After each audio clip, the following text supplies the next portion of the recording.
Good morning, chat. Hope y'all are doing fantastic, per usual. Hey there, Flavius. Here of Cardboard City? Indeed. I'm still so happy with what that artist came up with. He's awesome. Today. We gotta work on shadows again. If you guys are even half as sick of shadows as I am, you have an idea of how I feel. I'm with you. The pain is never ending on this. But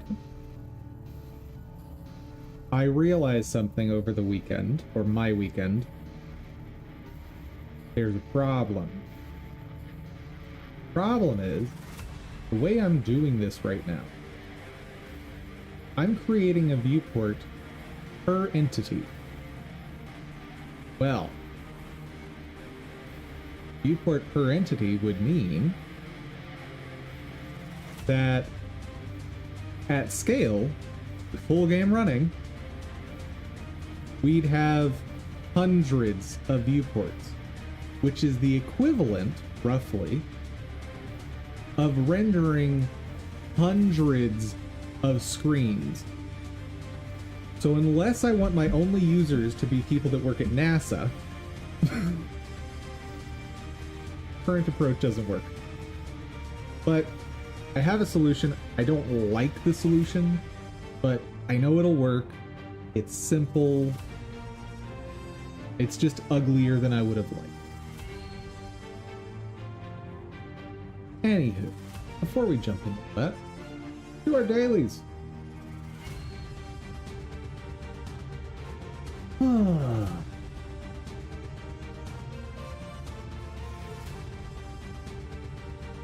Ugly is the new beauty? Apparently. Yeah. Such a pain. Because this is actually the final solution I'm coming up with for shadows is actually a solution that I saw when I was searching on how to do this at the start, and I said, no, I don't like that solution because it's ugly. Well, turns out I'm doing that solution. I'm doing it a little bit more efficiently than what I found previously, but still, it's very similar. I am gonna have to learn how to create custom signals, though, so we'll see about that.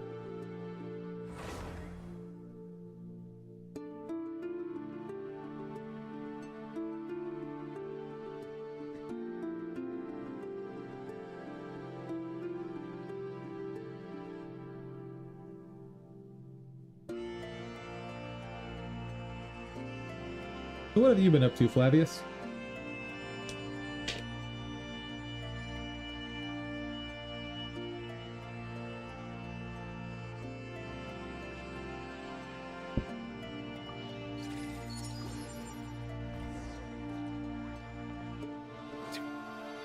What we got going? Oh, yeah, gotta go do that.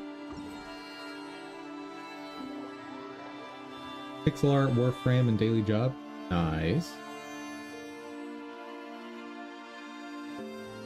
Are you excited for Soulframe? Whenever that comes out?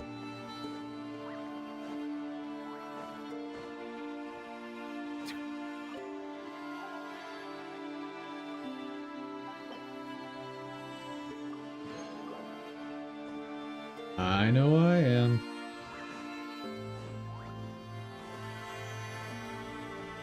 Depending on how good it is, I may have to start featuring it on the channel.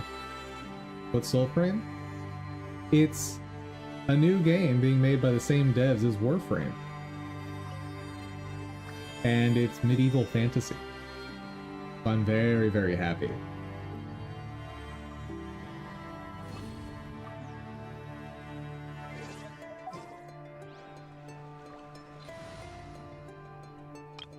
Yep, check it out, man.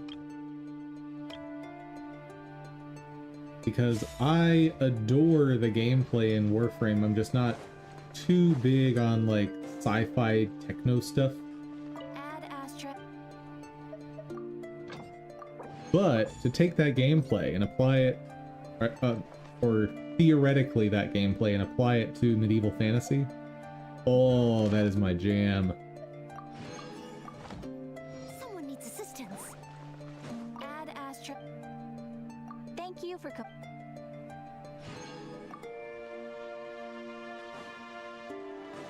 Like, I'm just picturing, like, Warframe running as, like, a rogue running through a dungeon throwing daggers at enemies. Oh.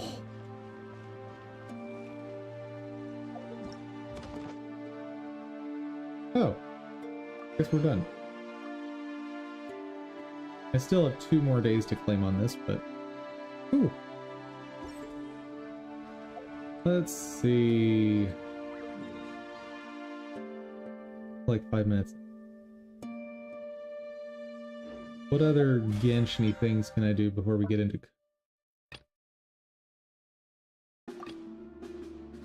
That's been done for ages now. Oh, we're 2 days away from new Battle Pass? I thought... Oh, we're gonna have like 2 days of no Battle Pass. Interesting. Fair enough. Oh man, I'd love to pull Constellations for Nahida, but... Nope, nope.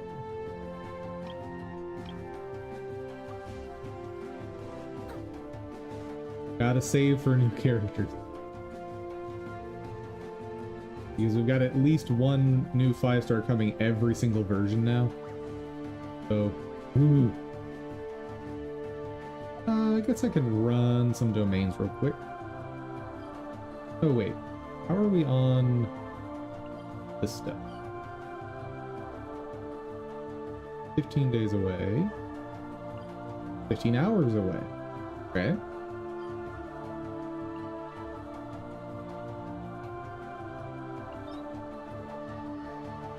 I am determined to make my Nahida decent.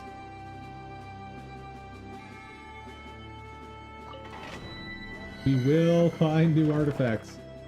Might just take a year.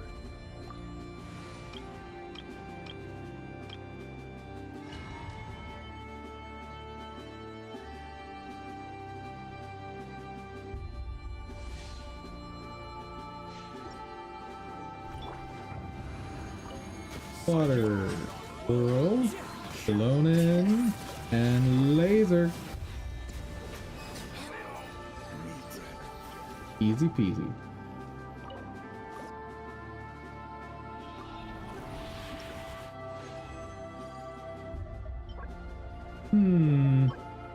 Nope.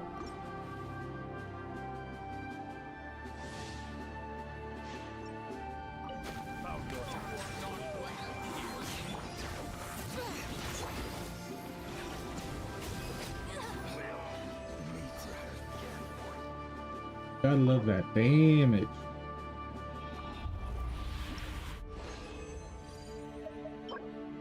Ooh, yes. This has the potential to become a god tier artifact. Garbage. Hey, 1 potential god tier. I'll take it. That's better RNG than we've had for like a month.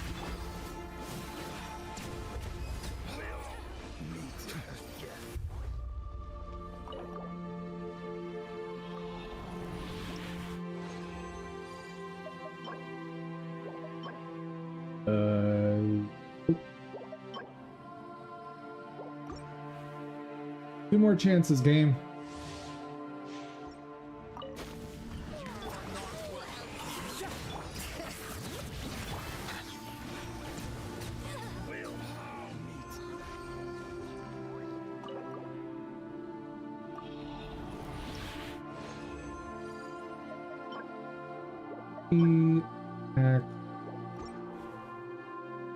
Last chance game.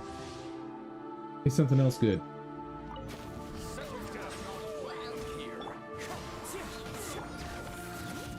Let's end this now.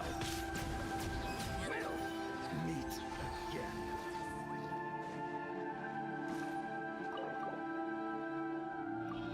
What do we got? Meh. And nah. Let's go strong box the rest and see if we can raise something decent. Add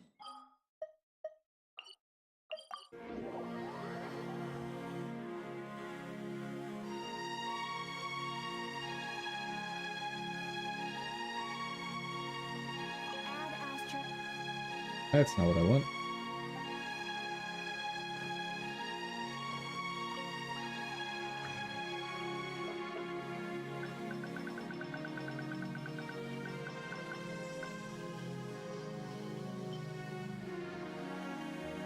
Got a lot to strongbox today.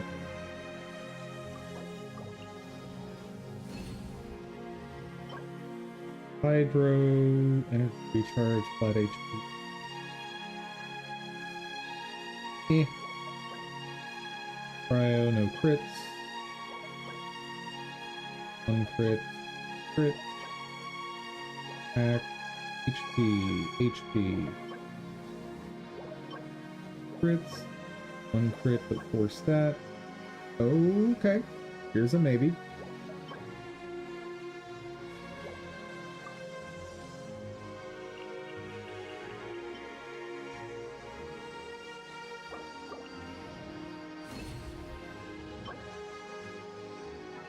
Crit. Thing. Sense. Attack. And nothing.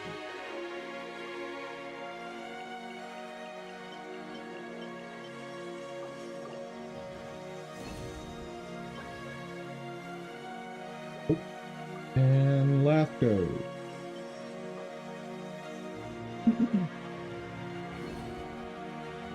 Nope. Alright. Let's raise them and see what happens.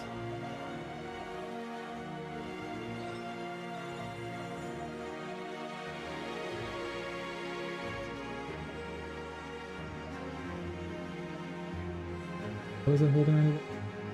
I have no idea. Hit rate.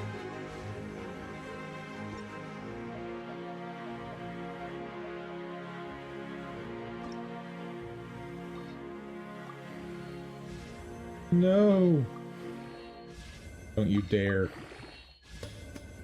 Okay. Crit damage. Oh no. Is it already garbage? Let's see. 12, 7.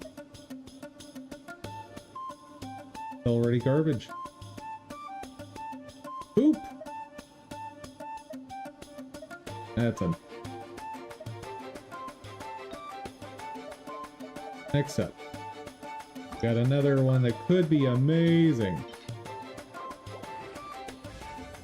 And it's not. Dang. That's 621. Very best, that could become 612-ish. Okay.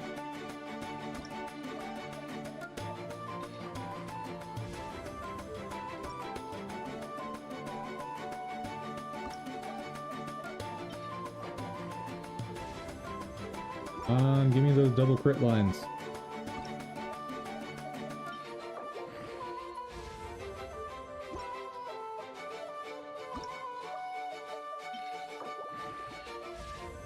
Ooh. Well, RNG giveth, and RNG taketh away. Hey, hey, hey. If it specifically stays in crit stats for the next 2 rolls... Oh. 5, 10...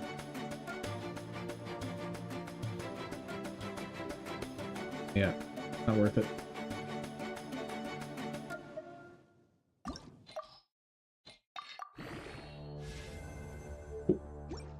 And...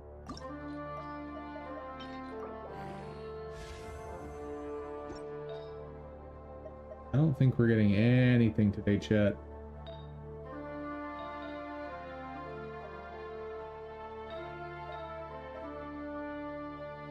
I guess on timepiece I should be a little more lax.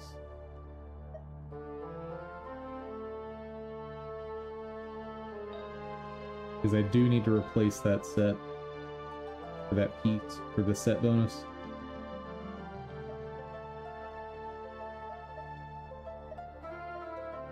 Crit rate. You gonna give me crit damage? Nope. Damage, it has crit rate. Oh, let's see what happens with this one.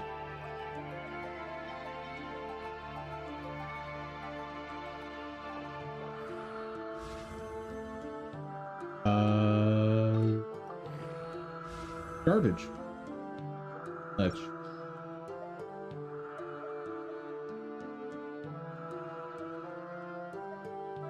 Oh, they're actually very similar. Oh well. Guess I'll leave them as is there. Alright, that is enough time for startup.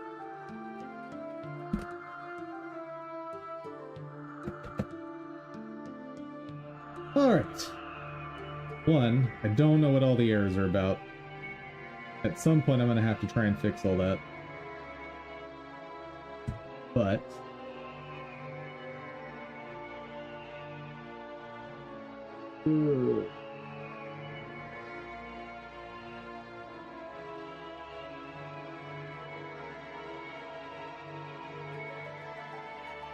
bring that out. Hello, character.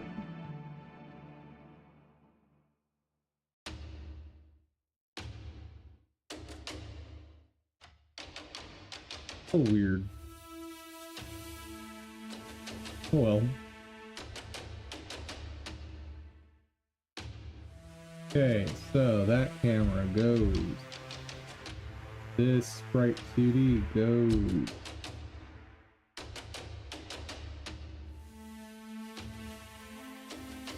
Animation player, you get to stay. Sort of. Character base. The viewport. Bye-bye. Can't use you anymore. And I guess the sprite render and the shadow render, those go away as well.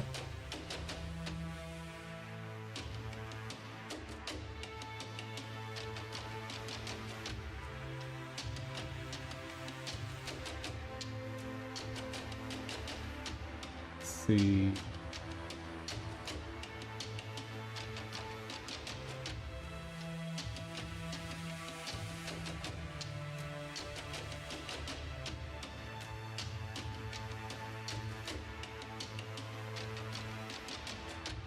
See, I'm instantiating, not inheriting, so how do I want to structure this? I need a new scene.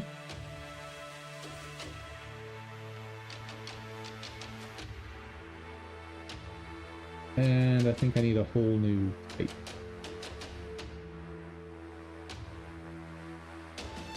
We're going back to the sprites idea that I had before. There we go. But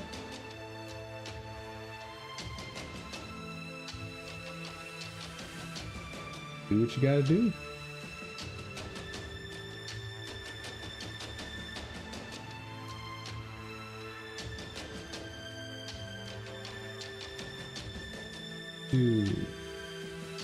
Scene to be a 2D scene.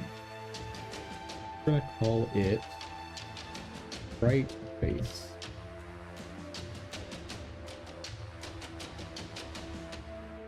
Actually, this doesn't even need to live here, does it? Because this is more general.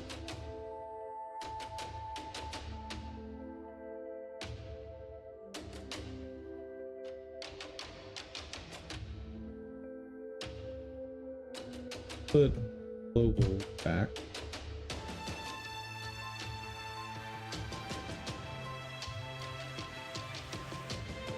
Because sprites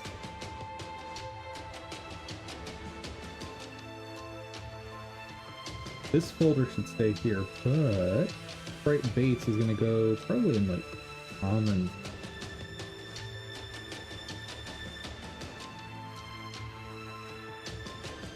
Because I'm gonna use it for enemies, gonna use it for characters, maybe even for some weapon attacks or projectiles. Like, could be neat having like swords and stuff that slash have a shadow on the ground.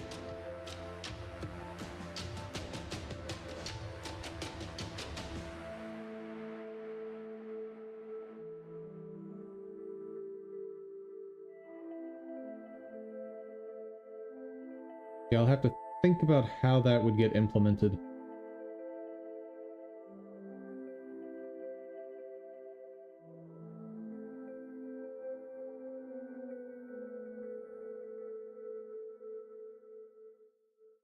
First, what do I want to call this?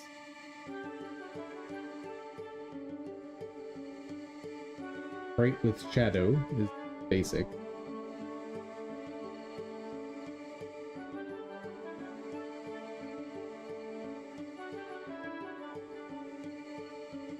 Any other potential?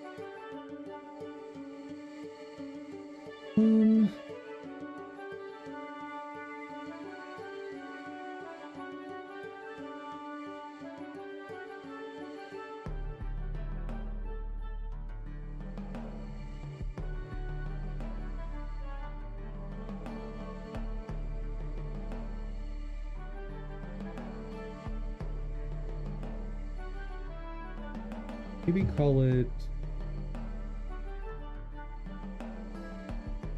Oh, wait. It occurs to me, if I try to implement it like this,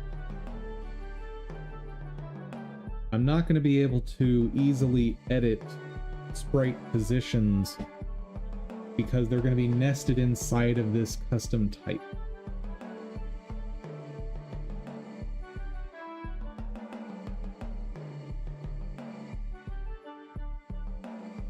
No, I will be, because I'm going to create a sprite for each of the different entity types. Yeah, okay, that's how I'm doing it. And then that gets called inside the character scene. So, inherit, then instantiate. There we go. Two.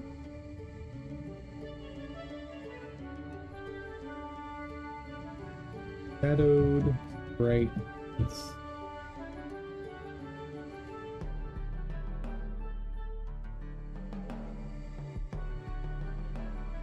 I think that's the thing to call it.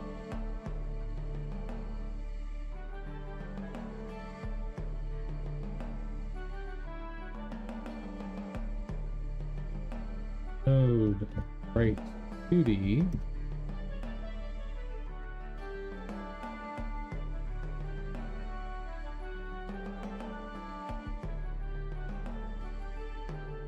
Call it just sprite. And have another one called shadow. Okay.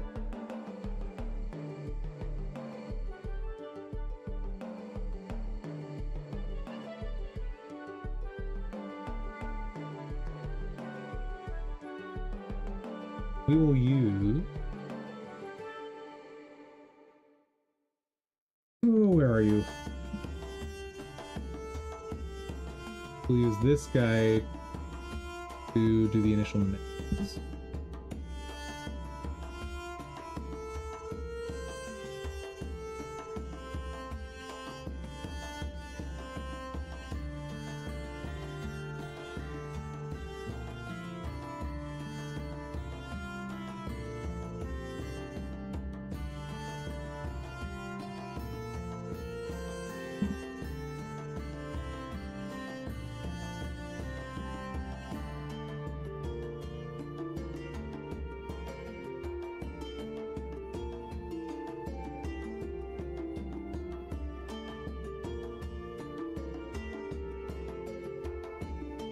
Eight, 40, 60.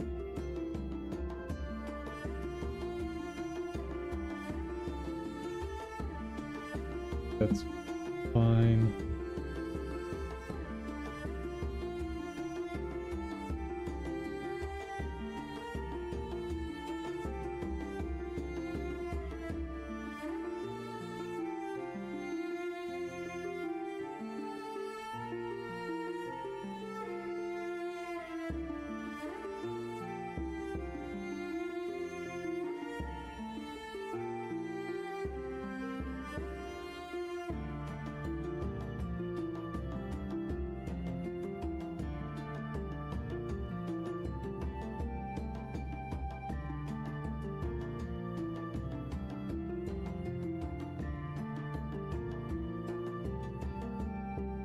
move him down by 1, but give him offset -1. Okay. Now the shadow is behind for sure.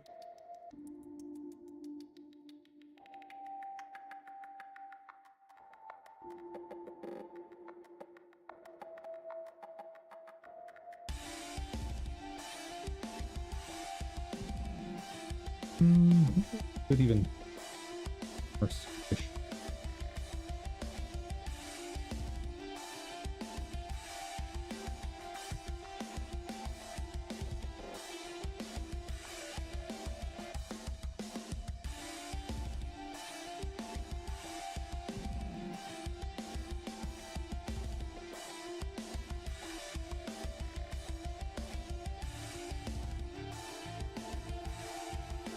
You finish researching Soulframe? Nice.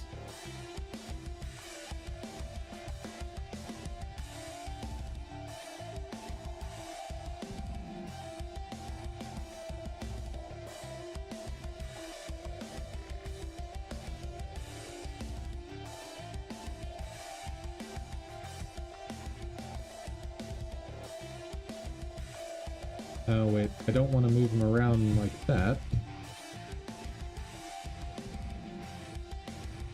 Because I need to use offset.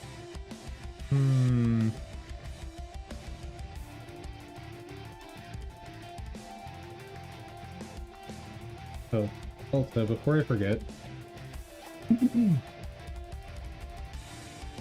Why sword enabled? There we go.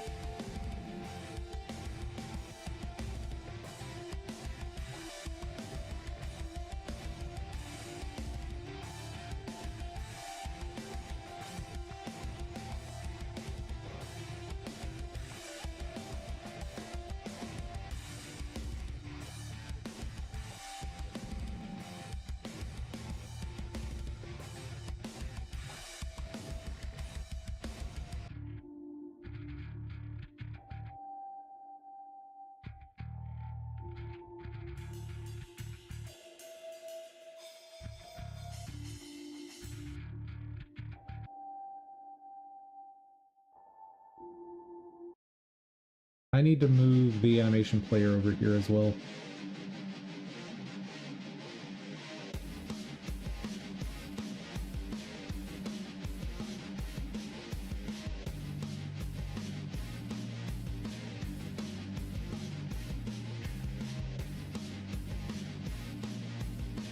No, it needs to be in the inherited scene. Yes, the smaller tilted guy is going to be the shadow. Basically the same way I was doing it before, just I need to do it better.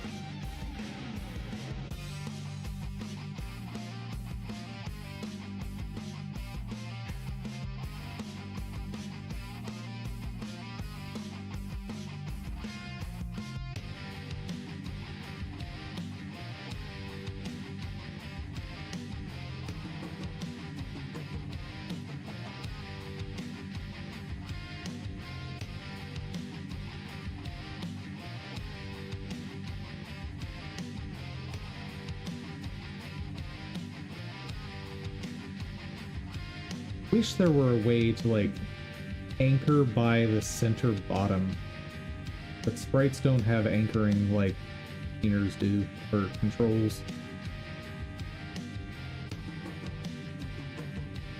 If I try to make it not central, how does that change?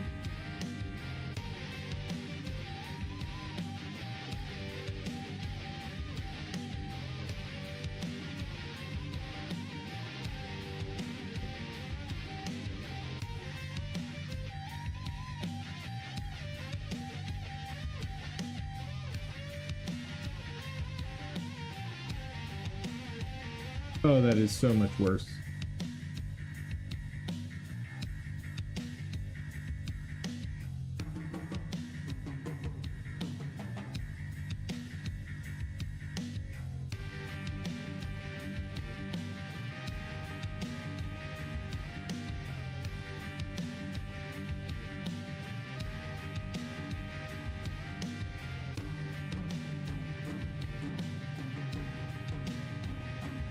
Oh, also I did this backwards.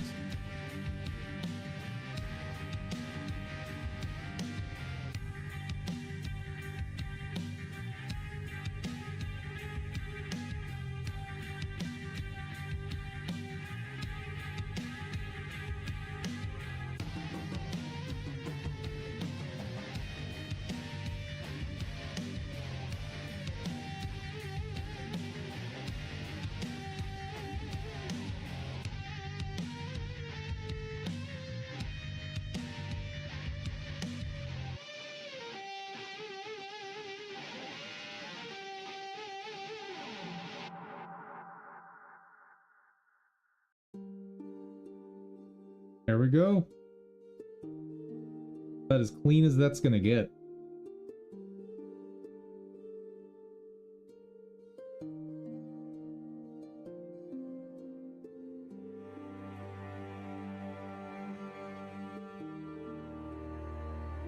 One thing I'd love to be able to do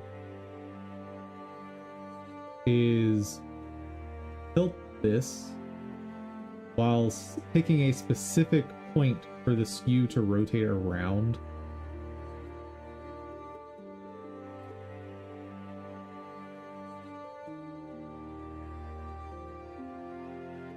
But that is not a thing.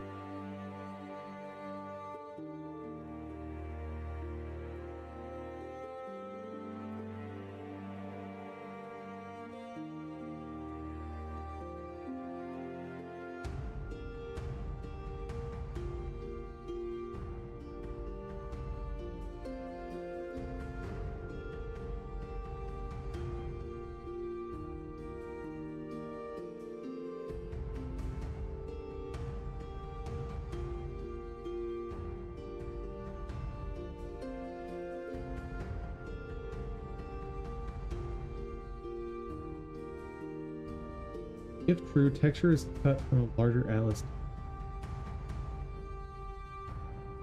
True, the outermost pixels get blurred out.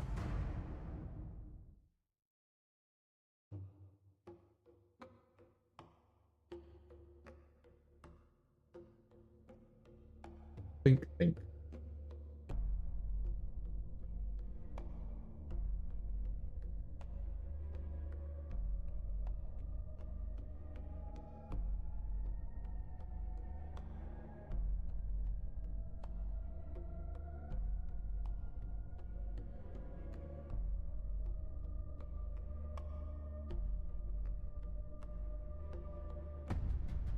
Is there any way to do what I want to do here?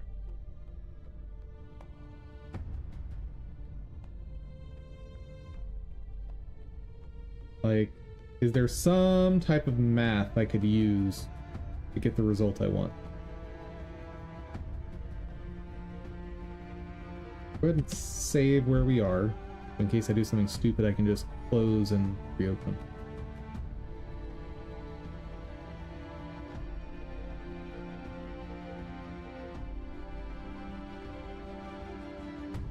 So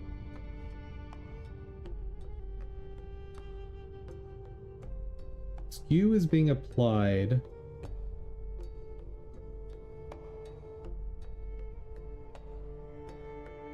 around, I guess, the center.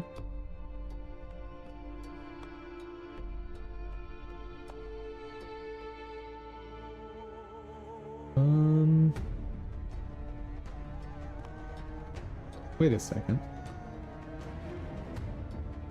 No, it's getting applied around this. Okay. There's maybe something interesting to do there then.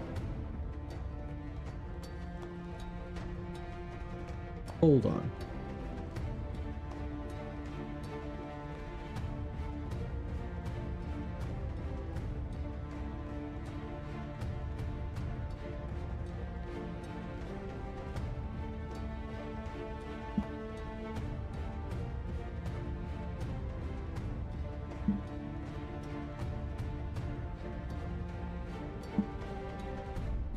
So if I instead skew around here, what happens?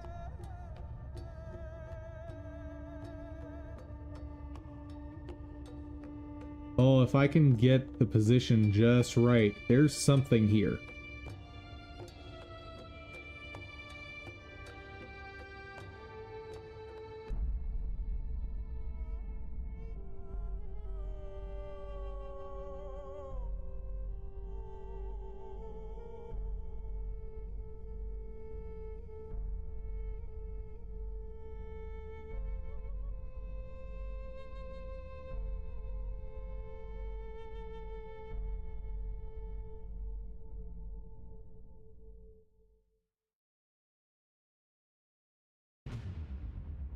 Let's go ahead and keep the shadow on top of the character for now. Let's make it more visible.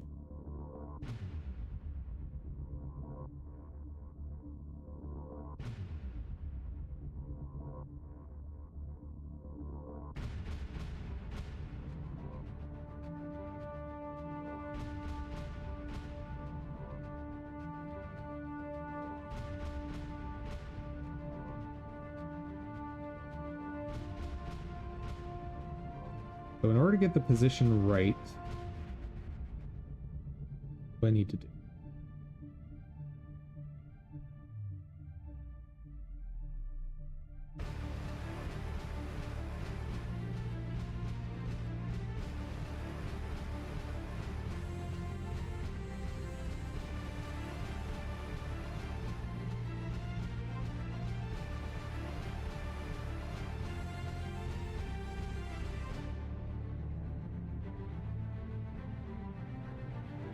I'm gonna have to set a maximum and minimum bound. Fair.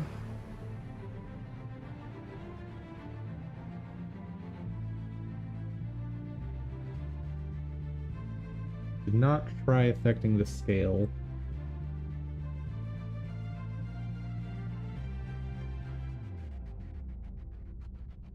What's the farthest I can move it before it becomes bad? This is not the best way to see this.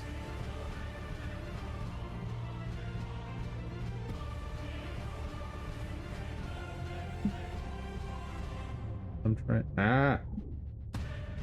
What just happened?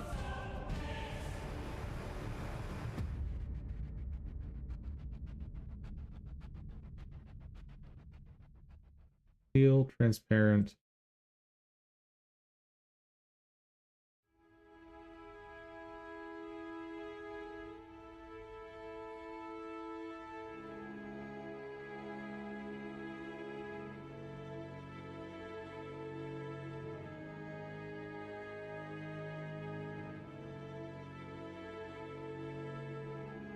That's probably the furthest I can take it.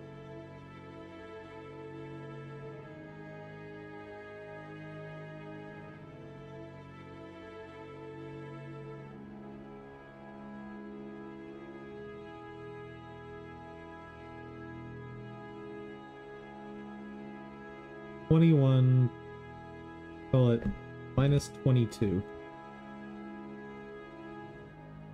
Means the highest I'm going to be able to take it is 22.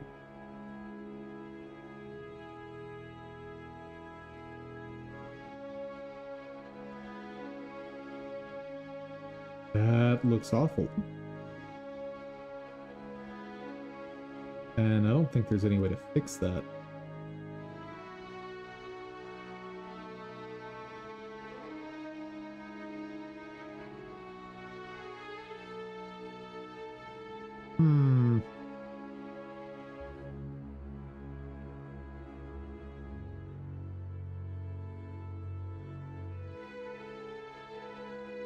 Maybe I won't be able to do this. What I'd love to be able to do is implement a feature where as the time or progress of a level continues, the shadow moves, the angle of the shadow changes to indicate how close you are to completing the level.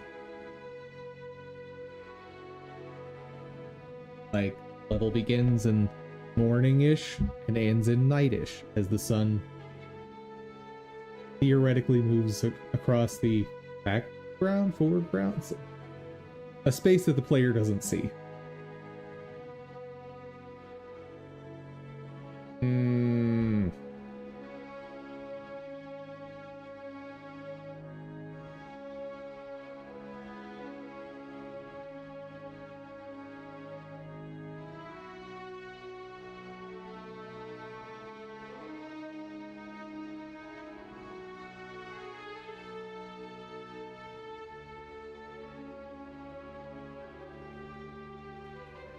Okay, back to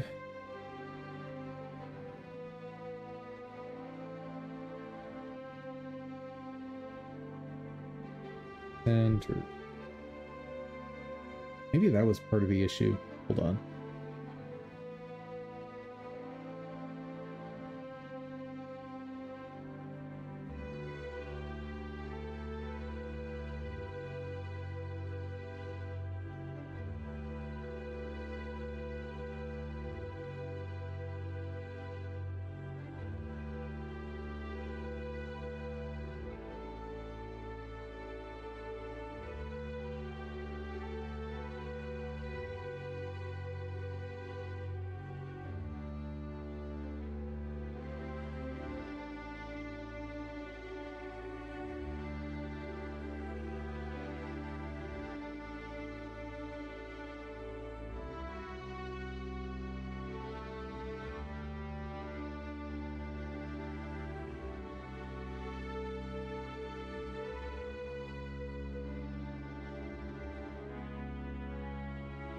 Getting something that kind of works.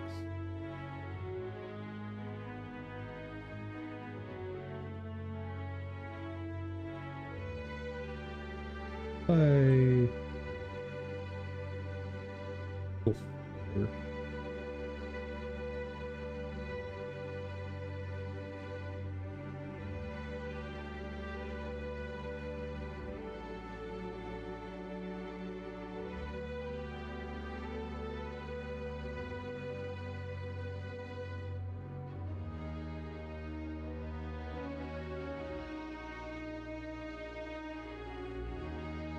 That works a bit better.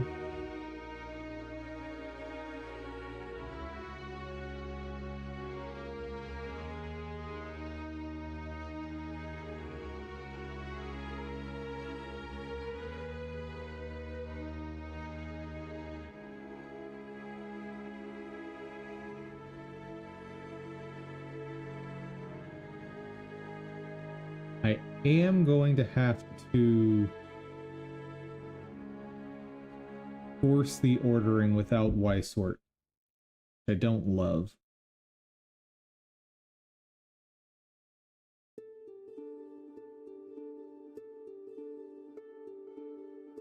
Let's see.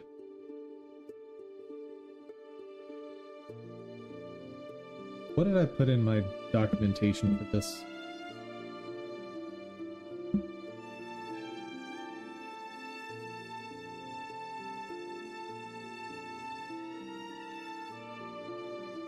There.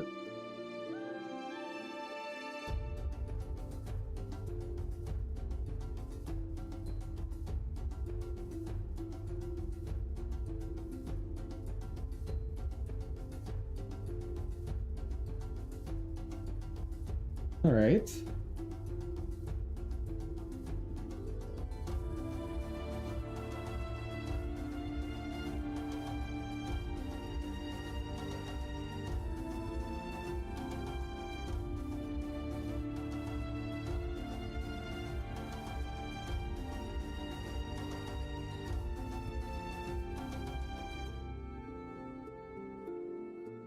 Shadows will be at -5. Unfortunately, that is going to mean I'm going to have weirdness where, like, two things standing really close to each other, the shadow will not overlap something that it kind of should.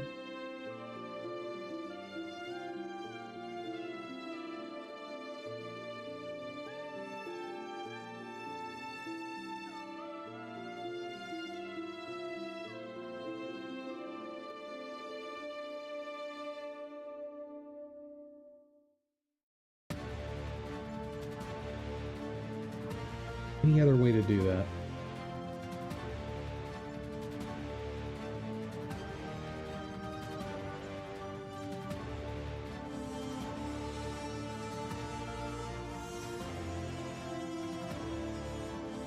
How can I force them onto the same layer?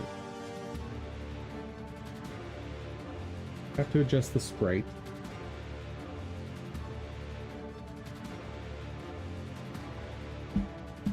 I'm planning to change the offset on this guy anyway.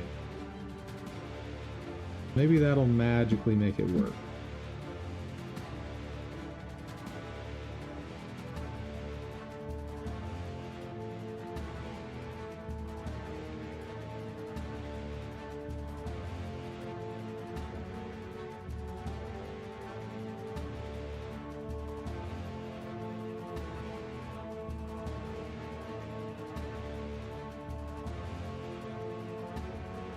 And I wanted this based on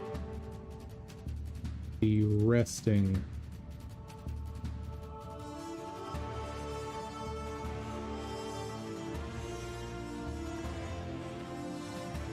There we go.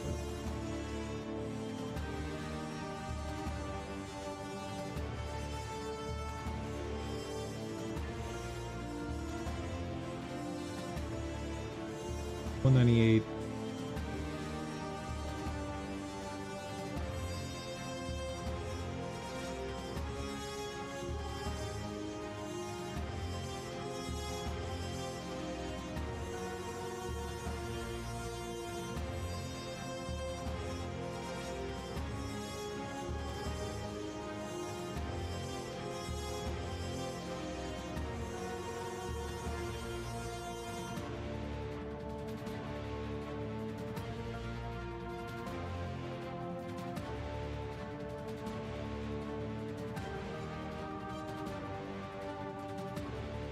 Guess I'll leave it there.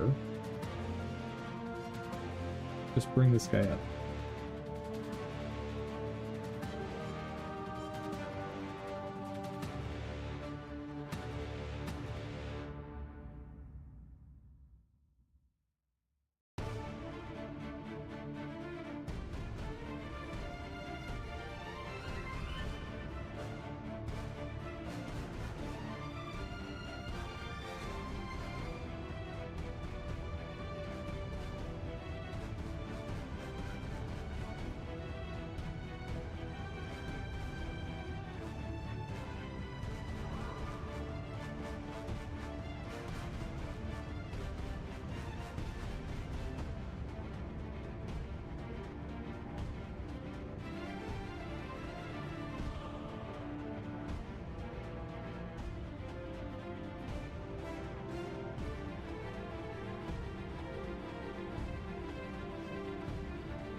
Kinda works.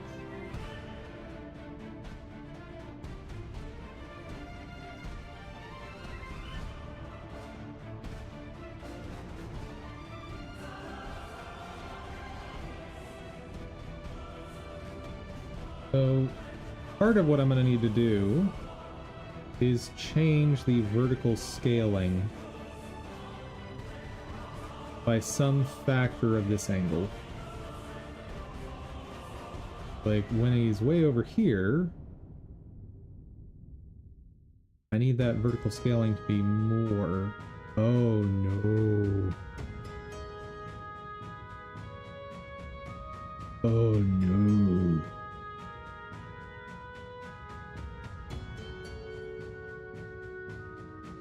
That didn't scale the way I thought it would. Oh no.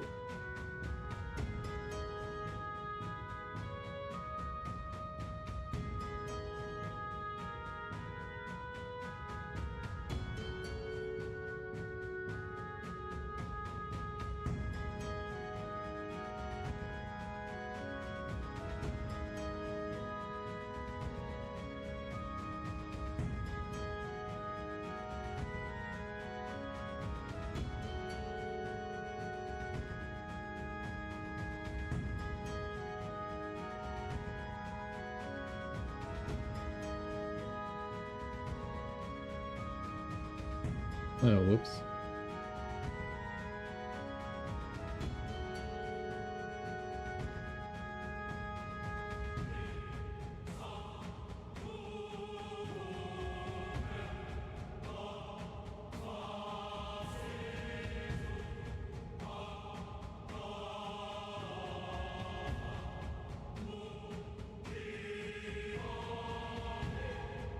That doesn't work. That is too narrow there.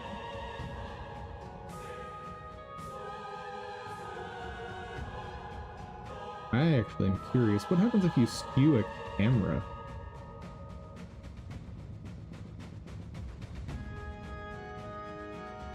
Nothing. Okay.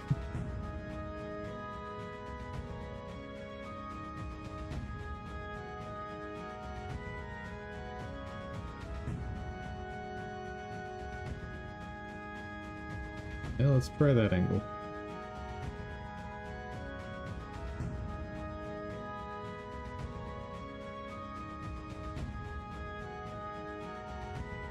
That's pretty reasonable.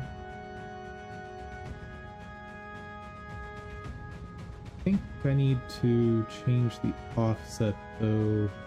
But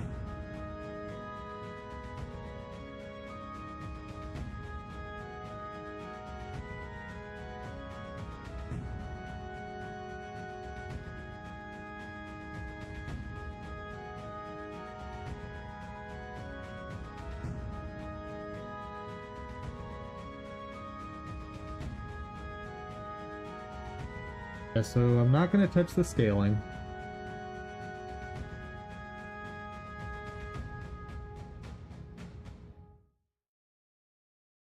I should say I'm not going to dynamically touch the scaling.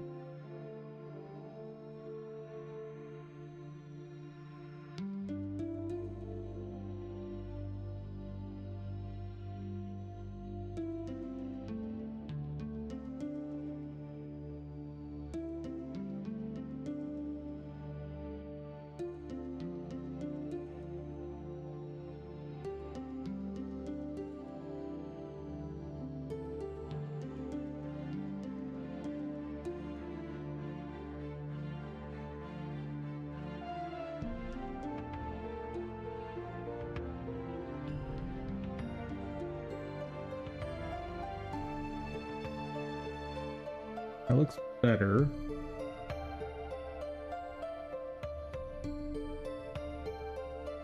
See how that looks.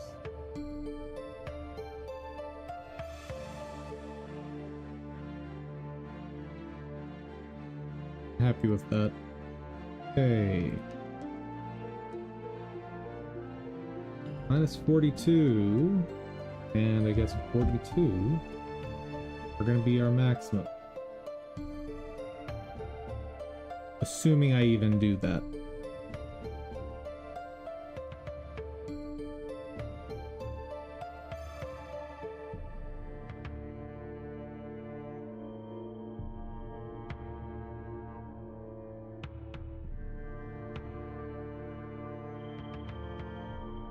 That also looks fine.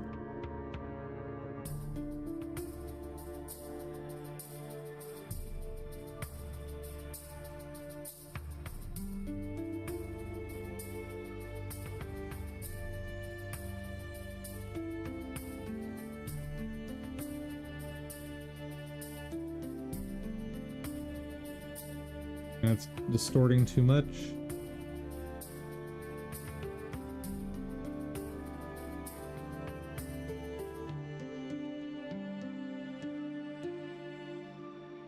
It's okay.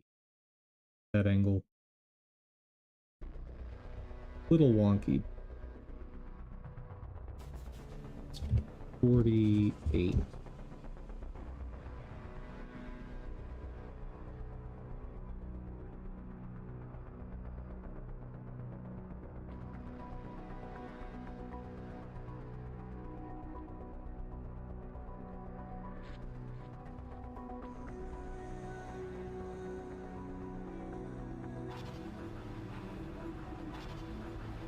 I'm slowly working back the 42 I already said. Yeah, I think the 42 is the best I'm gonna get.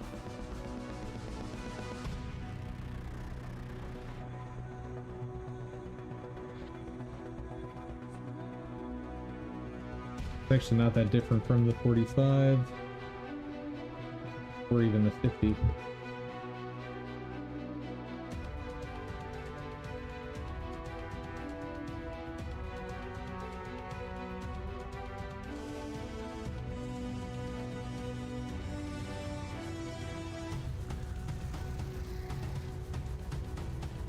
You know what?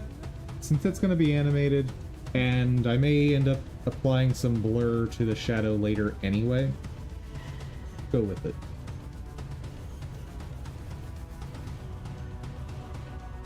Negative 50 to 50.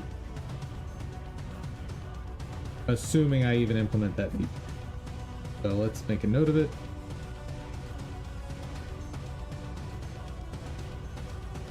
Great. Shadows are again back to being on the same layer as entities.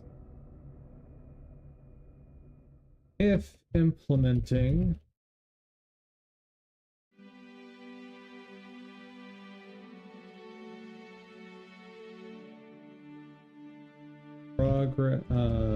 stage progress based shadow angle. Max range 50.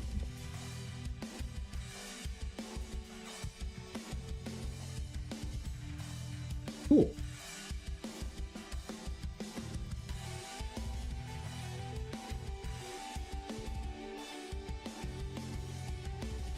And that would be easy enough to implement with just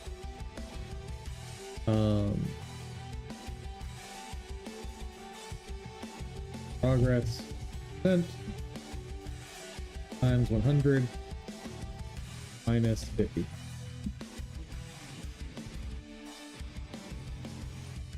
So if I want to do that later, that's how I'll do it.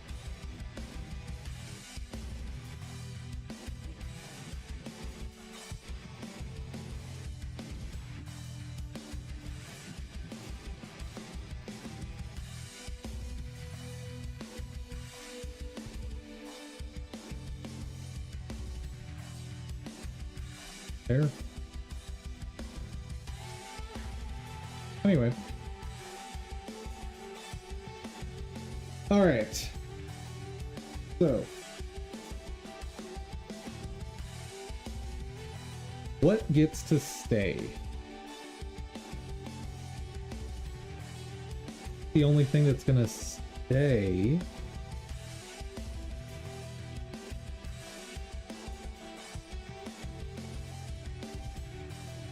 shadow.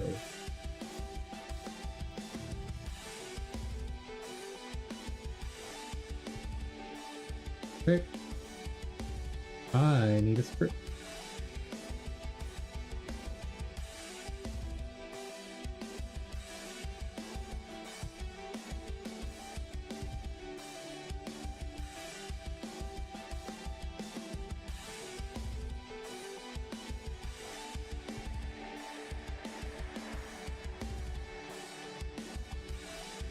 Unready are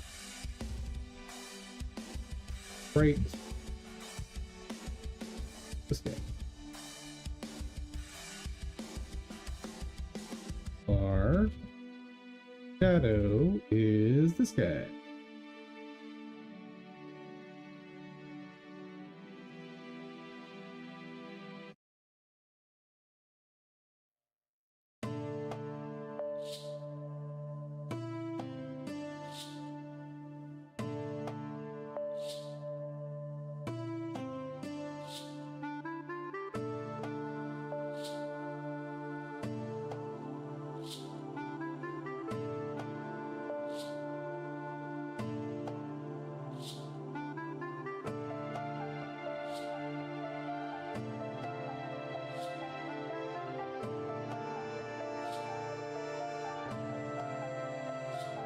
Okay, and let's see if it reappears.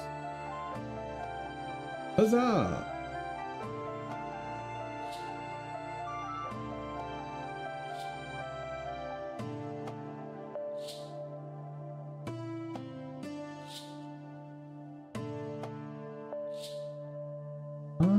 And I guess I could actually put that back, because it's not going to matter, right?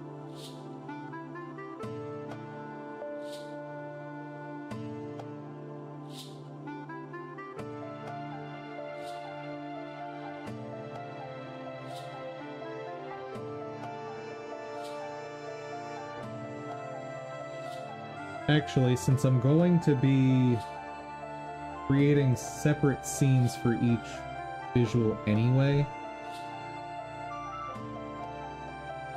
yeah, I don't need that. Don't need this part. Next part, though, I will need.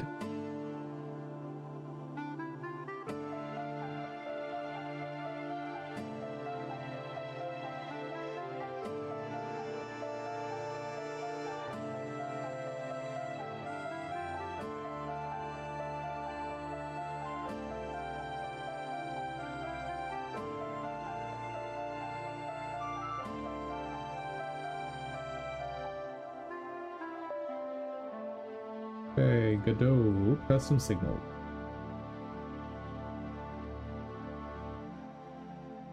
Pain.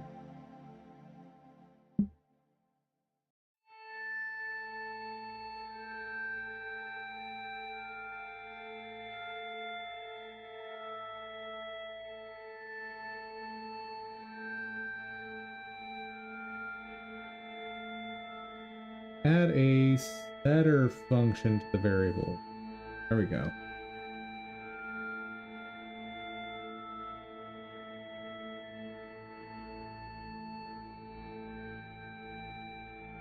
I don't need a signal, I can just use a setter, right?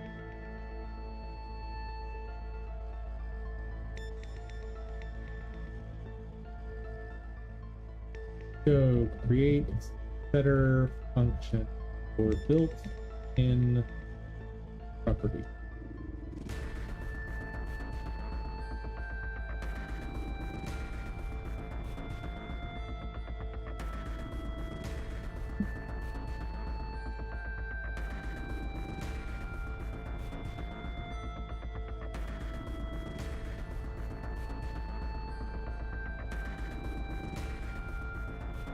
Go doesn't have such a thing. Go must have such a feature, otherwise, how'd the IDE know a property?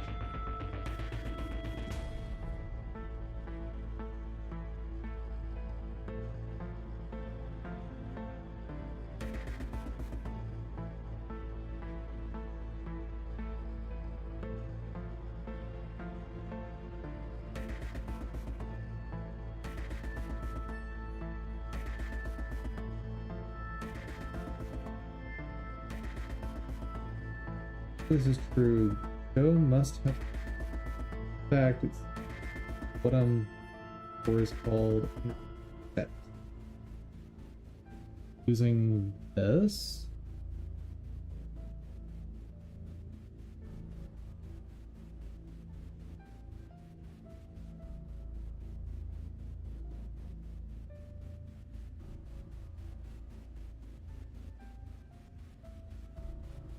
If property is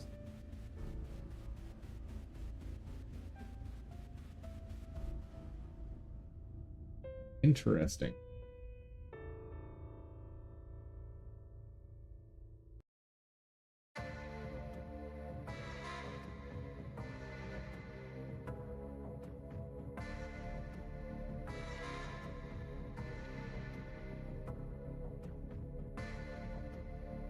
Okay. Property value. Password. So that is one option.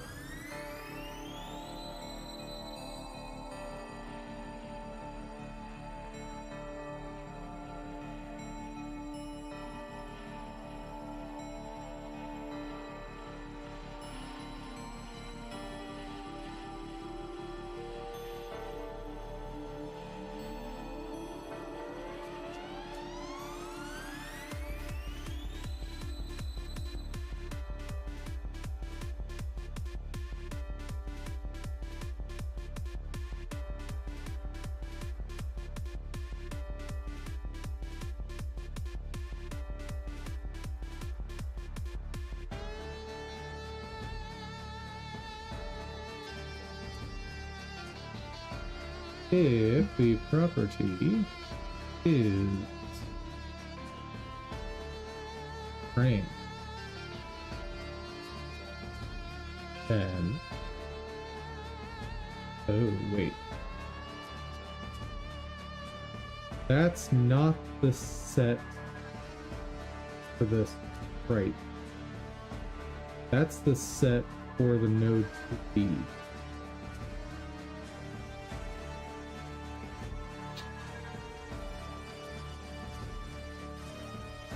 How the heck am I gonna do this?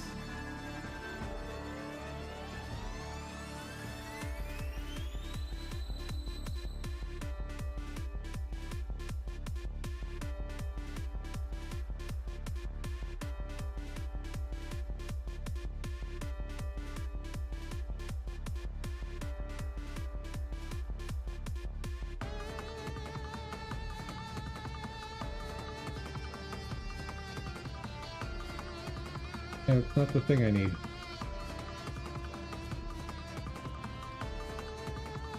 Hold on.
Built-in signal.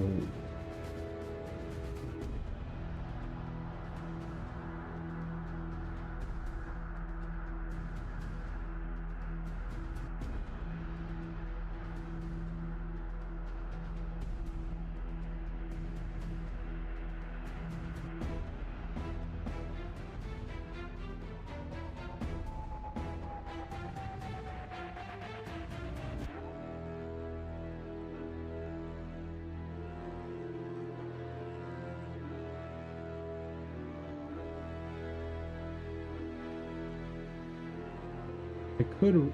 One easy way to do this would be to just wrap a sprite with my own code, but that's insanely ugly.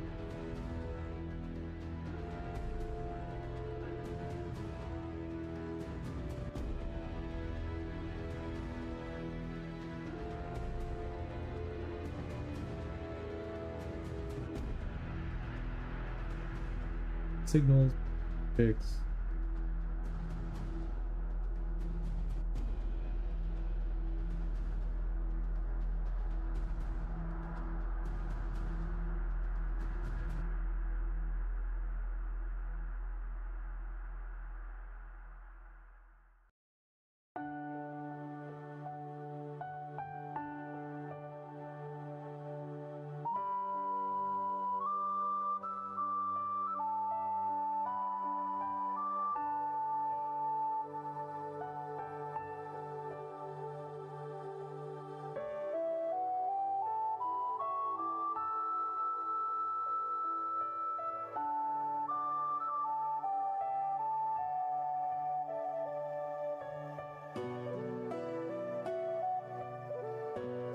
Exiting, placing by, renamed, ready.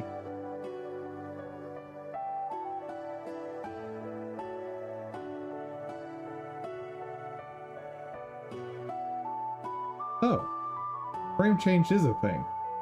Why? My eyes just decided not to see that.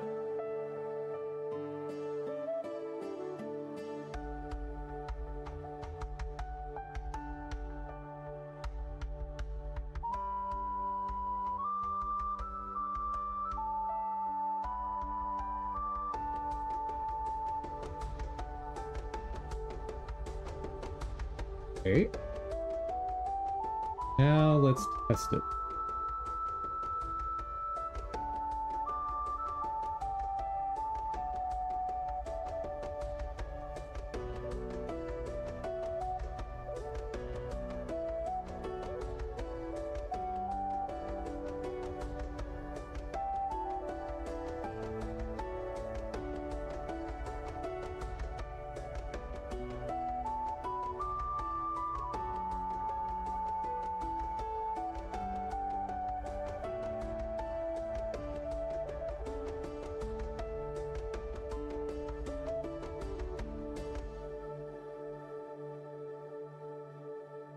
What was I gonna do? Do something before testing this. Oh, right.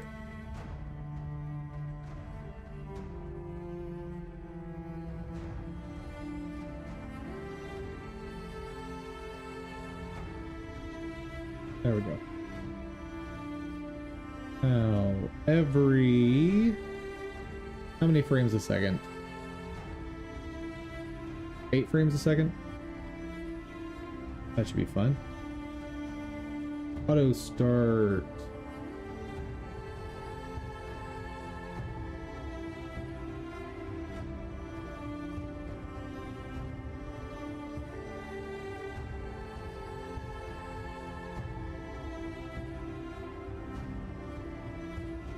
Right. Let's see how it looks.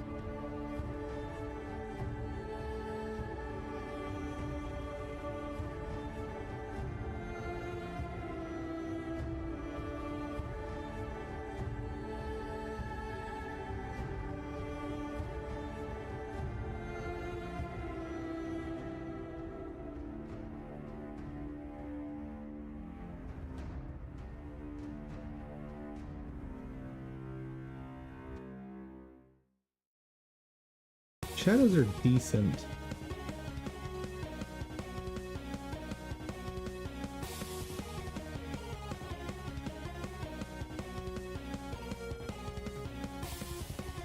And I'm assuming it just died.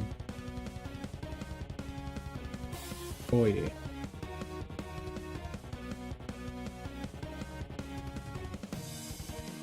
Index out of range?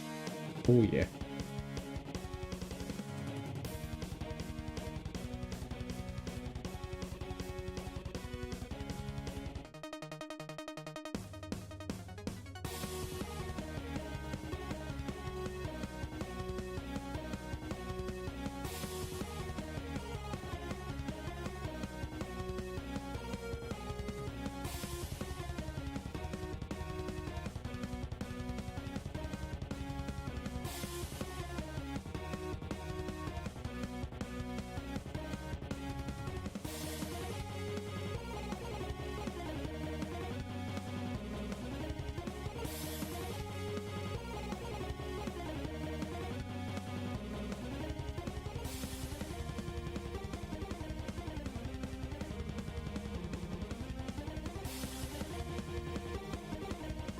I want to see the death animations again. Ooh, that one, right?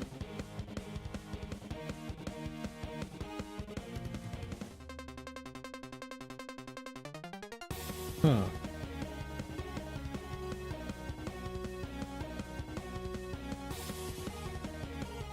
Yeah, definitely have some mistakes there.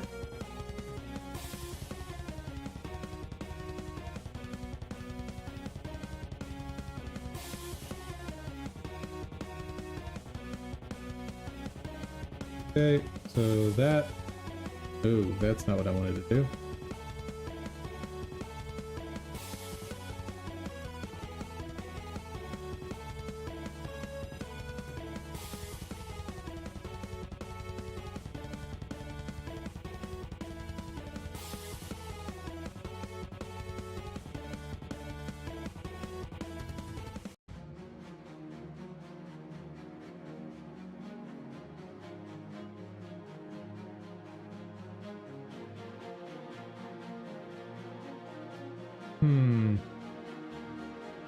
Yeah, so the issue I'm running into now is when the feet are further spread apart,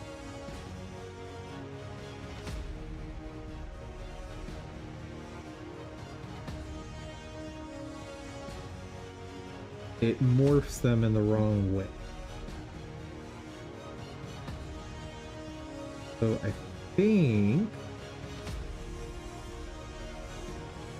the answer is I need to somehow make sure that that this center is in its like center of mass.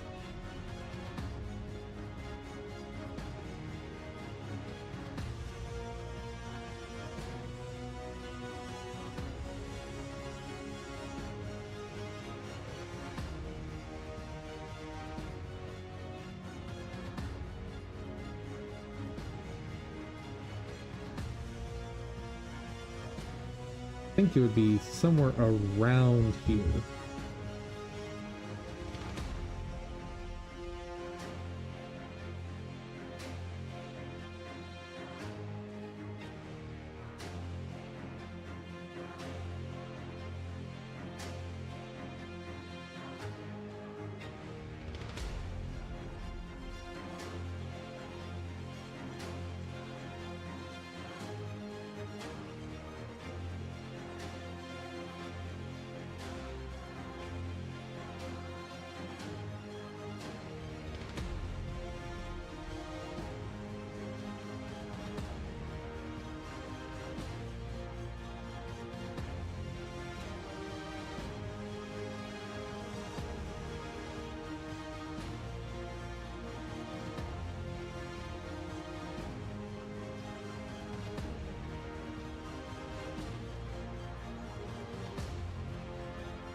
I could be offset as well.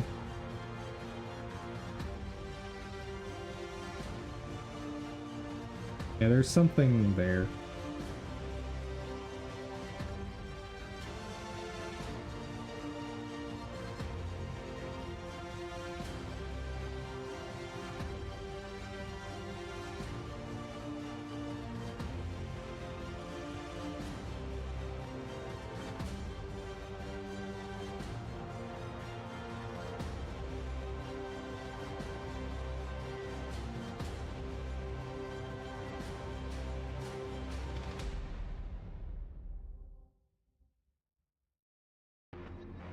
Yeah, one of these is just very wrong.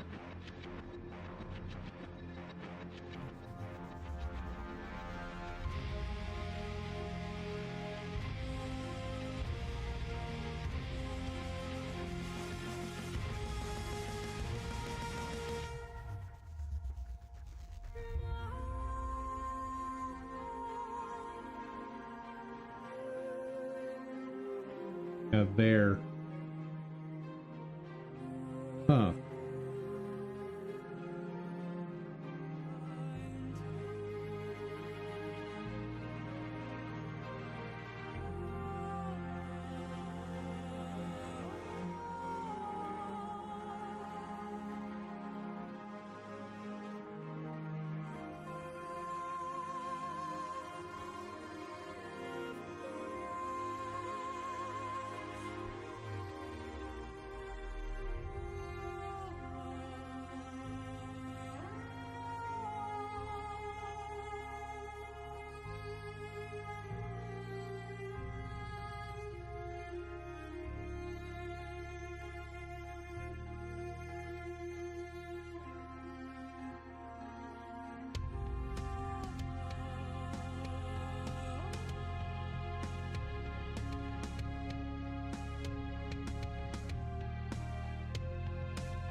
That basically did nothing.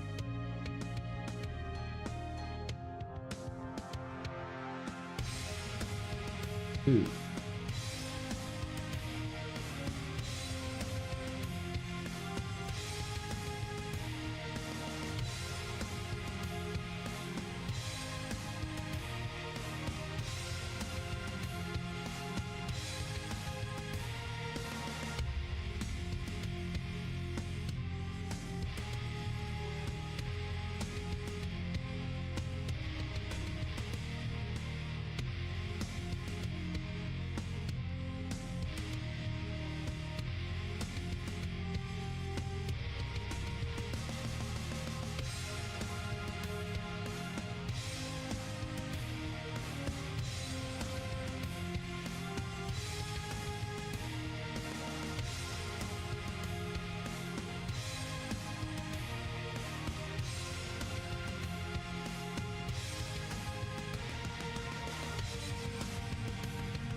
That's better.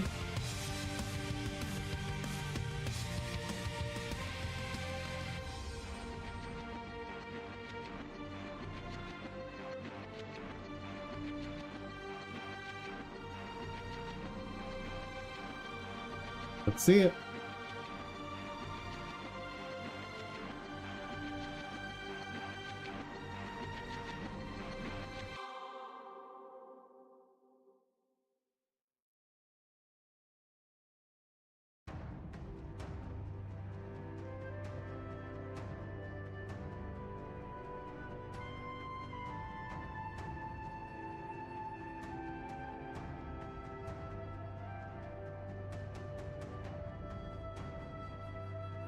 Death animation definitely has problems.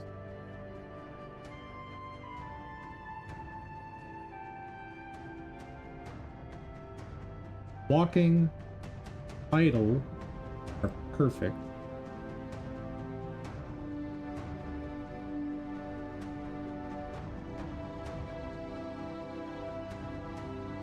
Oh.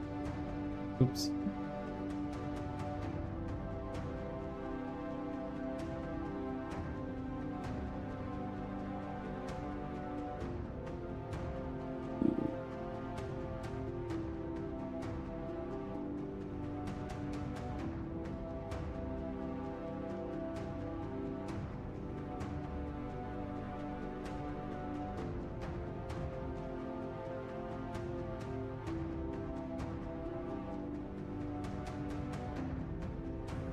There's definitely some weirdness going on.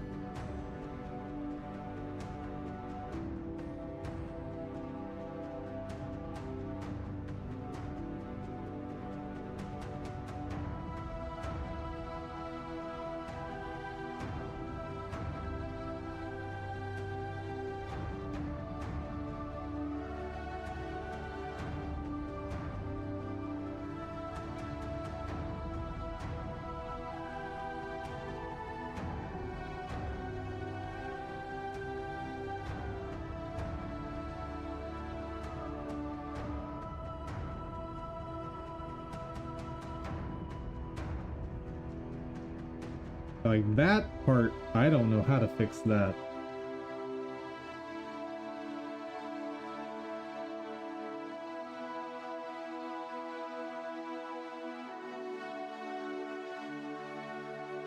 The only way to fix the death animation is to minimize the skew, which defeats the point.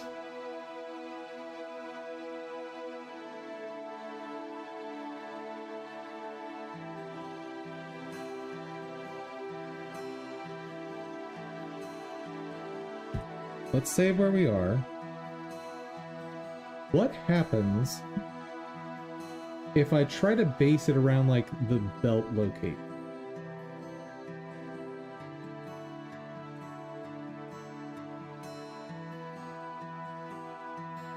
What if I do that?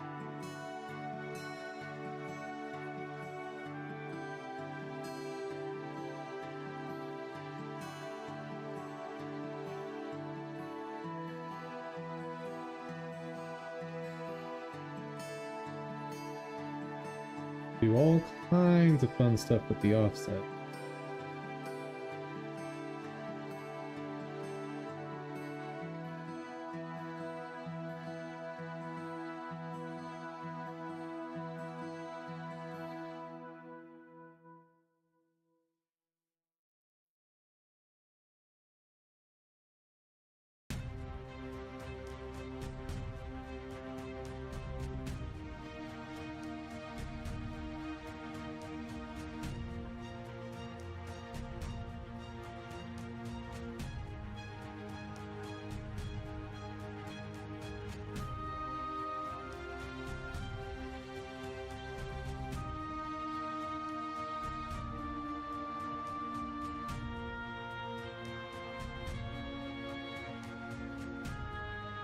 And what happens?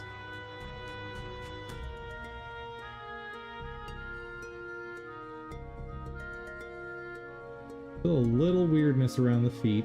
That's okay.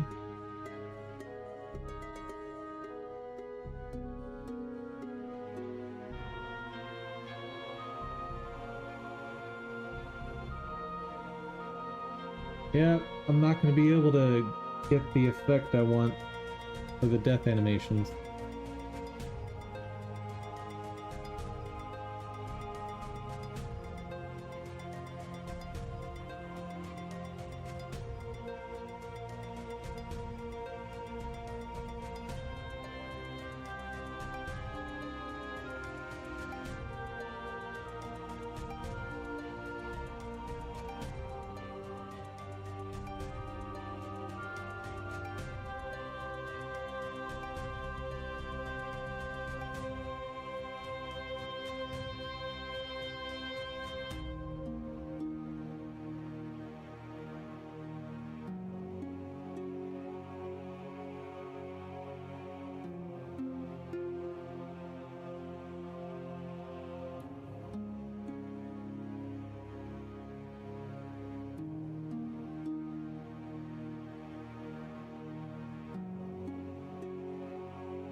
Yeah, it needs some sort of blur.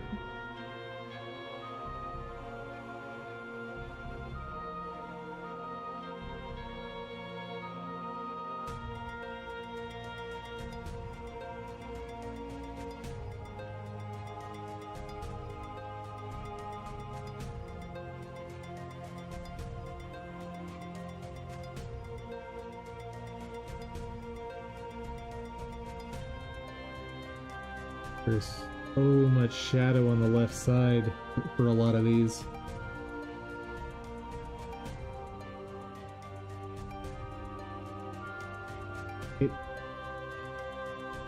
It's working better,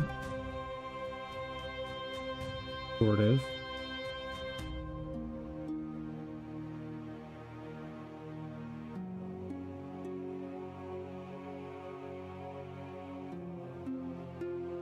Sort of.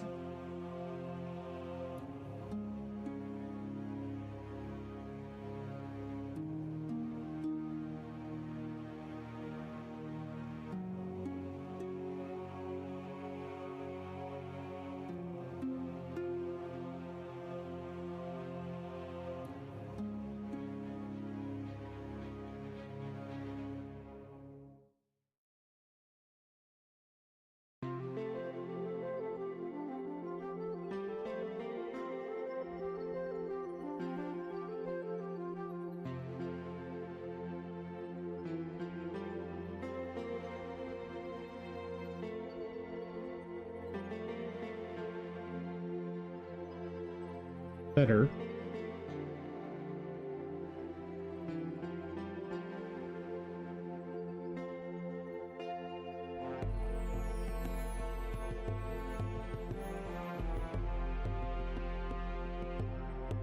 Still some awkwardness, but overall it's dramatically improved.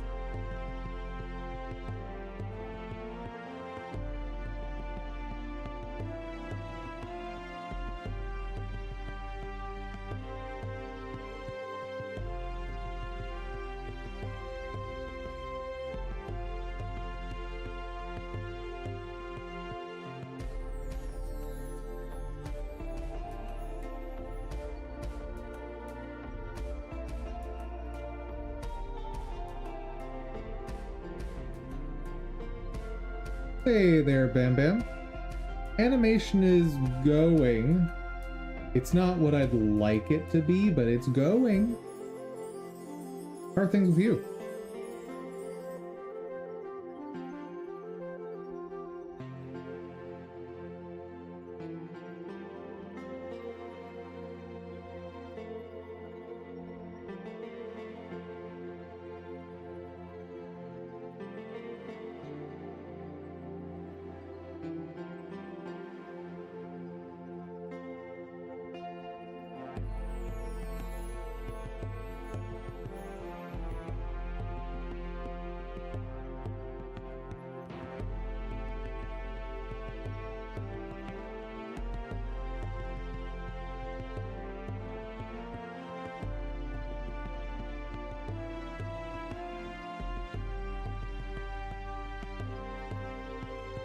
What?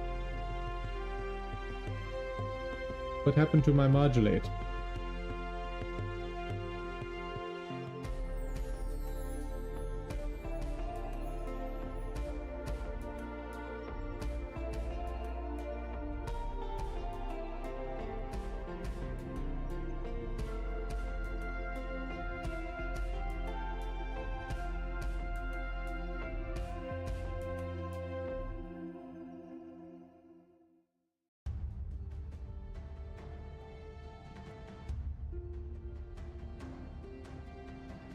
Is it actually blurring it at all? Because I can't tell.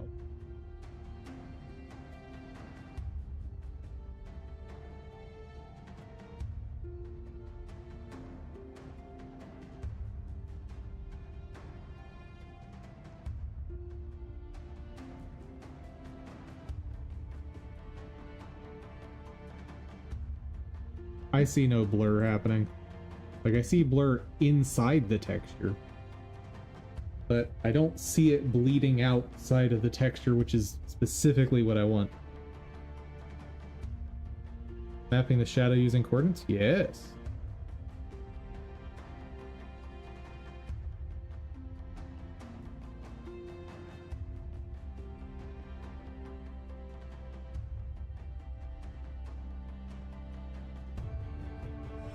Yeah, unfortunately, I've now tried like 7 different ways to do shadows, and I hate all of them.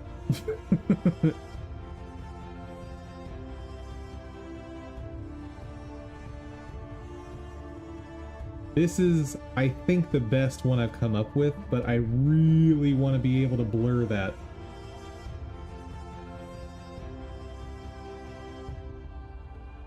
That code doesn't work. So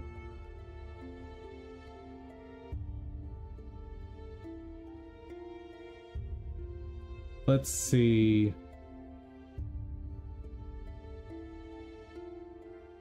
Rundown of the methods. So there's basically 3 methods. Like they all boil down to basically 3. One is you use a shader, or I guess there's a 4th one that I didn't use because it's awful. I guess I can also mention the simplest one. So first is the most simple. Let's just go through all the different ways you could do shadows. Okay. First off, you can do non-dynamic shadows, and that can either be done through the sprite sheet, or you can just add a circle underneath your characters. Those are 2 very, very, very simple and easy ways to do it. But they're not going to look very good. Next up, you can use the lighting engine within Godot. In which case, you need to place basically light geometry that creates shadows. Problem with that, your animations don't move those around. So you still have a static shadow, it's just stretched out and like you can use lighting effects with it. I'm kind of like, I don't really care for that approach. Now, there's all the ways that I've tried dynamic shadows. First is shaders. And the shader approach isn't actually that different from what I'm doing right now. What you do with a shader is you have, there might be a way to do this without having 2 different nodes, but the way I saw to do it is you have 2 nodes. One is a shader, one has a shader applied that stretches out, skews, and flattens your character, right?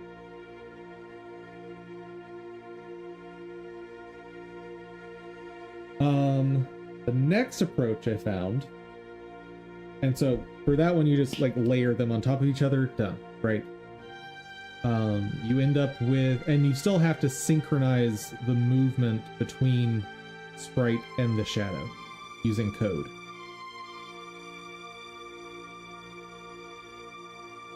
Does the shader using a matrix? Huh?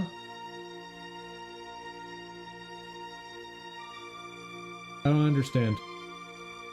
I need some help.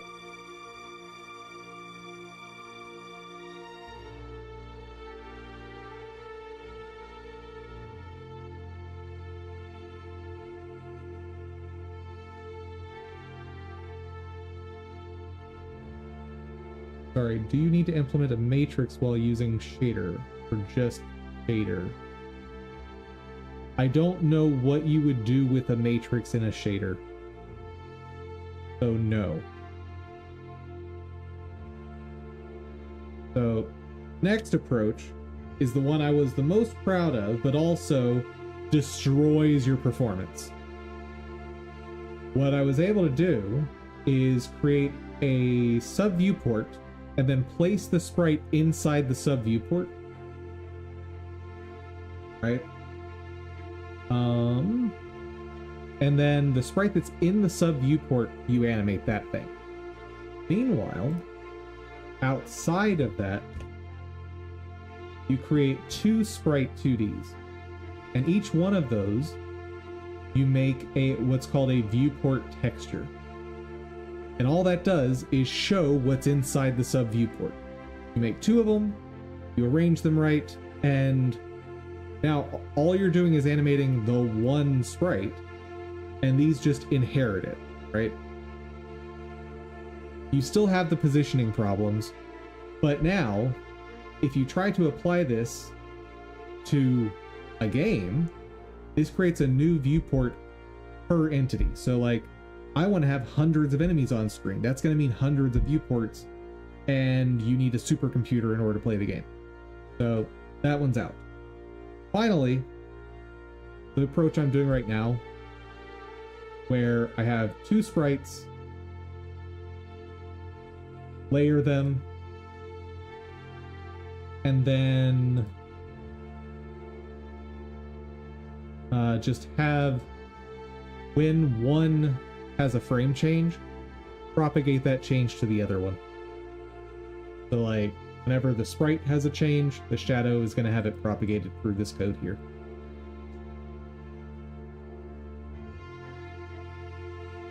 The end result looks like this. Wait, what?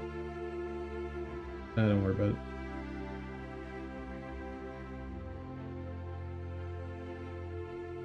Hey there, Cupix. How's it going, my dude?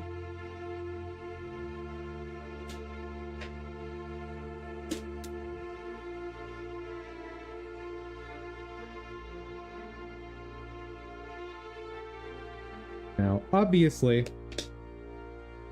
it's not perfect by any means.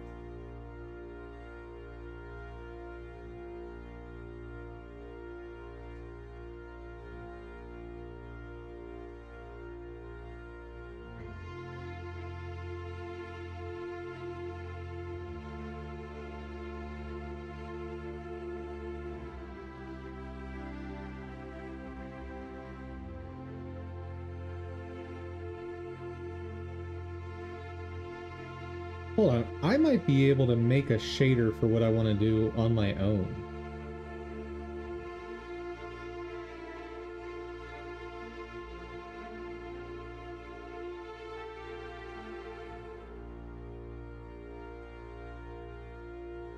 So, first thing to mention, I really don't like how skew works, right?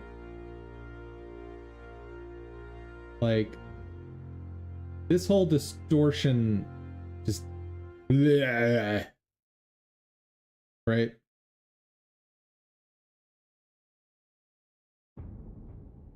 Makes it really hard to position things right.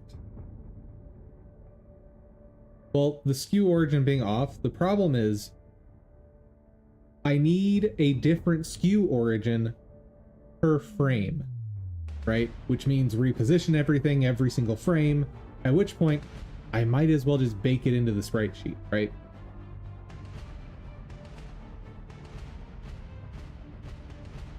However, what if I don't use skew at all?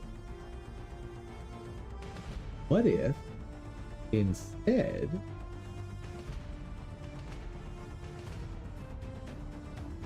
I use a shader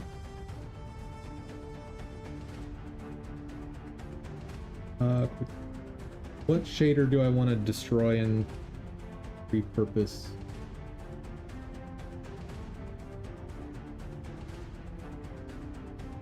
How about drop shadow?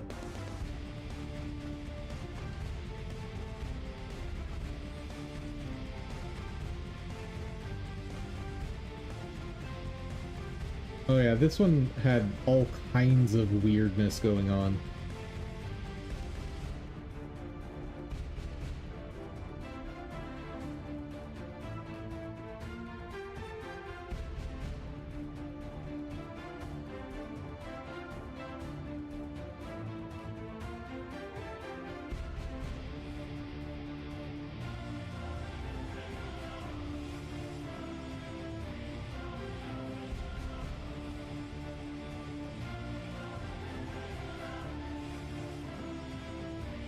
Wrote a batch script to sequentially rename your image files in a folder, and must have mistyped the command at some point because a few hours ago suddenly executed on your D drive where it renamed a bunch of zip files. Zips are files, not folders.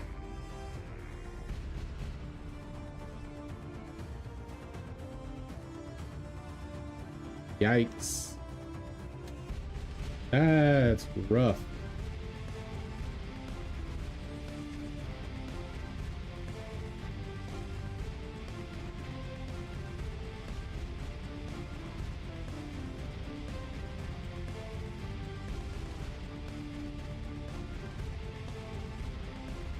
So I definitely want a skew.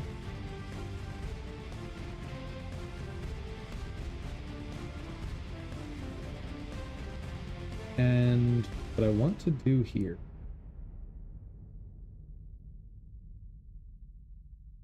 wipe that out.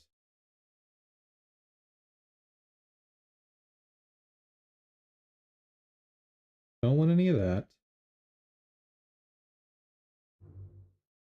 And what I kind of want is something along the lines of not that.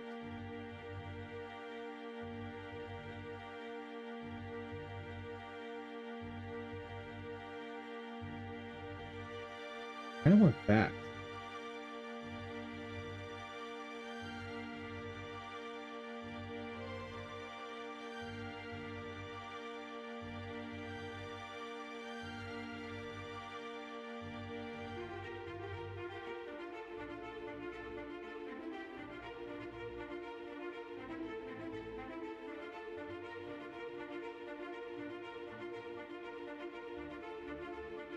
That's kind of right.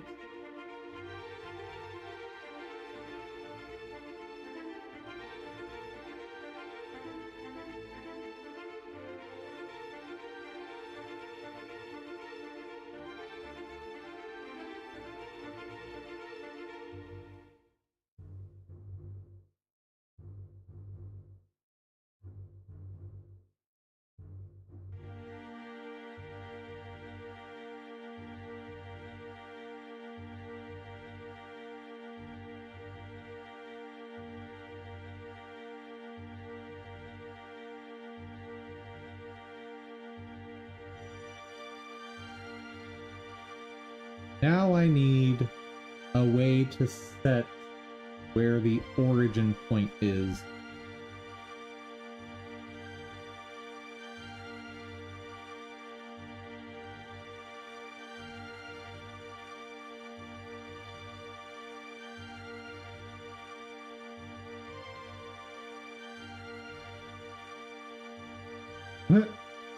Your Python script is a high priority Trojan? Nice.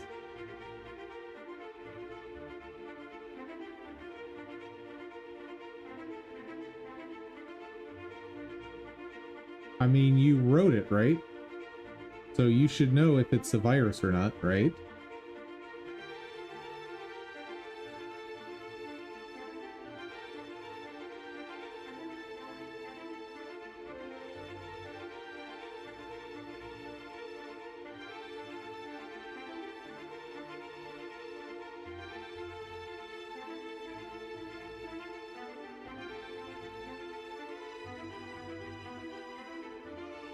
I will.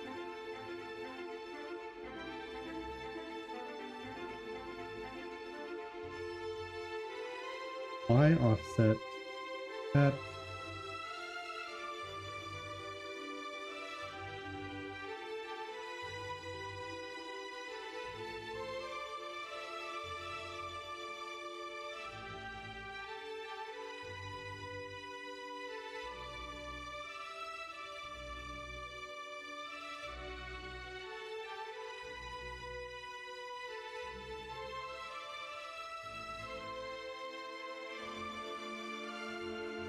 Hmm.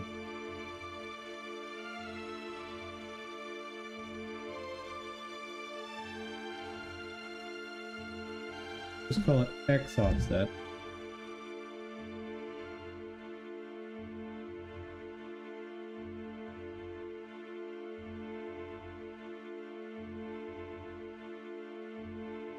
Because functionally it's the same thing.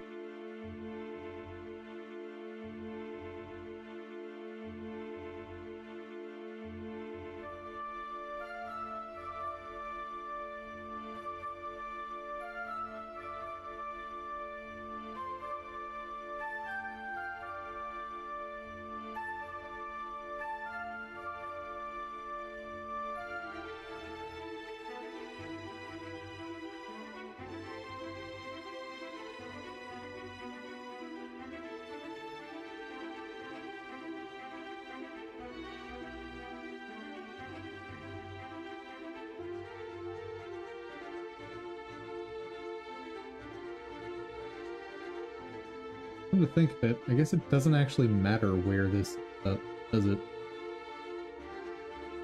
Because I'll just be repositioning with offset anyway. So that just doesn't matter.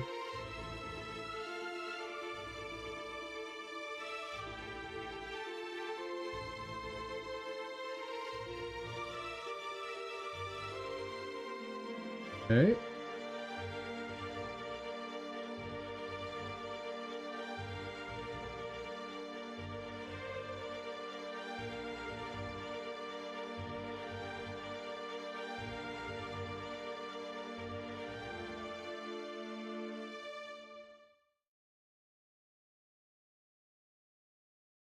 Right.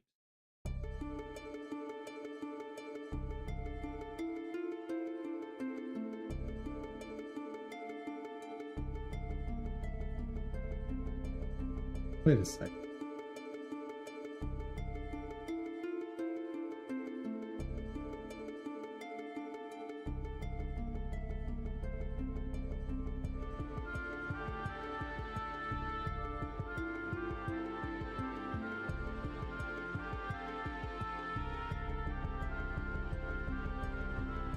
Is this coming up with the same result as before? Surely not.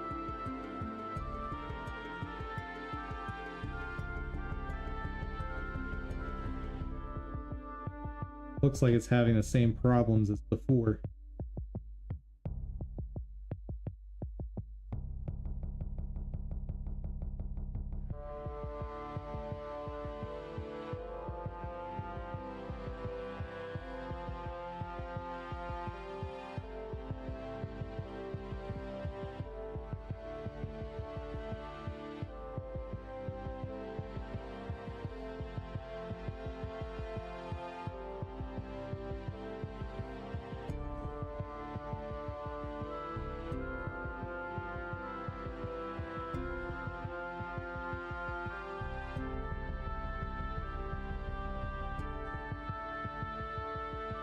I'll need to try and blur it.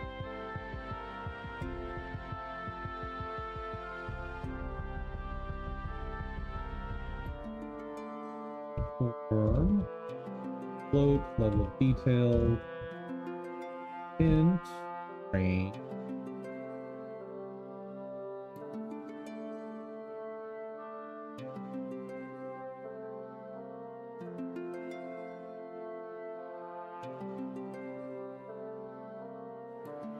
Void, fragment.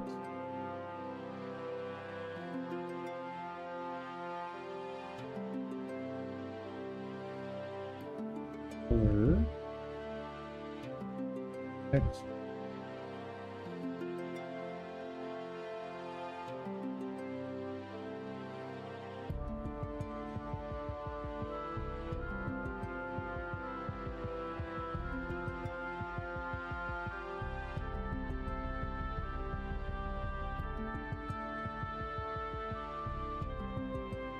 There, I can just go there.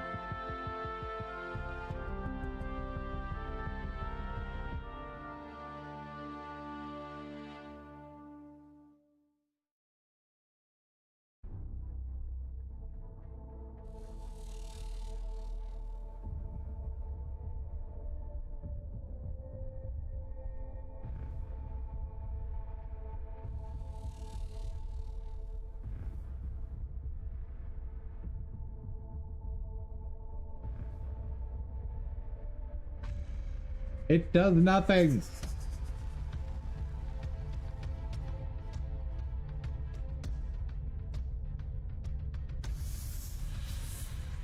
Fine. I'm just gonna expand this range.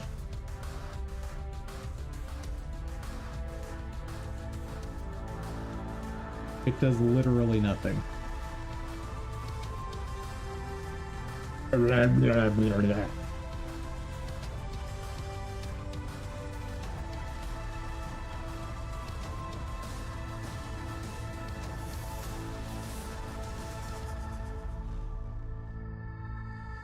Okay.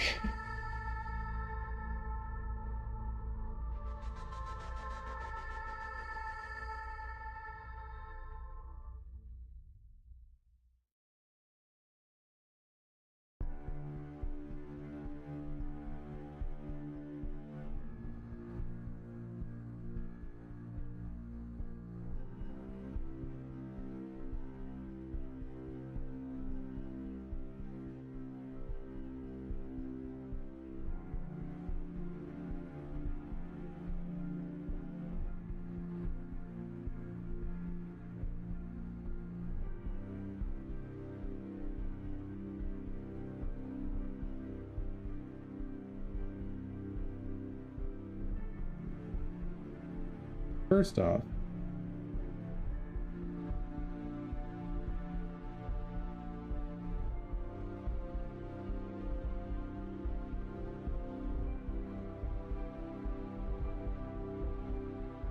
okay, that's what I expect.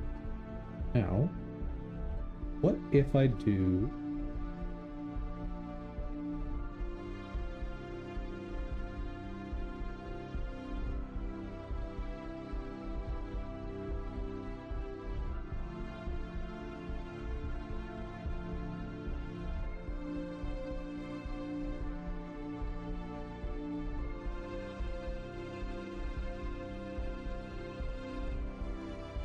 wait?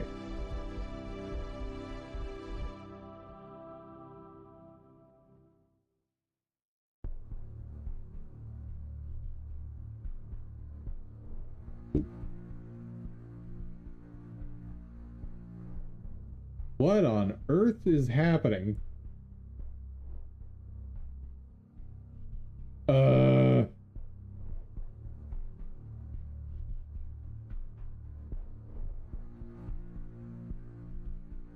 Uniform, float, test, int, range.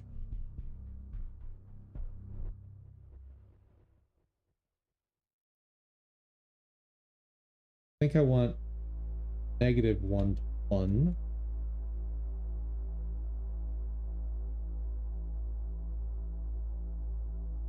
Okay. Only focus on X right now.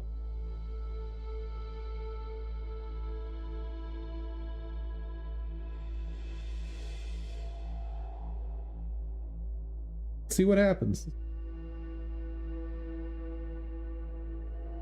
Whoa.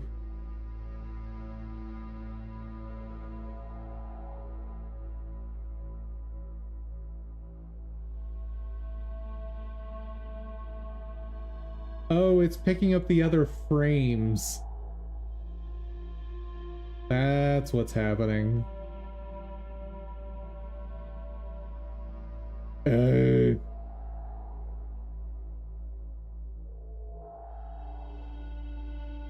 Right. Oh, that makes sense. And I hate that that makes sense. I'm taking a break. I'm taking a break. Taking a break, chat. I can't.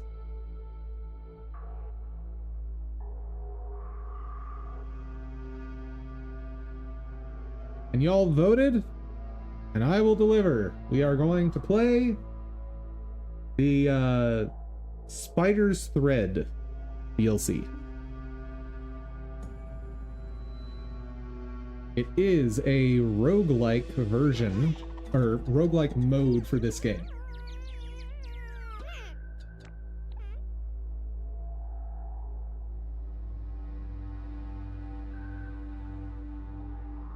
And I think it's incredibly fun.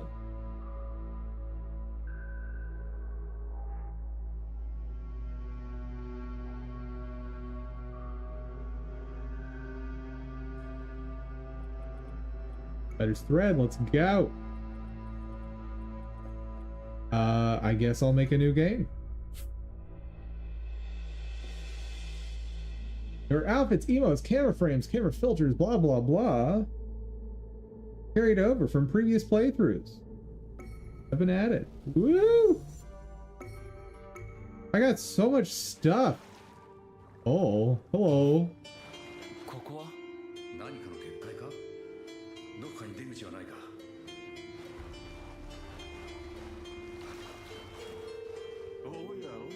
Hello, Magic Bros.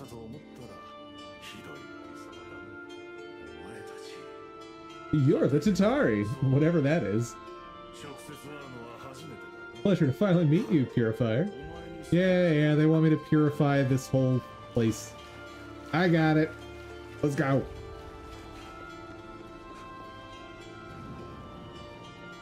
Let's descend further into the abyss.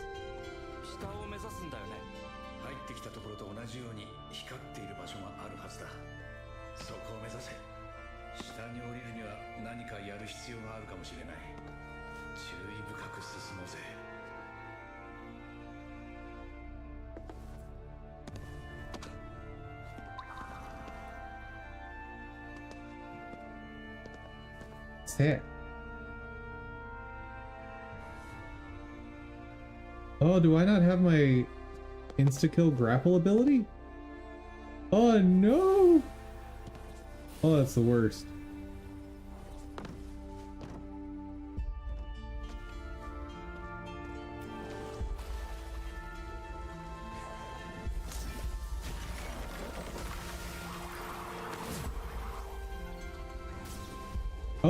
Oh, I don't have any abilities. Oh, that's awful.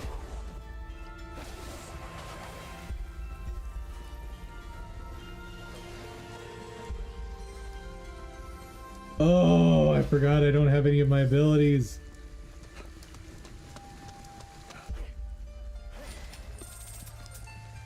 Okay, I'm 99.9% sure the batch file only got through a very small part of your drive's first folder. He mentioned where it renamed your zip files. Nice. Why wouldn't you restrict file extensions as part of your like first pass on this? Were you wanting to rename anything that's not a folder, but just didn't consider zips, or like? I thought you said you wanted to rename image files specifically. Like, this is also going to rename Python scripts, this is going to rename batch files, this is going to rename everything, right? It'll rename EXEs. Is that what you're wanting it to do?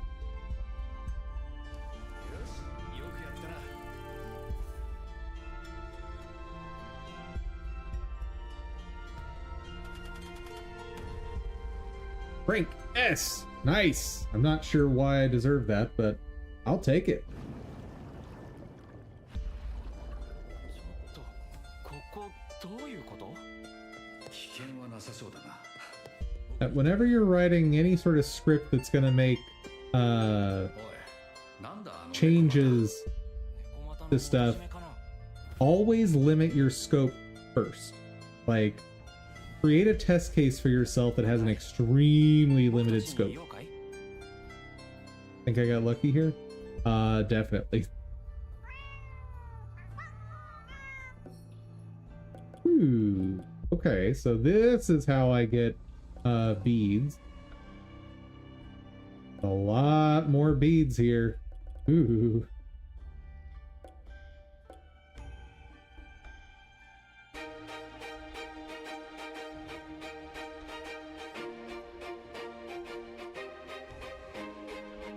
When using spectral vision, a light will guide you toward nearby spirits or yokai, close to any flat. Yeah. Passive speed. Causes your attacks to expose enemy cores, but without doing any damage to them. Arrows do nothing. Okay. Gives every ethereal weaving attack a 2% chance to fully explode, or short time after performing quick purge, your attack will do damage. Nice. Colonian. That word. Damage from enemies will be reduced by 20% when you're not moving. Flame resonance. Burning effect for the shock wave created when wearing in. Freezing effect to the shock wave. Spectral beat. Increases your attack power by 2% for every hour of Spider's Thread playtime. Ah! Well, that one sounds incredibly useful. If I'm willing to spend, like, leave the game running for 100 hours. Imagine if it renamed your C drive. That would be very bad.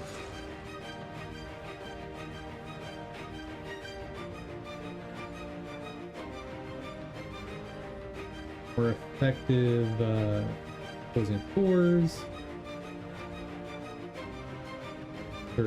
As arrows to pierce the number of enemies, don't care.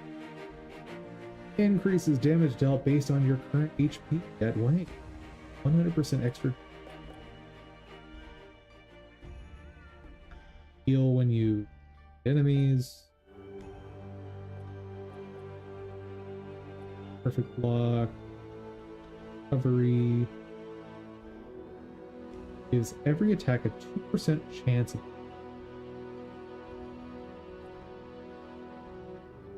the effect of gravity on you by 25%. Nice. Increase movement speed. Ooh. Finally. Iron beads. You'll defeat enemies in a single hit, but you'll also die in a single hit. Using these together with pacifist beads will render your arrows useless. Oh, so this with pacifist I'm assuming is like instantaneously exposed cores. Alright, so we're saving for that, I guess.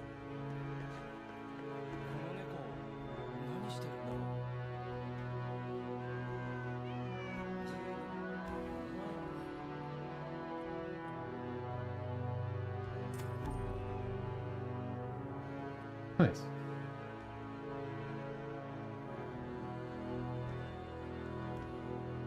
Hello, Neko King. Boss of the Cat's Paw. Stuck between worlds, need help? You've come to the right place. I don't think I actually care to spend any Nekomata, whatever that currency is.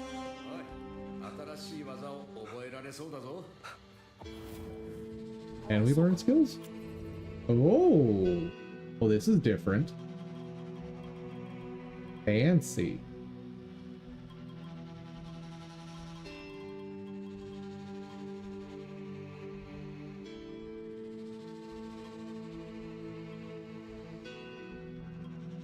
Oh, Nekomata Koban is also how we learn skills here. Okay, so we're definitely saving that.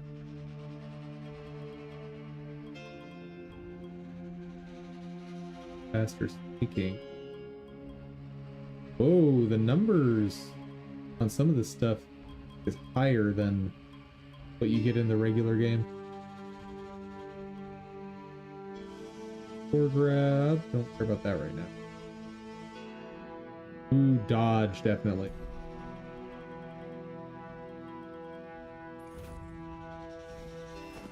All right. Oh, I did that. Thank you. Let's go.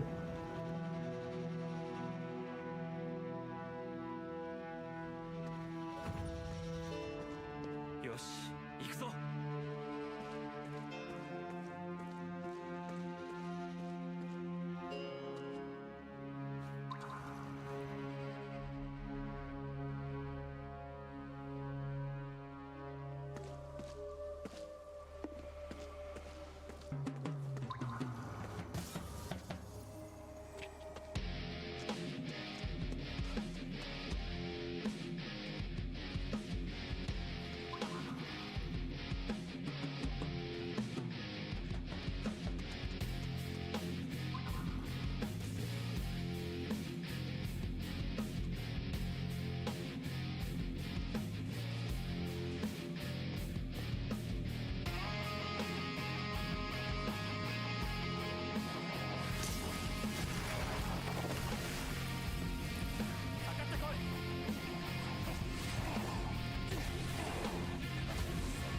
Okay, so one big difference, this mode doesn't have difficulties. So like, we played story mode on hard, which means enemies here are gonna feel a lot weaker.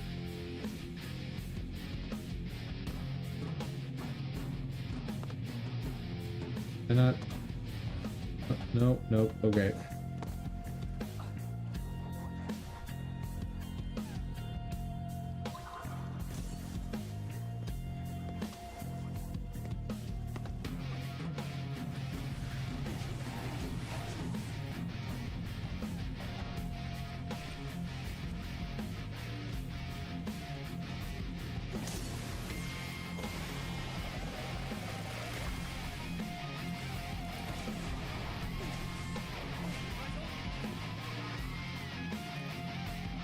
Okay. Where is 4? Reach that one. 4.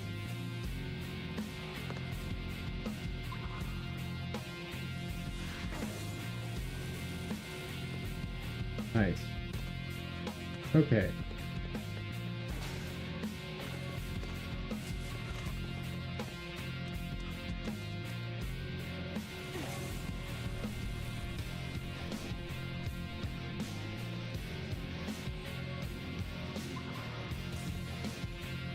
Oh, can't breach it from that way. And I don't have my Tengu ability.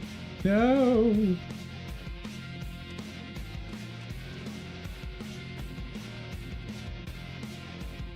Okay, there's gotta be a way to reach them.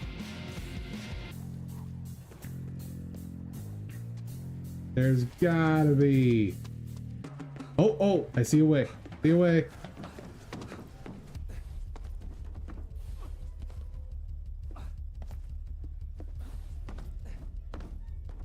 There we go, chat.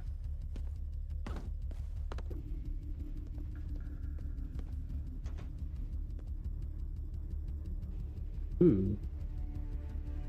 Big boys. Okay. First, see if there's anything up here.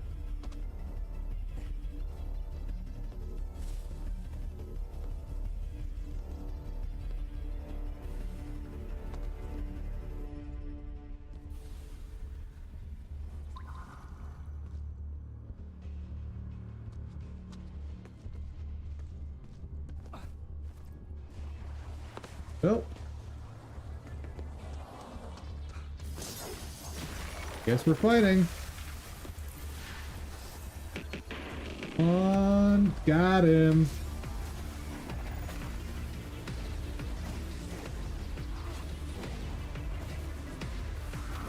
Oh, oh, oh, not good, not good, not good. And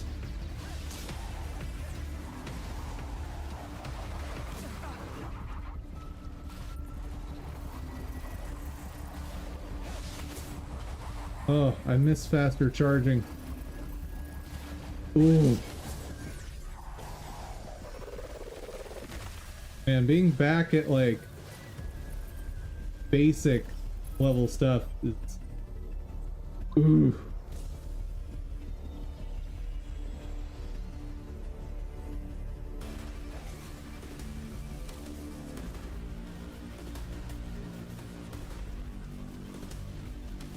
All right.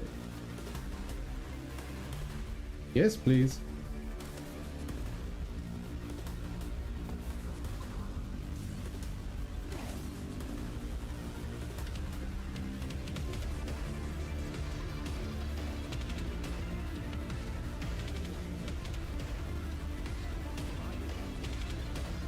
Nice, nice.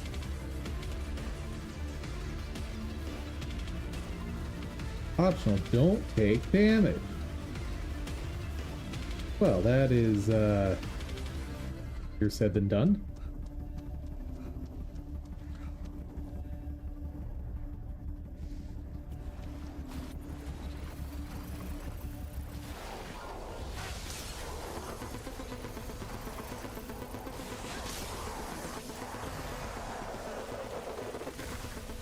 Nice.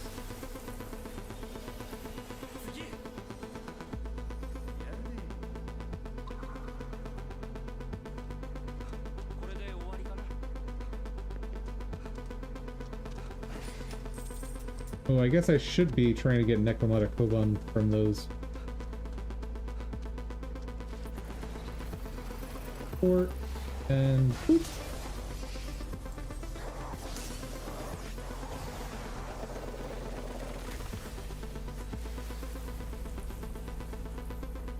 Is that it? Surely not.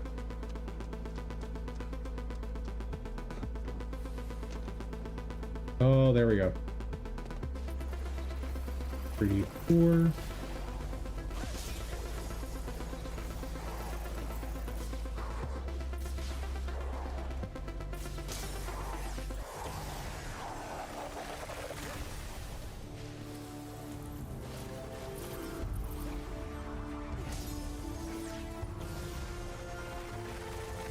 Okay. Huzzah! No damage.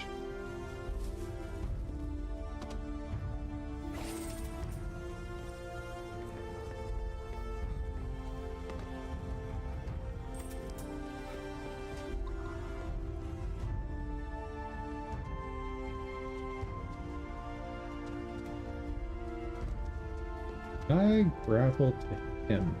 Yes. Sweet. So I do have, I guess, anything that was story unlocked, I have.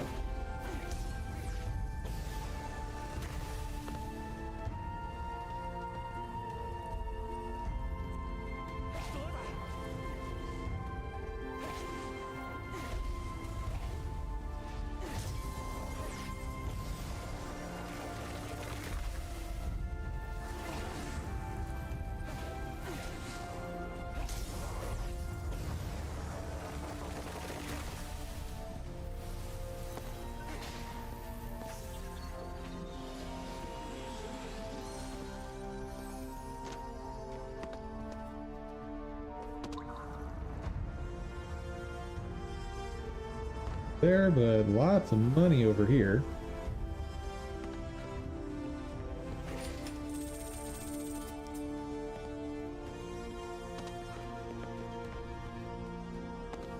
And that's it.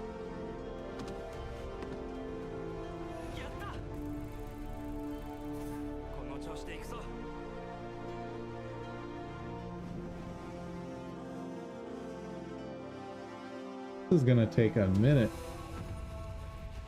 Destroy cores with quick purges and grab. Hold please. I don't have core grab yet. There we go.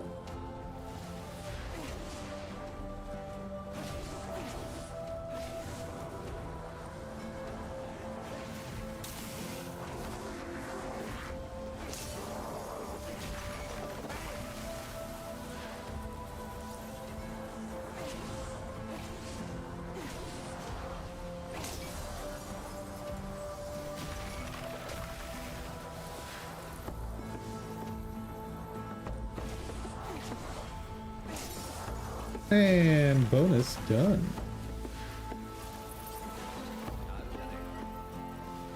Oh, heck no.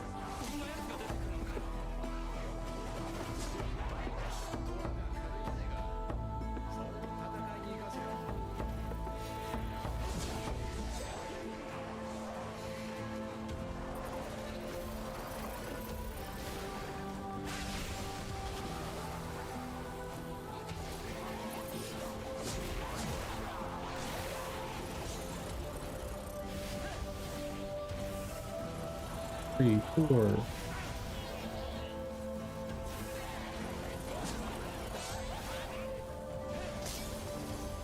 There we go. Gimme. Thank you.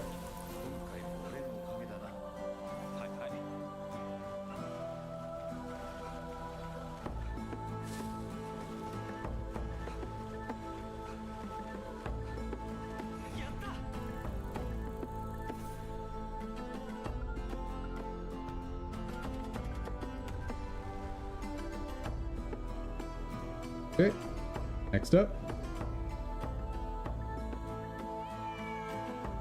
Oh, there's a cat here. Hello, cat.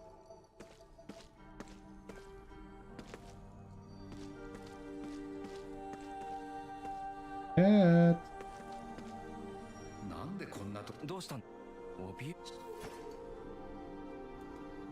Aww.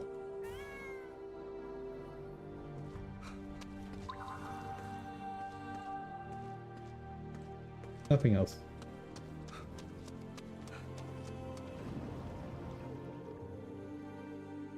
So part of your objectives is collecting all of the cats and returning them to the cat shop place.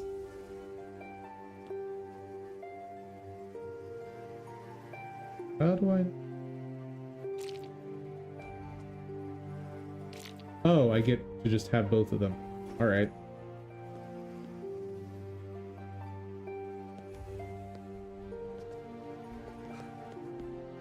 Fair enough. And what do those give me? Gas speeds of wind. Firepower up, defense down, will not move. Firepower up. Spirit well talisman, don't care. Sure, we can do that.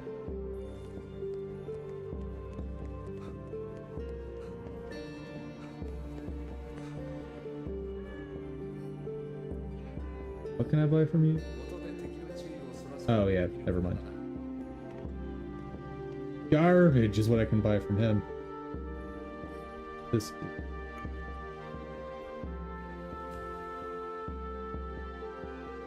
Don't even think about taking it. Fair enough. All right.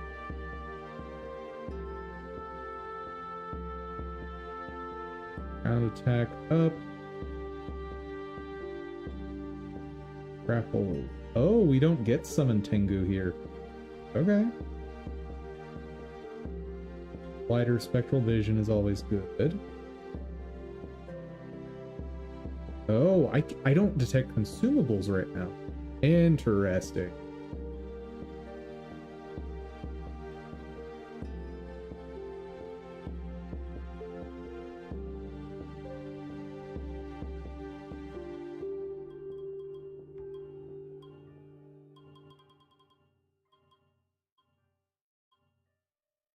Ammo capacity. Oh, that's what I should get. That's like main DPS source. Yeah, we'll focus on that. Hello, cat. Lost cats. Huzzah! I need to speed up this run. Otherwise, this is going to take absolute ages. Also, I need to get Quick Purge badly.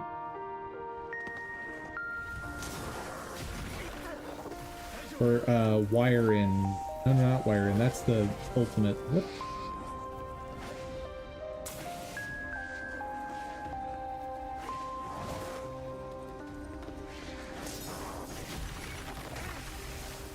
Sweep the floor with a chain of 5 or higher. I don't know what chain is.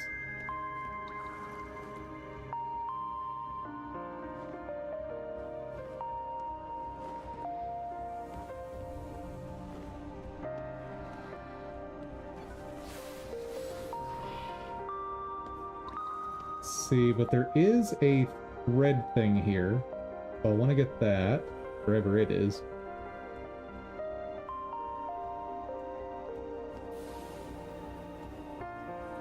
And there's also, I think, a yokai here.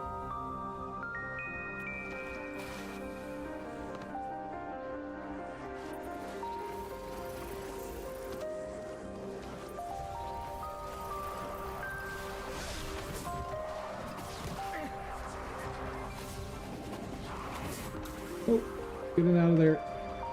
That was almost real bad. Oh, I don't have any consumables. This is not good.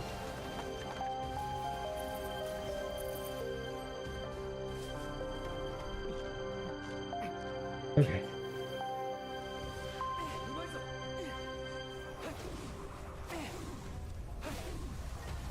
Come on. Close court. Or not.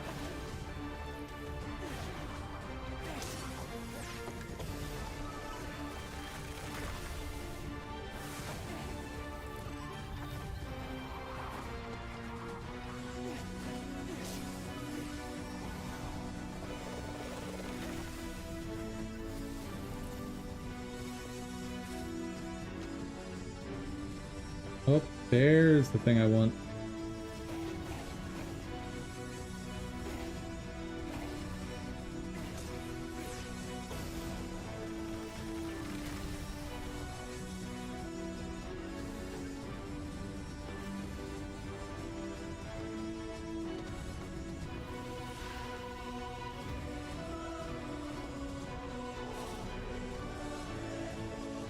Where's the yokai?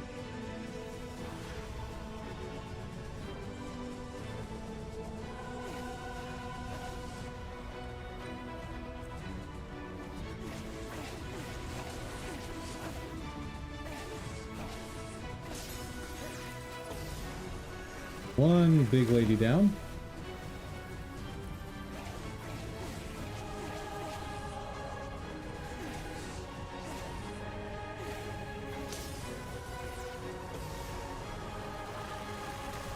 Oh.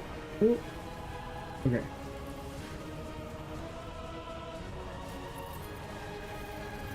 Four.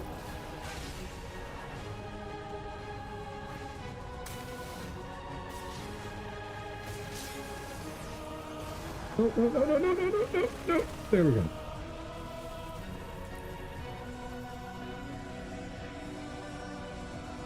I think the purple icon on the left means yokai.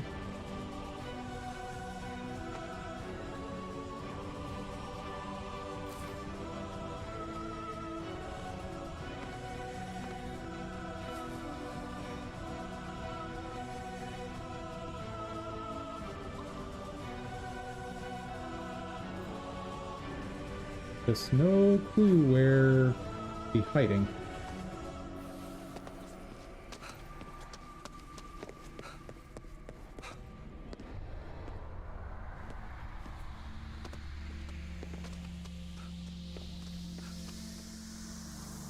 What?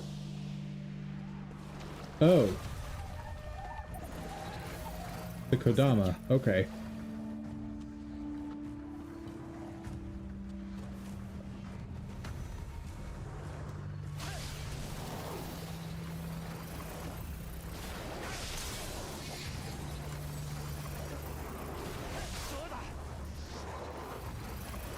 Or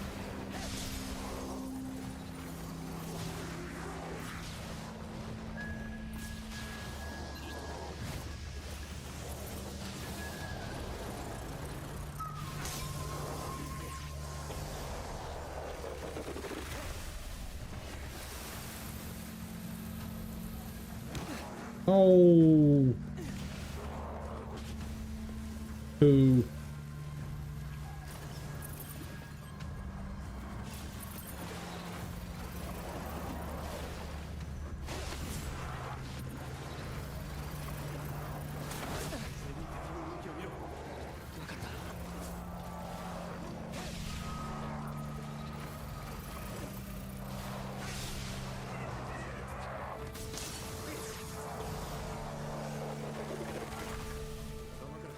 Good, not good. Ooh, definitely not good.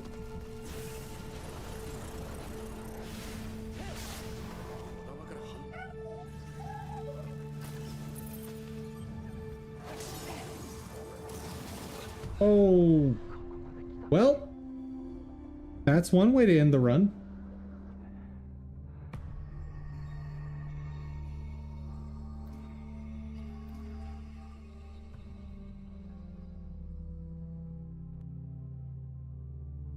There you go.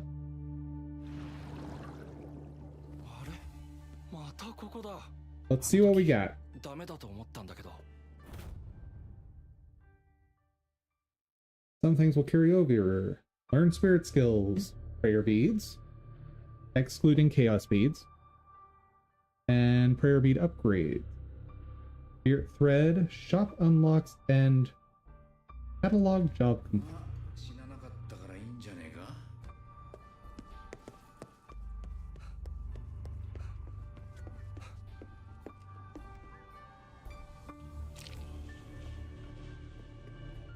Oh, okay.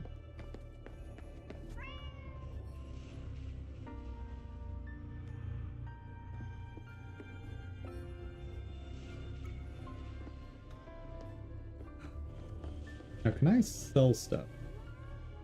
お前 I thought you could, but...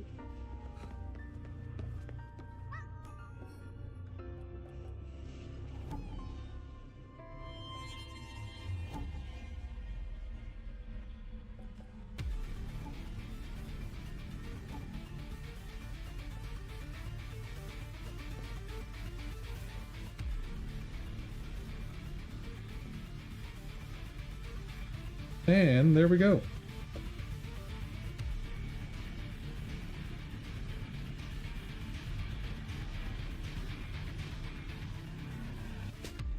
Back to the code.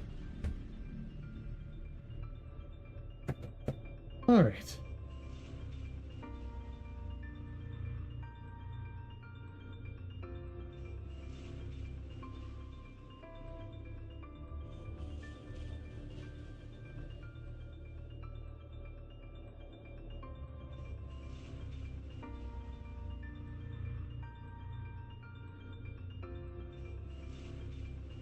So I think what I want,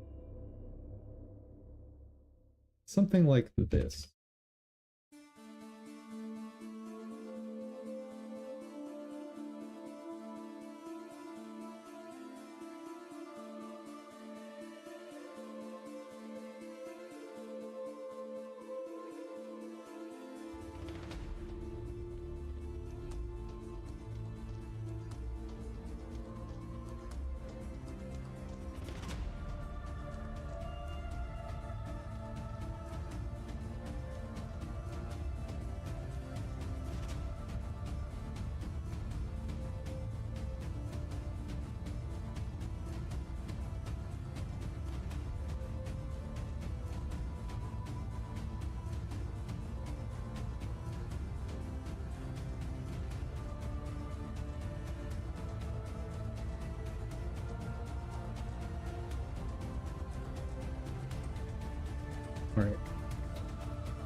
how do I combine them is the bigger question.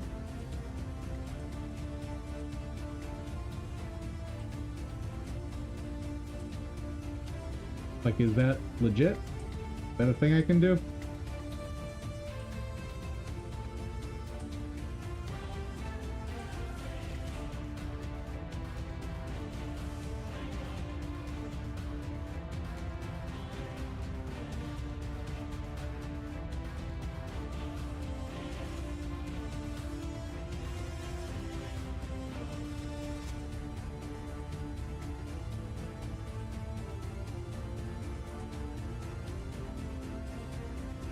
Okay, I'm getting something kind of like a blurring effect.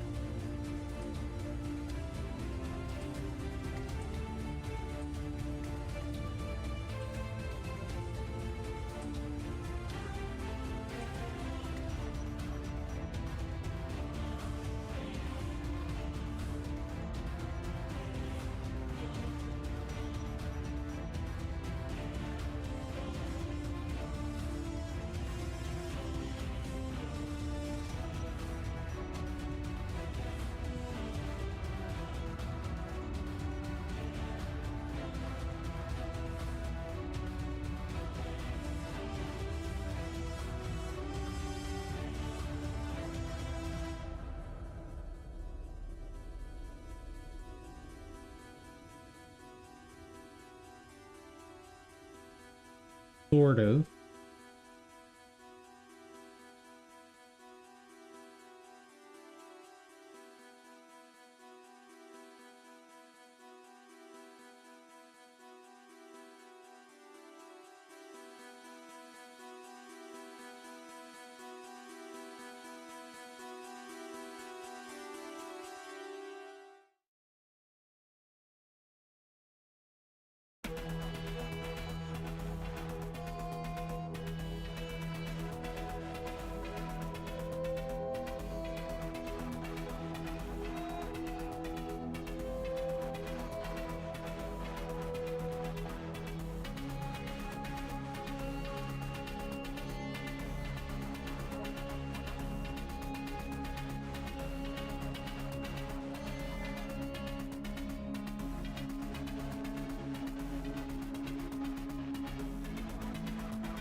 Okay, so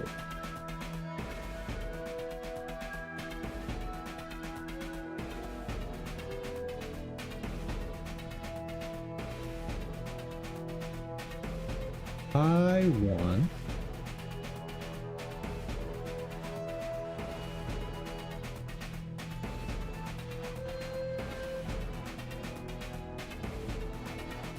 four, zero, zero, zero, texture dot alpha. There's an easier way to do this, I think. Maybe not.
Hey!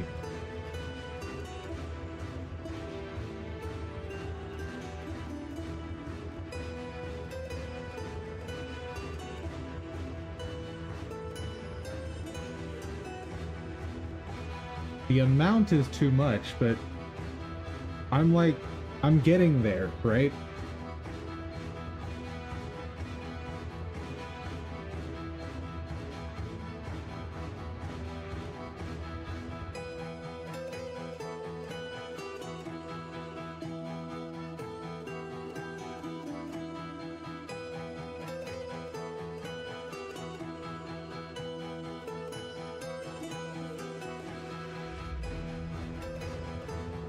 Okay, I also need more.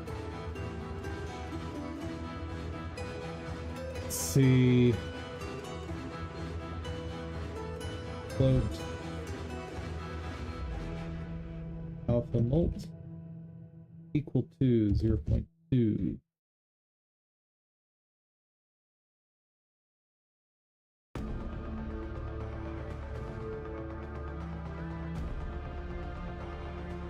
Don't need the fourth one there.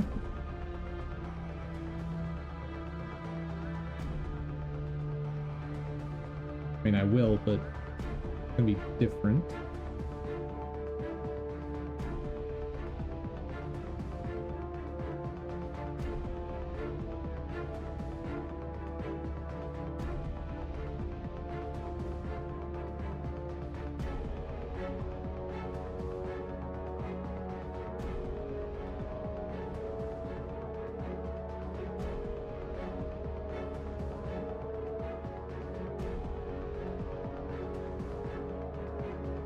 Okay, so I have plus x, minus x, and plus y.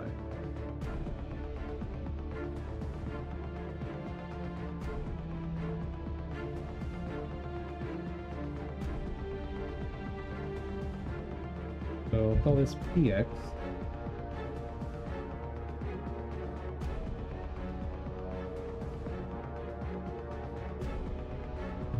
Minus x.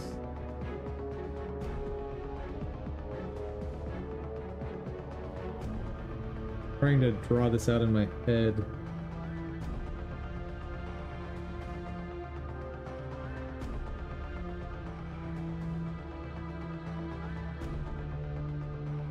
Plus 2x.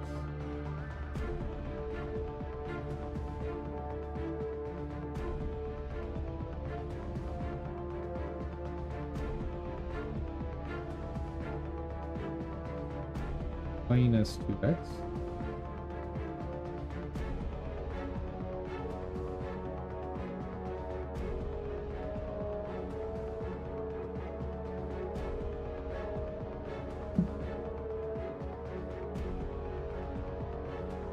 This is plus y, y, and I want plus 2y.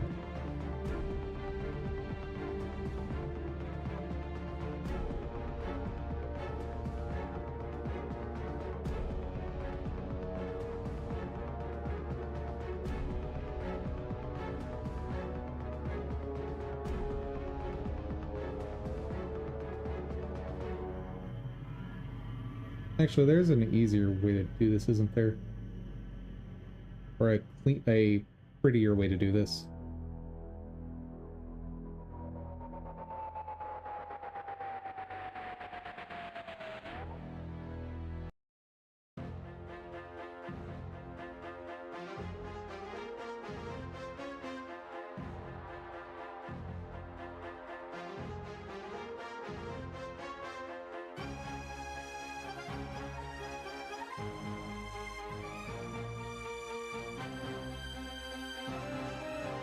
What's wrong with that?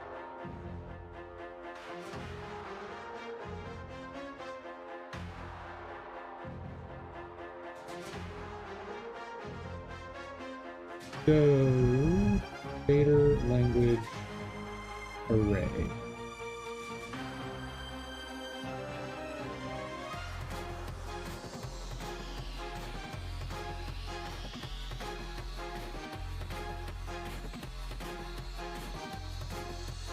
Oh.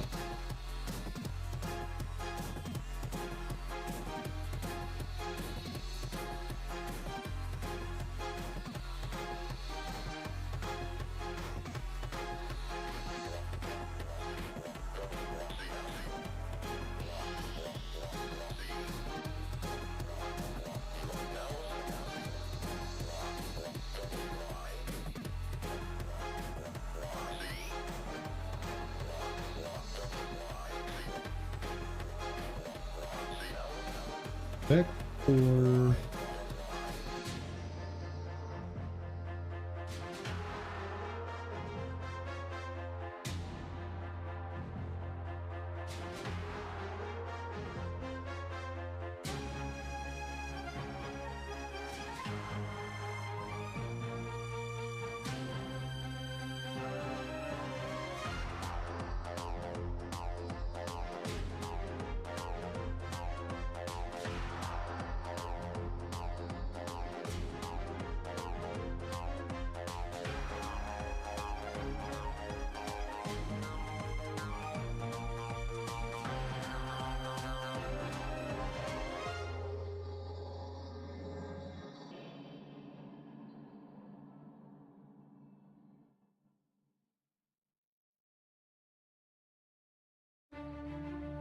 That's the syntax I want.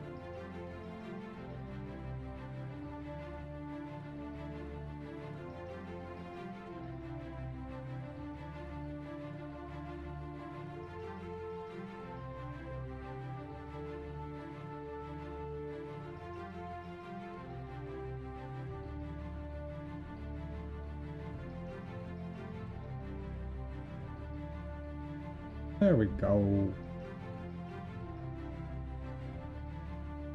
Valid assignment of void.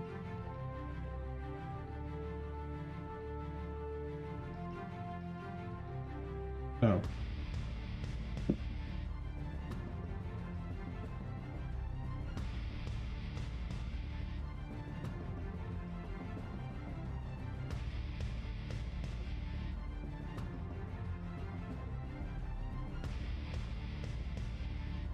That's fine.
Okay, what other ones do I want? Got plus x, plus 2x, minus x, minus 2x, y, 2y. And let's add on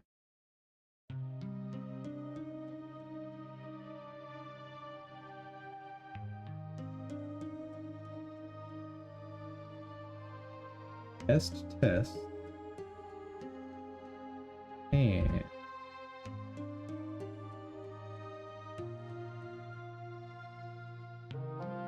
times negative one.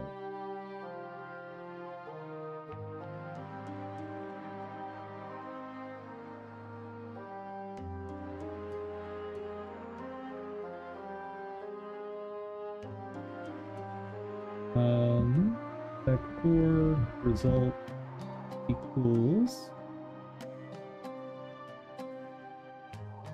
what?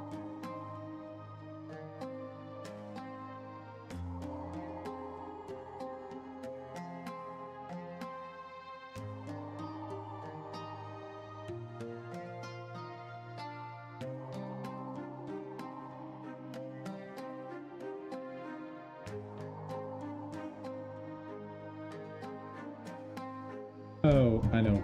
I need.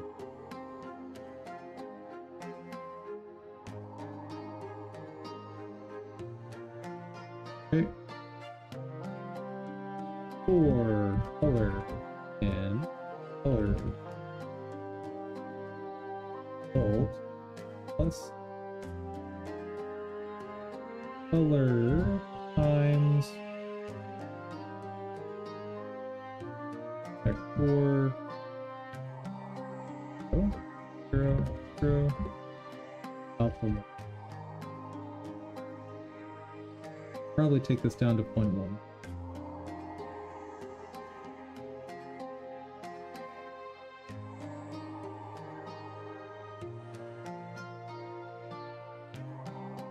Oh, right, that's not how you do for loops in this language.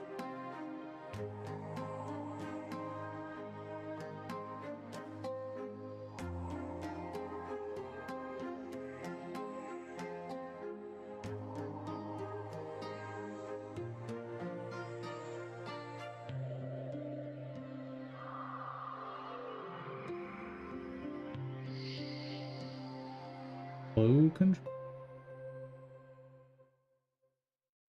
Ah, there we go.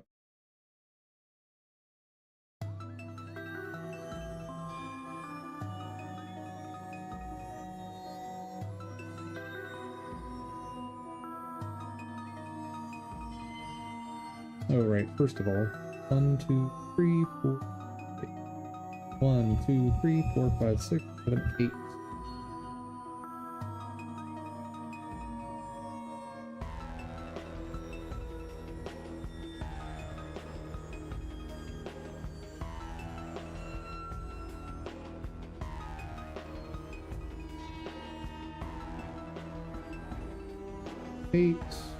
Yeah.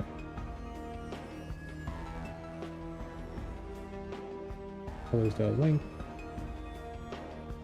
I plus plus.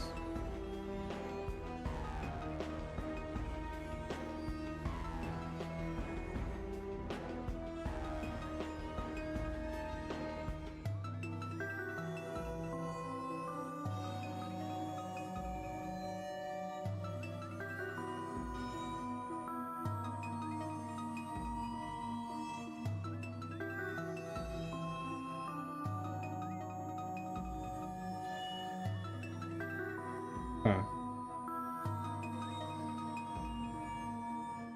Now, are we good? That color is result.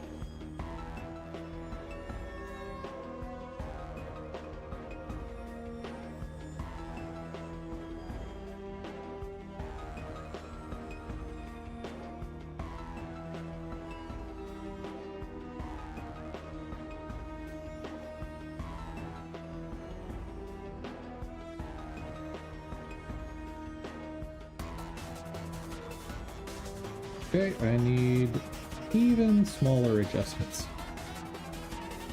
Eh.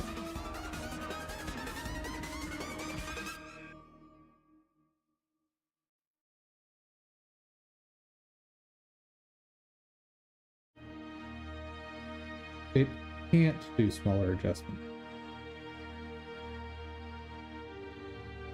Okay, so then let's do this. Make that the hint range. And inside here,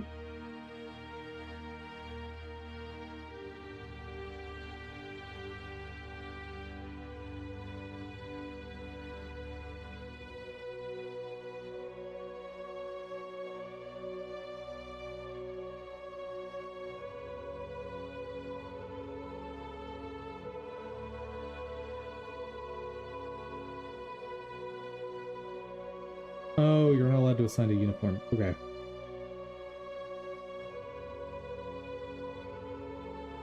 Then let's just rename this.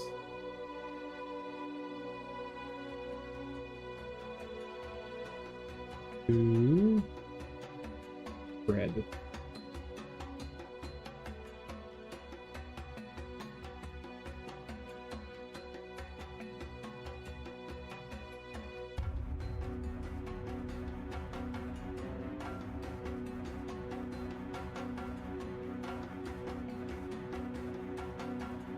Seems a little weird.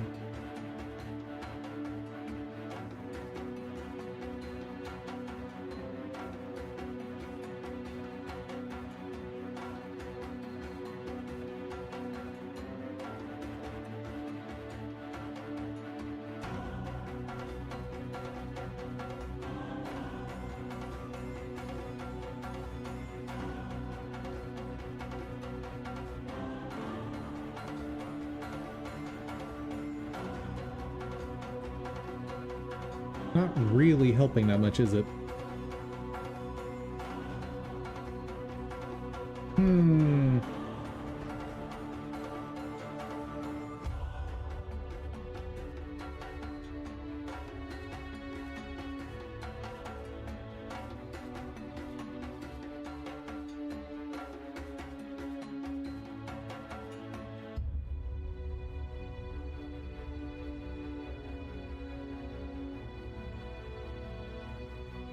Like, it's definitely a blurred effect, and I like that.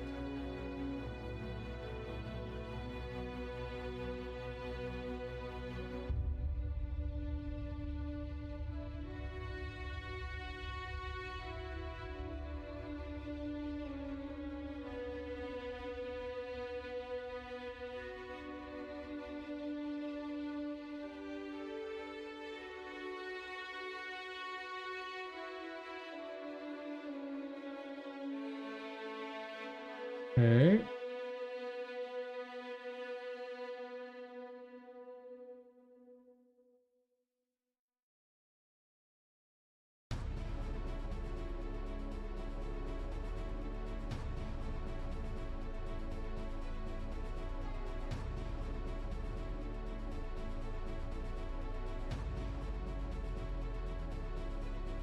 What if instead something like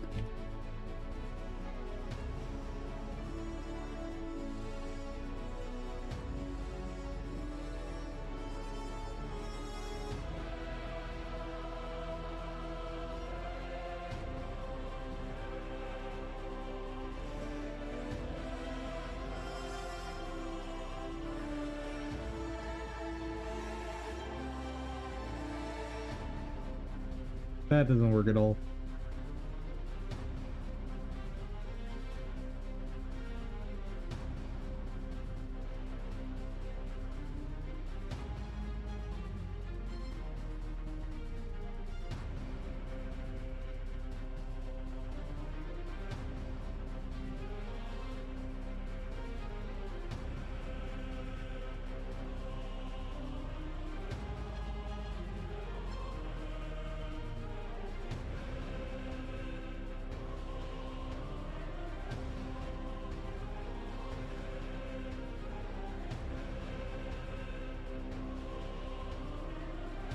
How can I do this?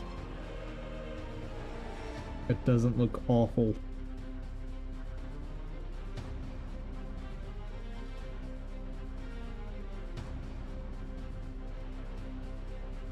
Hey chat, you guys got any ideas?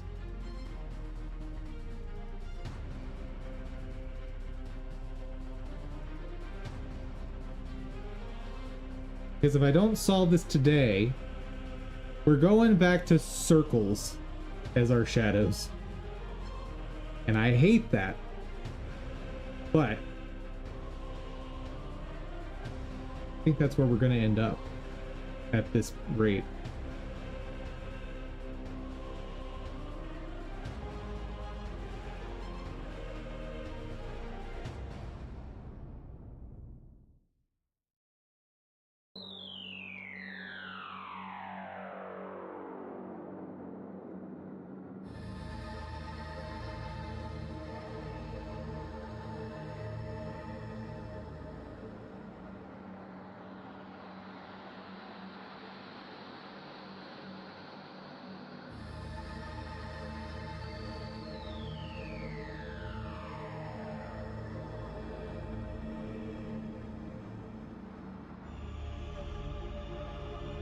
So why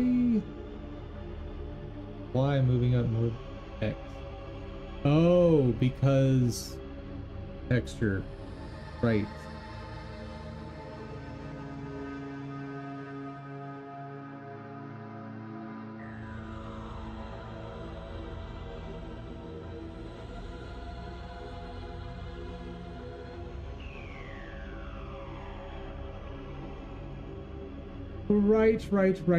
Right. Oh, bother.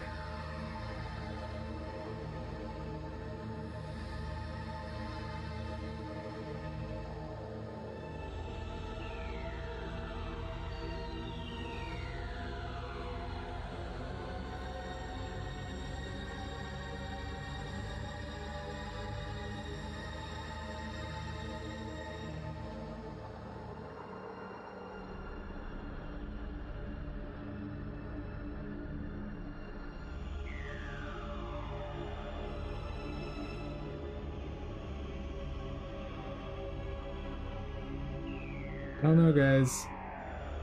Kind of out of ideas.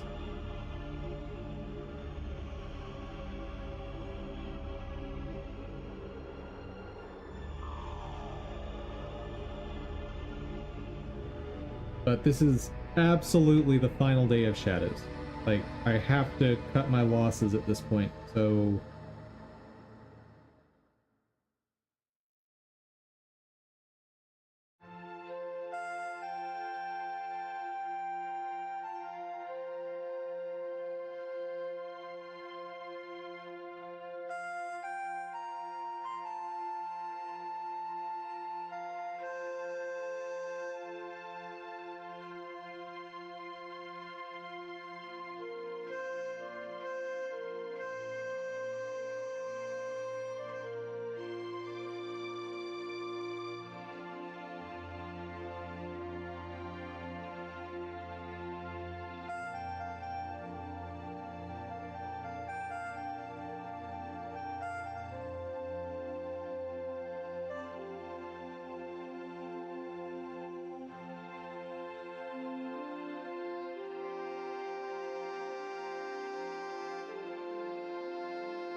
Oh, I'd have to do a ton of math for that to work.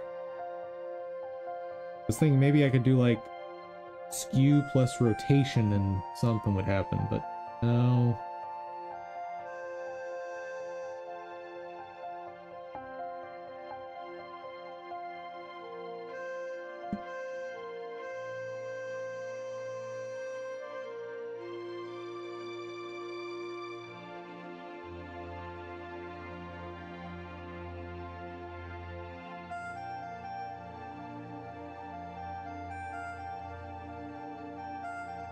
Let's just see what it does.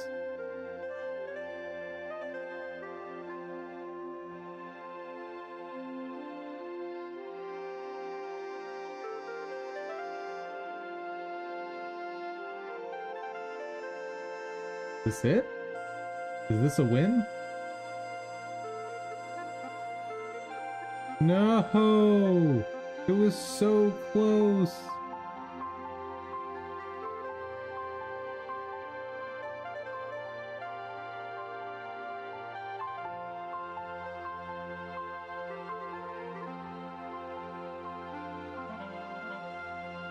Oh, the shadow is so good. Like, all of these attacks look great.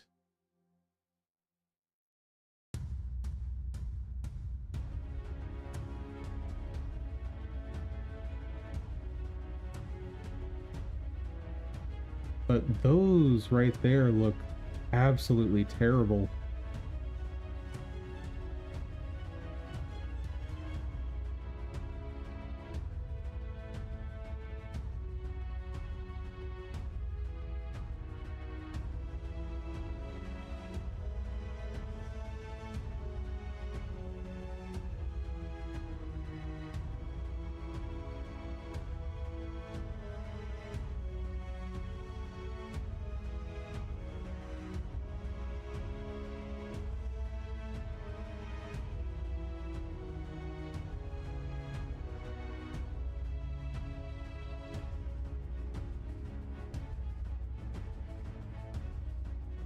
Hmm.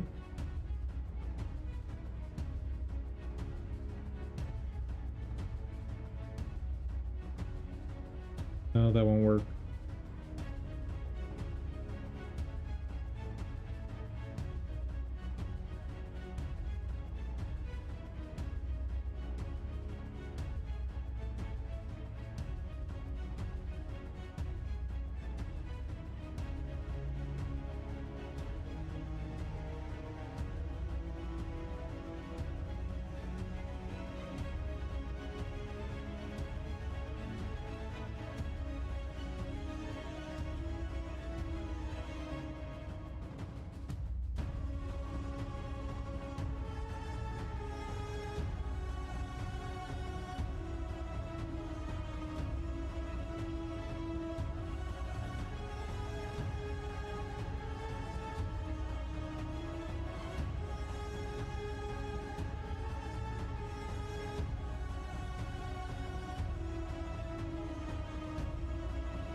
It's almost like I need two different shaders for this to work.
I'm at a loss.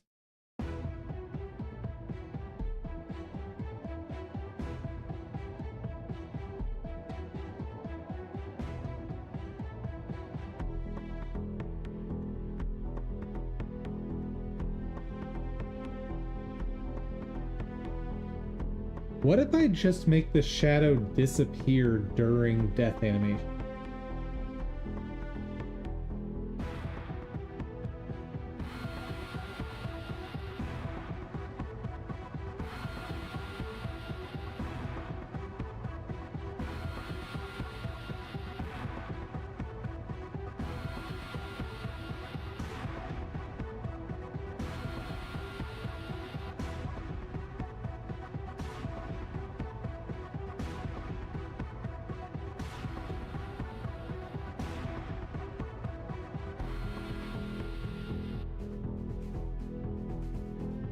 Shadow dot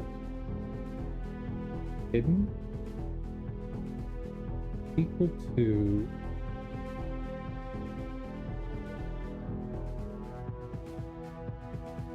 frame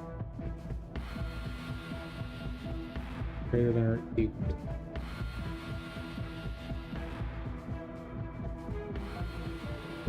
Ah.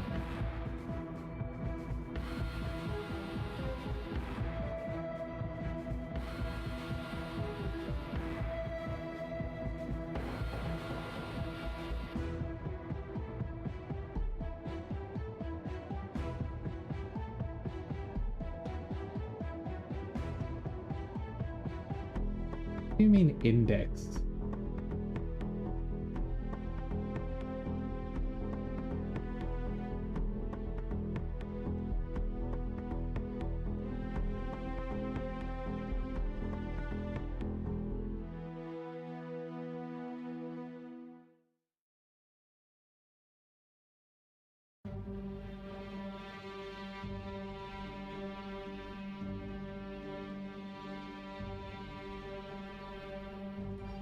Oh, I just want visible.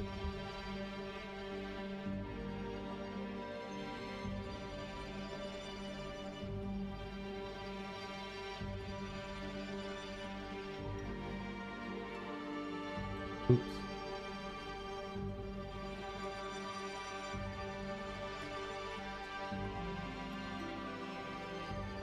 Not that.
Looks so good for all of these animations.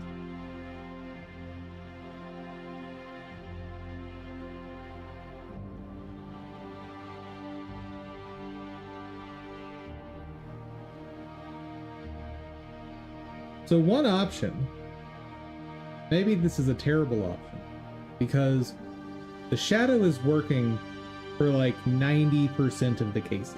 The only thing that's off is the death animation.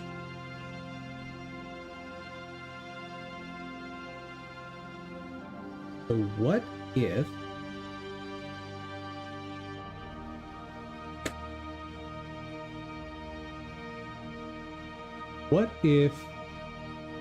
I just don't use death animation?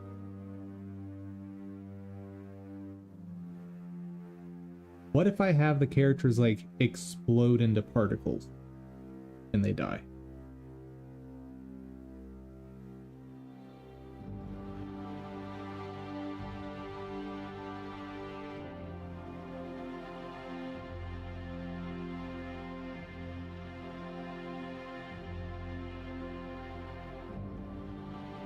Because I really like how this looks.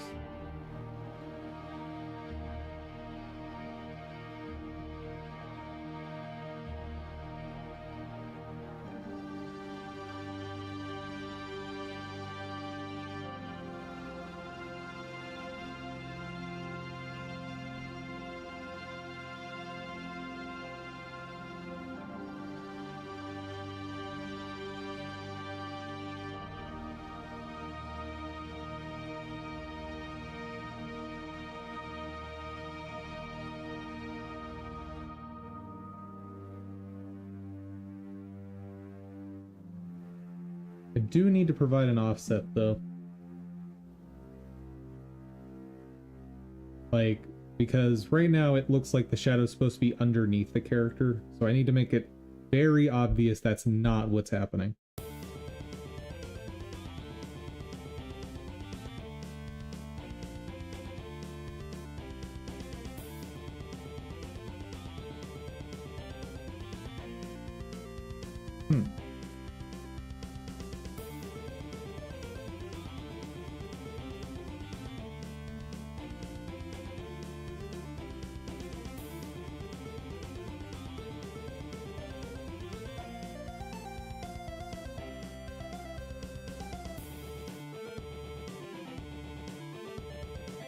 Yeah, I need different constants for those.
I want to do...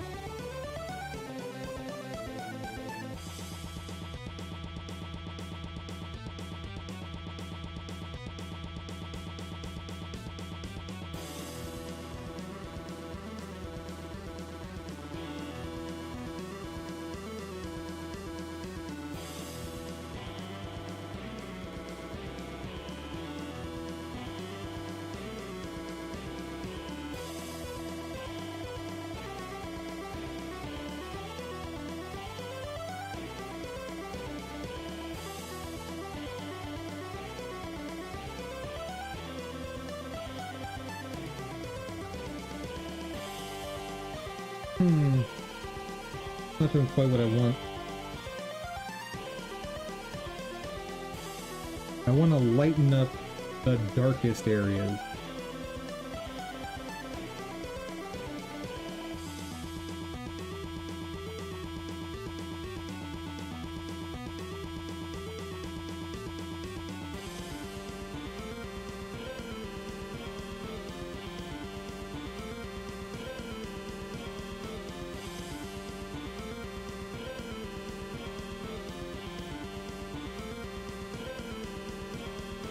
One way to do it is to square root the alpha first.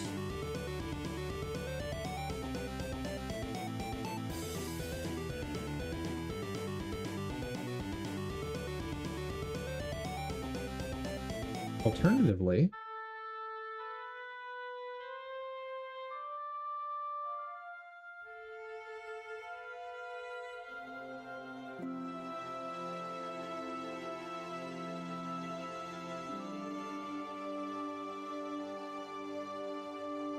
here's what I do.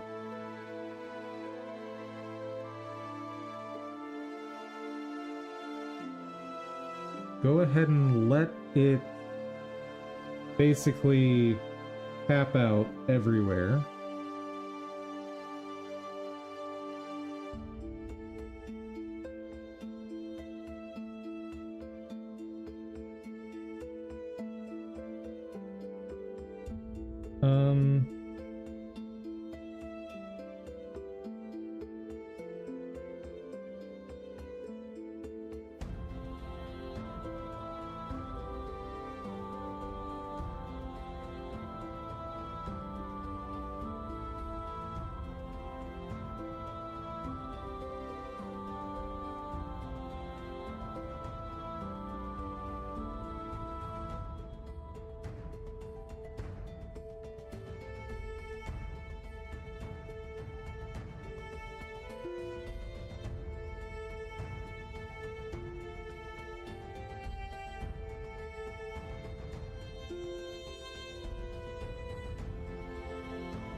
Alpha post.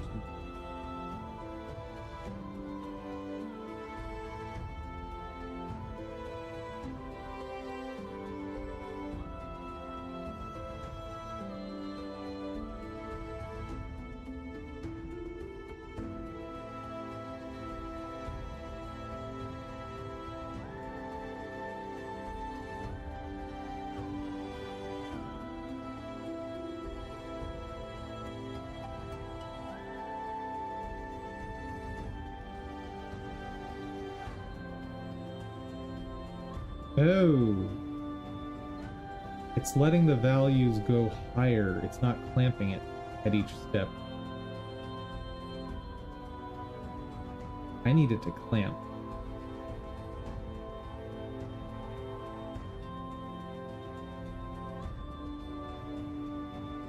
I'll add a line here just to make it happen.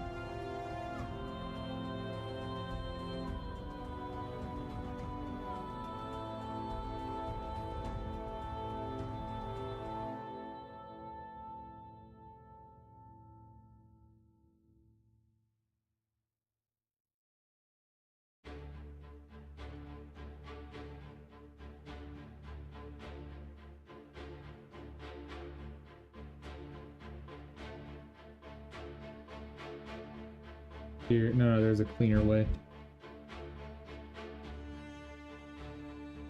Color dot alpha is in 1 and color alpha.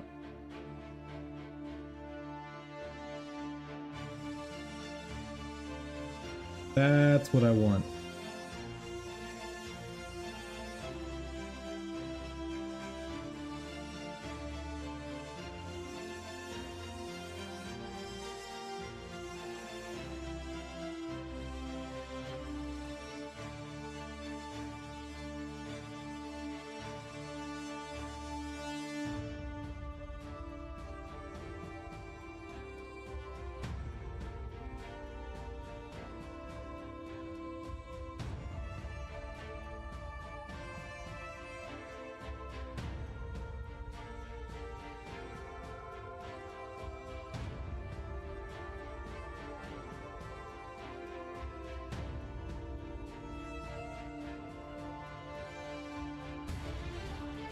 Okay, now I need to fix the Y moving further than the X. And I'm just gonna do a dumb version of it. This will not, what I'm about to do will not work for any of you unless your sprite sheets are basically the same proportions as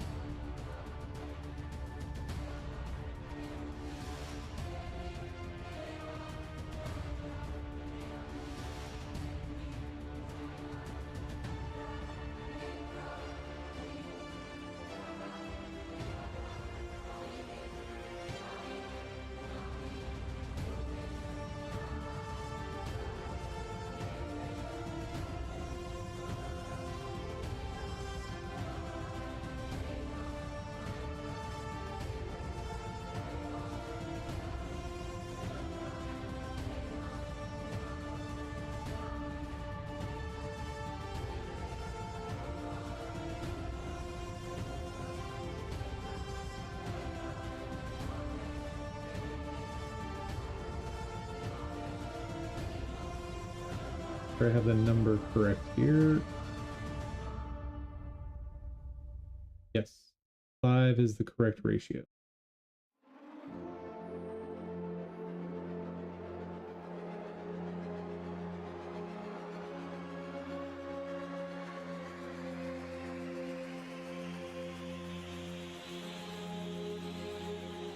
Much better.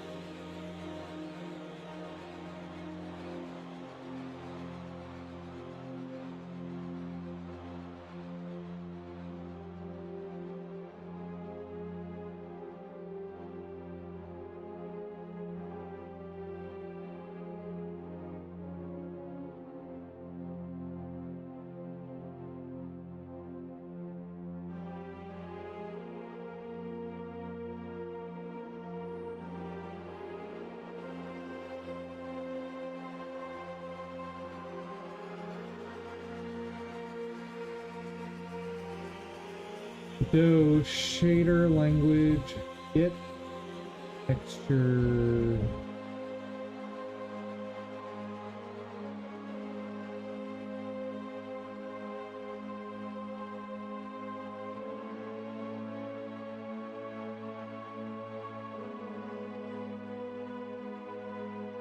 Whereas texture size in pixels is with height, so every pixel size is that. Normalized texture size is 5.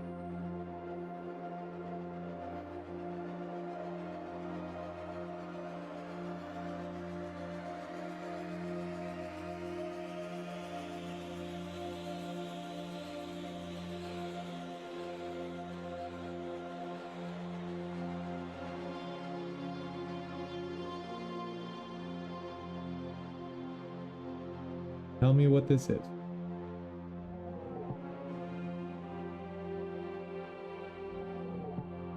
Normalized pixel size, that, for sprite with texture, that, size is that.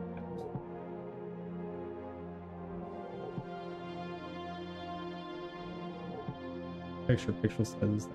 Okay.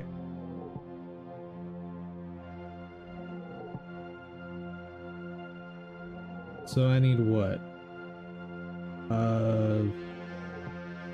X over Y?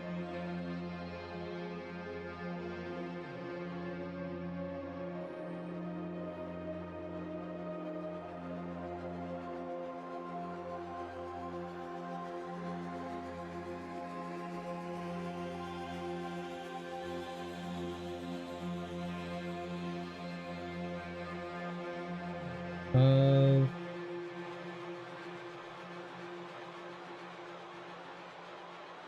height width ratio is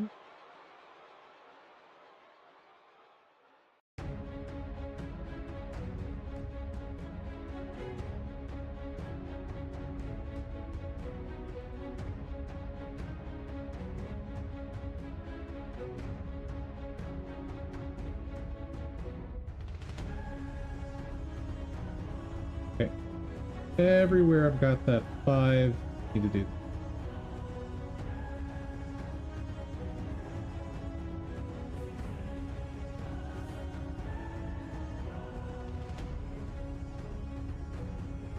Did I actually get it right on the first try?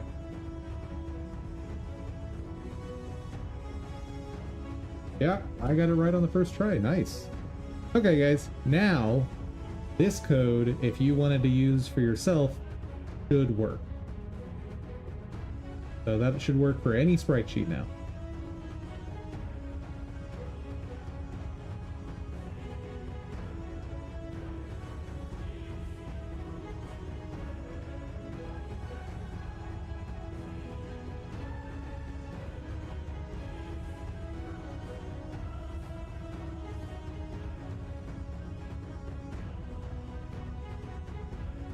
Why are they different? That doesn't make a lot of sense.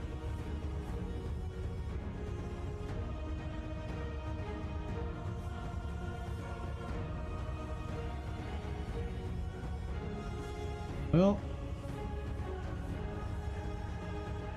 get it in position and just try it.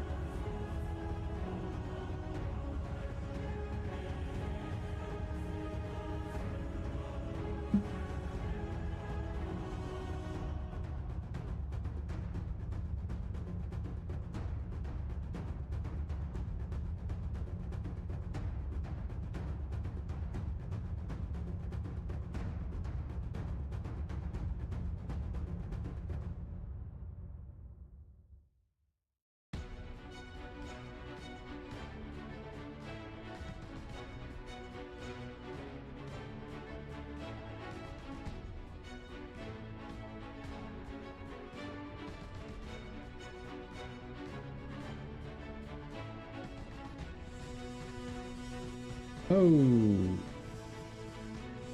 Broke.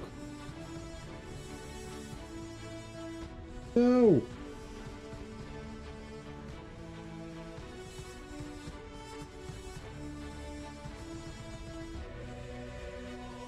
See?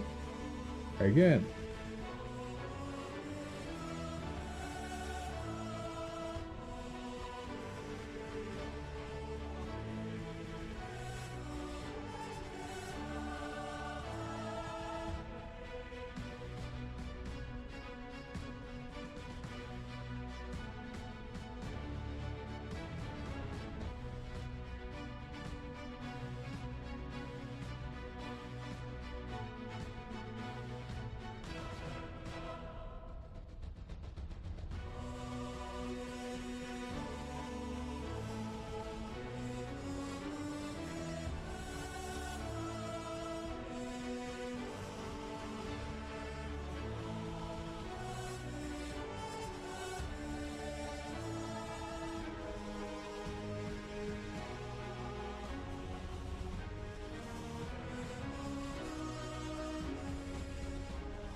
Ignore the death animations.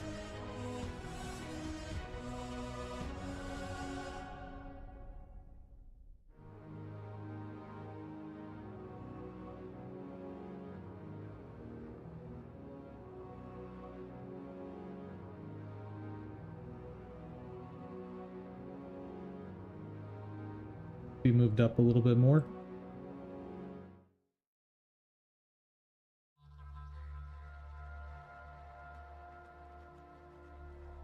Go the other way.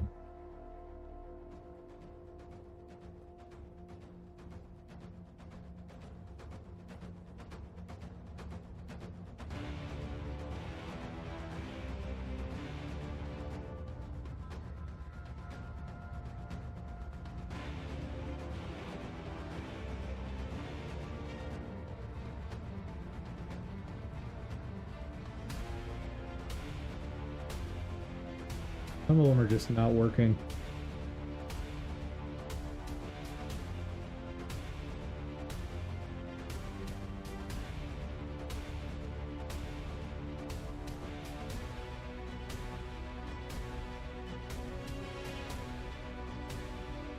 And something I need to test. Okay, before I start fine-tuning this too much, save. Now let's apply this to this sprite. First of all, hold on. Let's do a performance test. Google's still open. Oh, there it is. The basic test of this.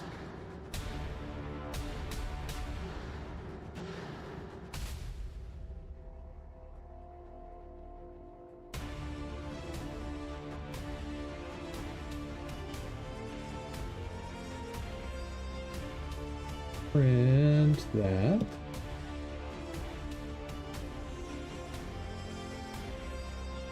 Show me. How are we doing?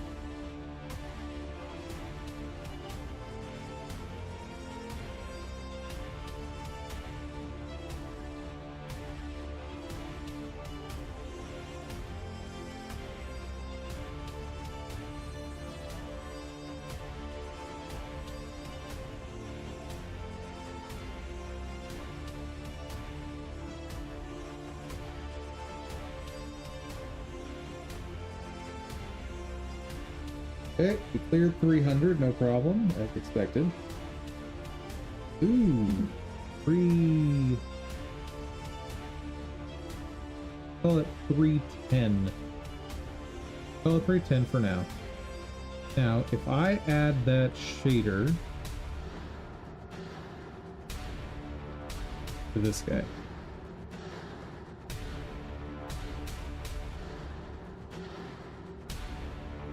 Does the whole world end?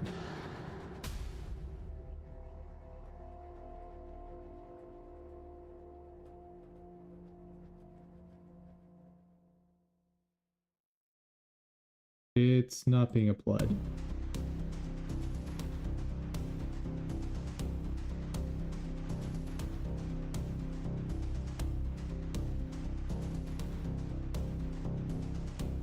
Enemy spawner. Right. Template. Enemy.tscn. That's right.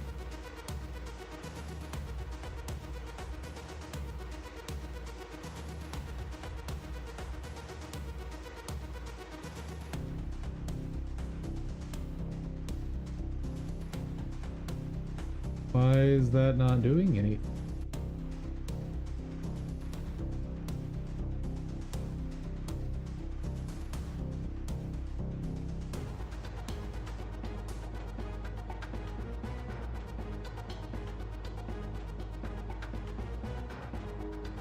What?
Going on? Why is this not updating at all?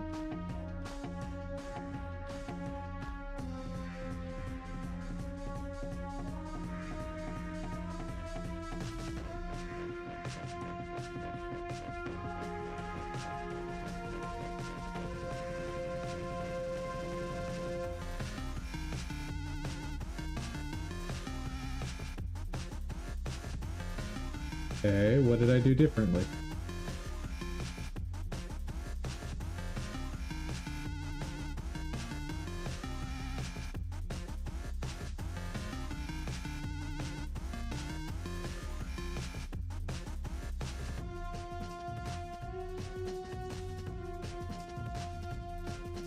Nothing. Oh, hold on.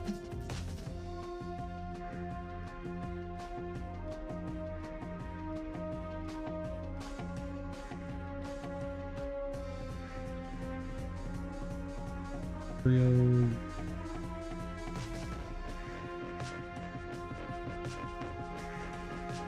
That's what I want to see.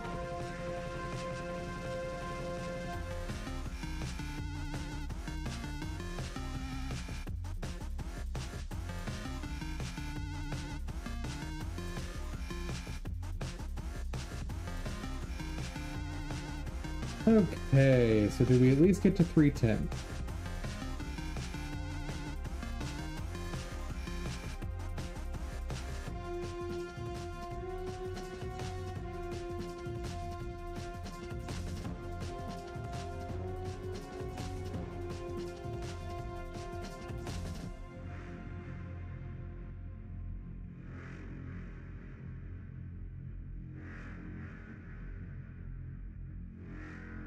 It's close. Okay. So this will work. This works. I have to ditch my death animations, but that's fine.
Wide stance is still doing some funky stuff.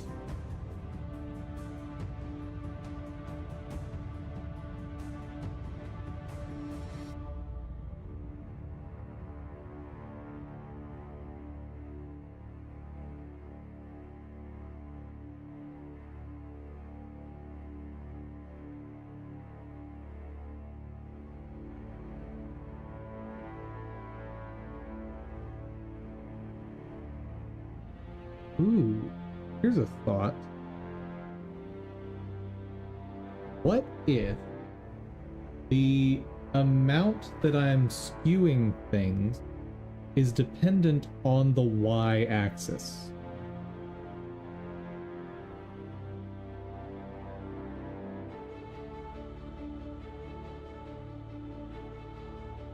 That way, lower down where the feet are, it'll be more accurate to the original texture. This could be really good. This could be awesome.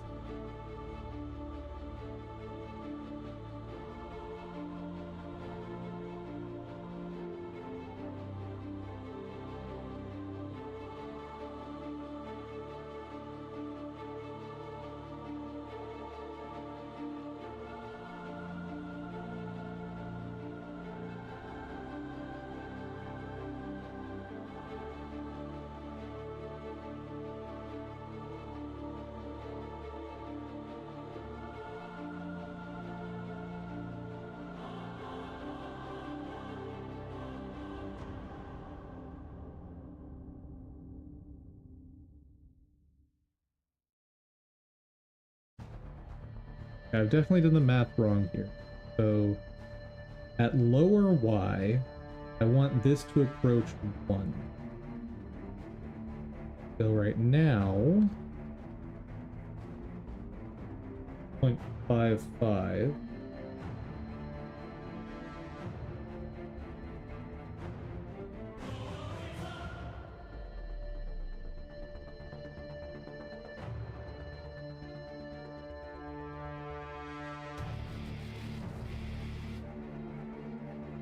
So I think what I want is something along the lines of 1 minus that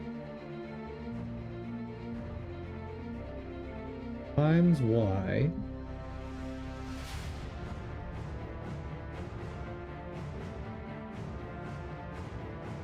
and I want 1 minus that. Is my math right?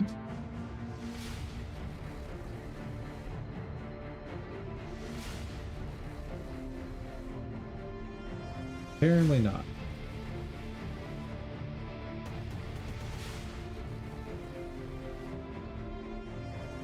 How to do this?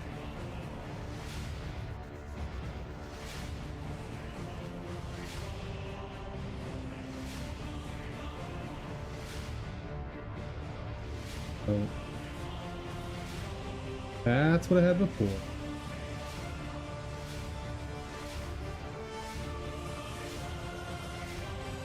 .5. That's what I had before.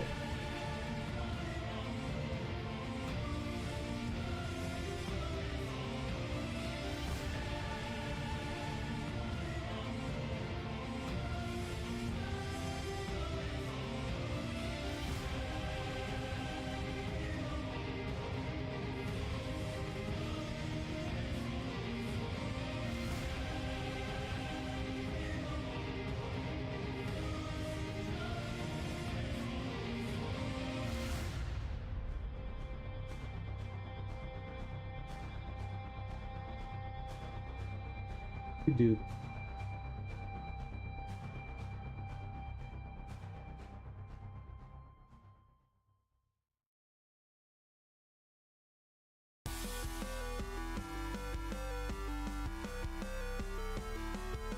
So this is what I want at high Y. At low Y, I want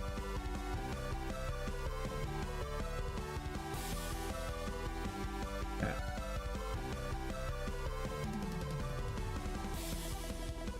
So what function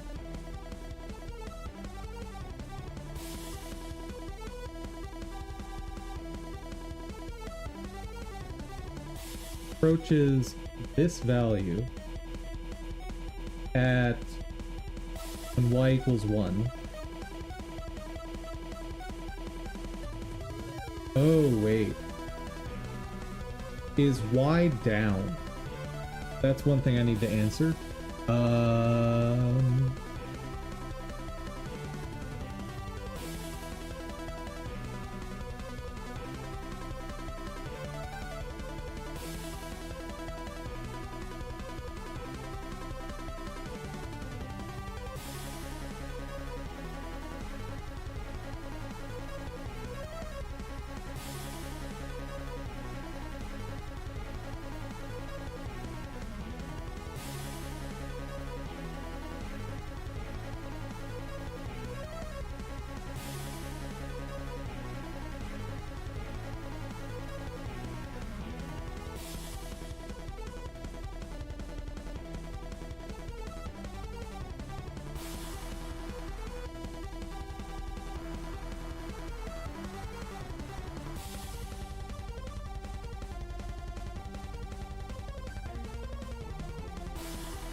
I can't tell.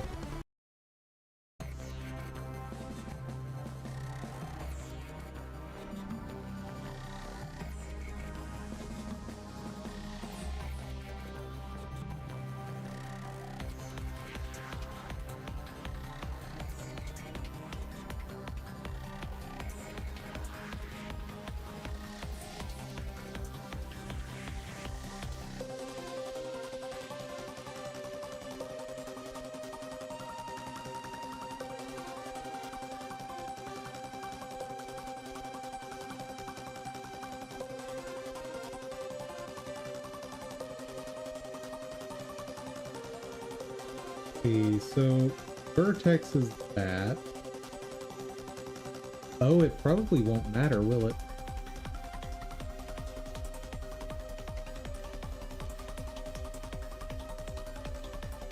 Yeah, the way I'm doing this, I don't think what I'm trying will work. Okay.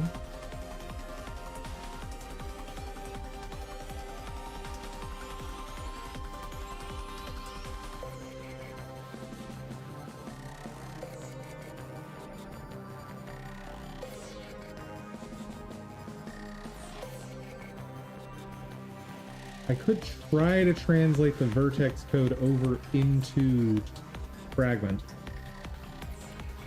That might give me what I want.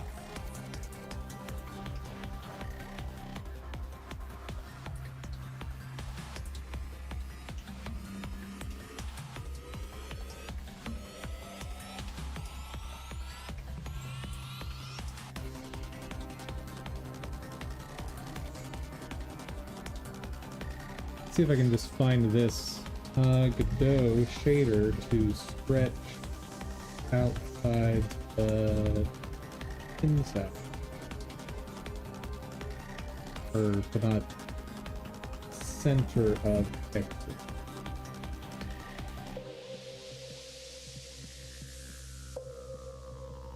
Yes, I want to do that.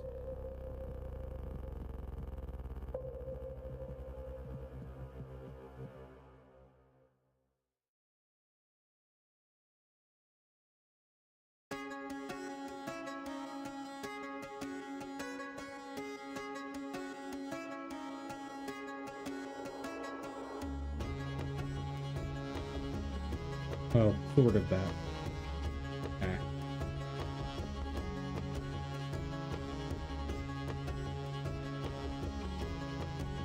Stretch edges.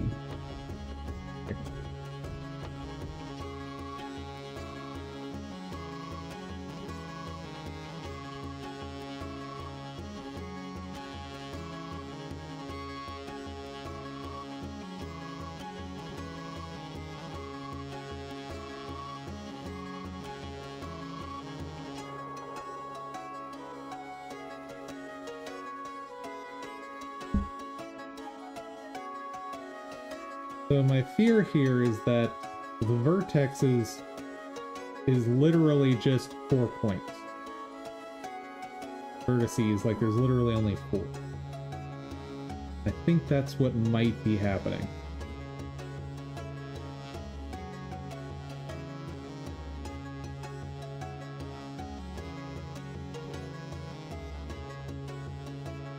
What if I do?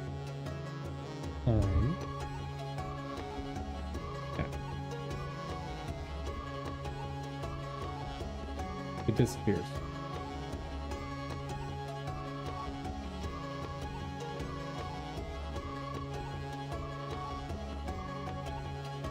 Just in case it's hiding somewhere, let's... Oh. Hold on.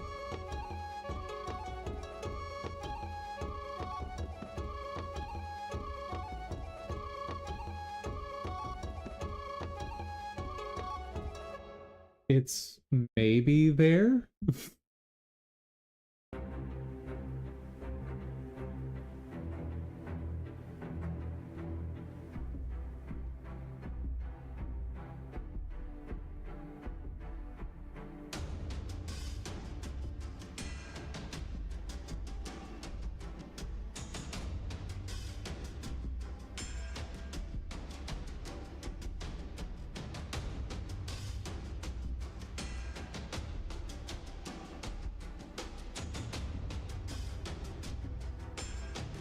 Baby, come back.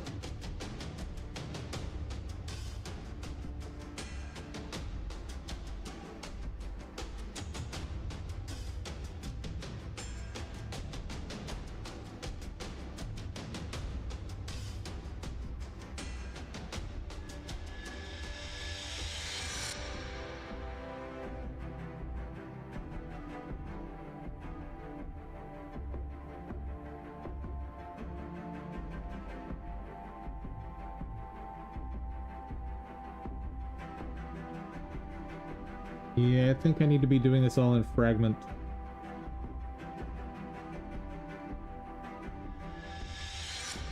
Blarg.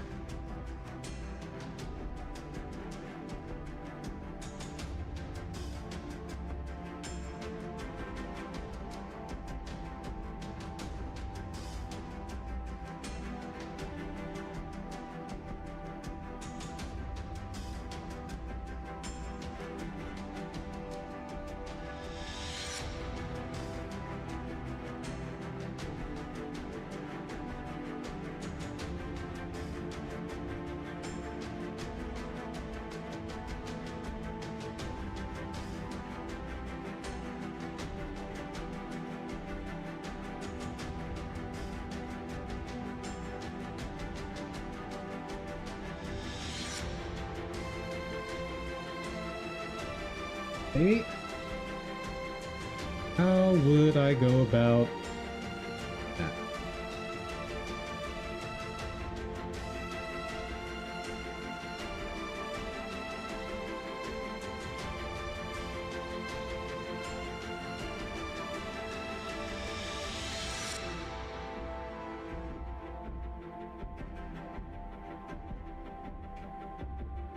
I think what I need to do is grab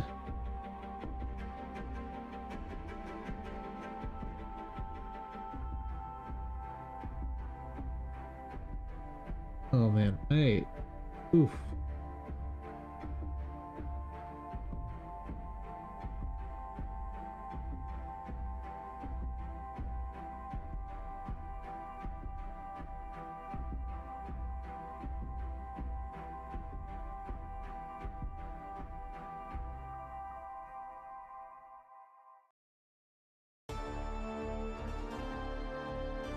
Has the players right? No. Vary based on full look.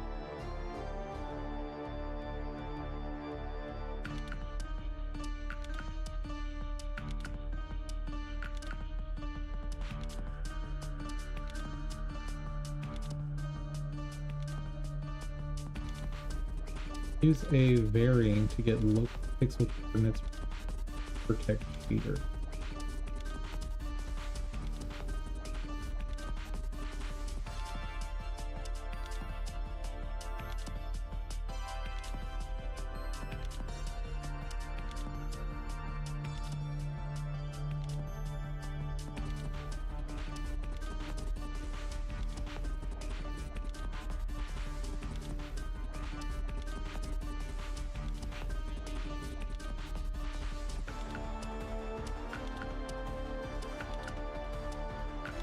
Go shader 2D. How many per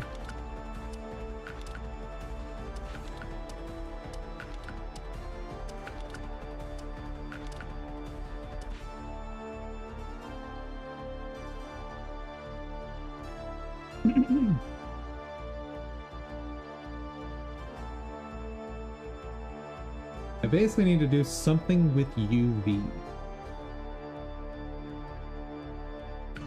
He's like, this is how I got the shifted texture.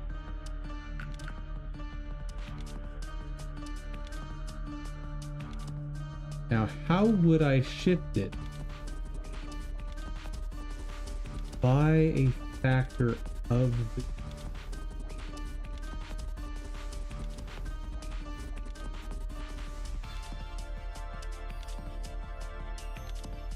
First things first, let's keep it simple. Let's get rid of all of this for what our color turns into. Okay. That.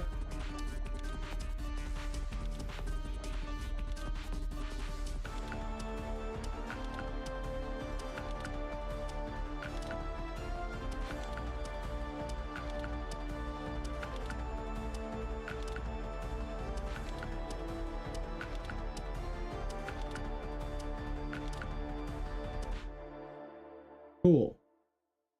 Being stretched out. all that's basically useless.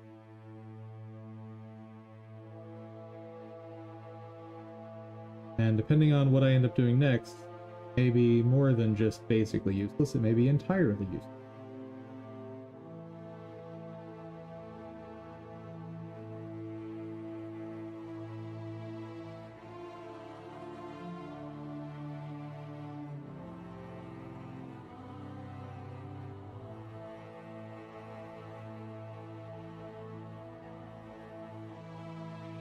Where'd you go, buddy?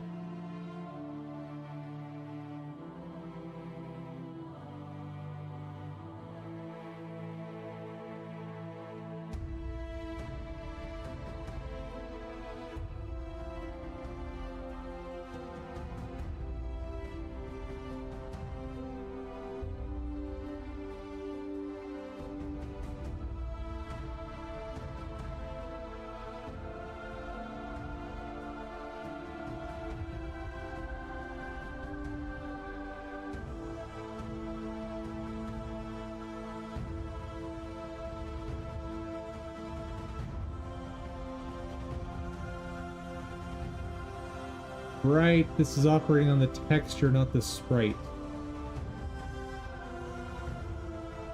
Ugh.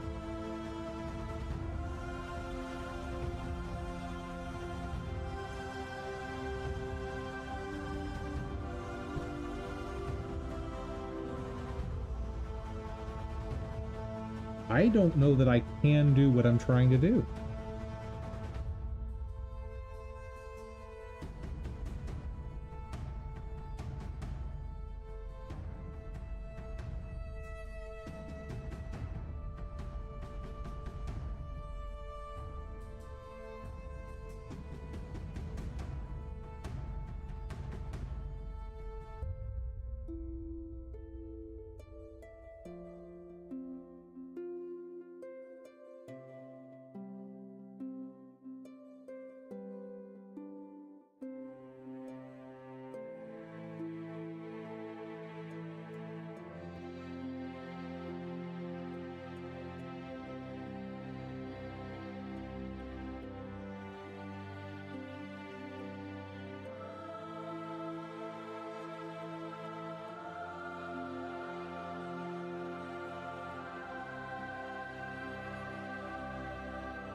How do?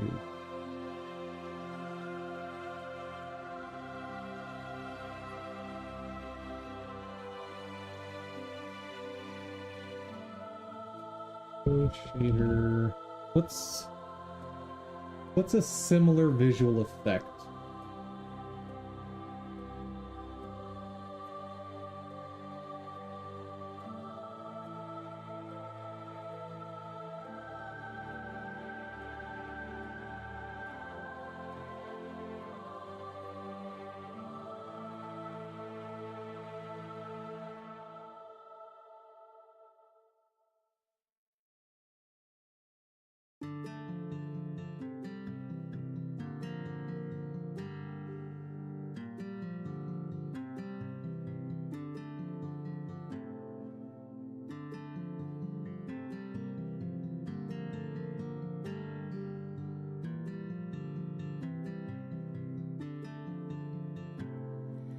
Par-delà le temps, la menace grandit, si loin dans le ciel. Yeah, I want like a distortion effect. J'entends ses cris, par-delà les terres, son nom fait frémir.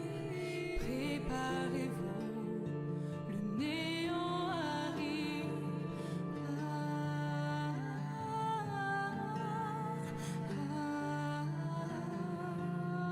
That looks like it might be doing something I want.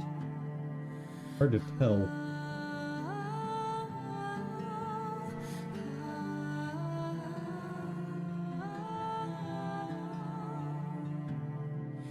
Les légendes ne se trompent point, de la peur il se nourrit. Ô grand guerrier, je prie pour ta vie. À chaque eau, le soleil faiblit. Fuyez mes amis. That gives me an idea. Le néant est ici.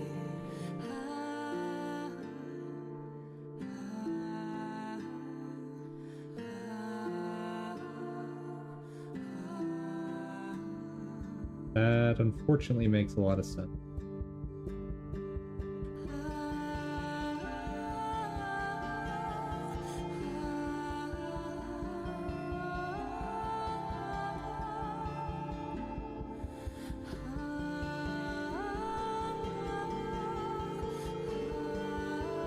So whatever I do here to try and create this distortion, I need it to repeat over the texture.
That should not be a vector 2.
Oh, shader.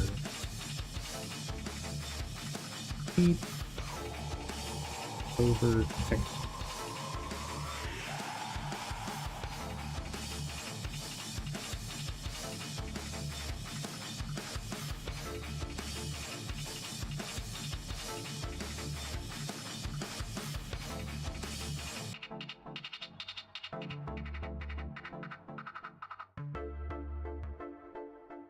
I did something like this, but wonder if I still have that code.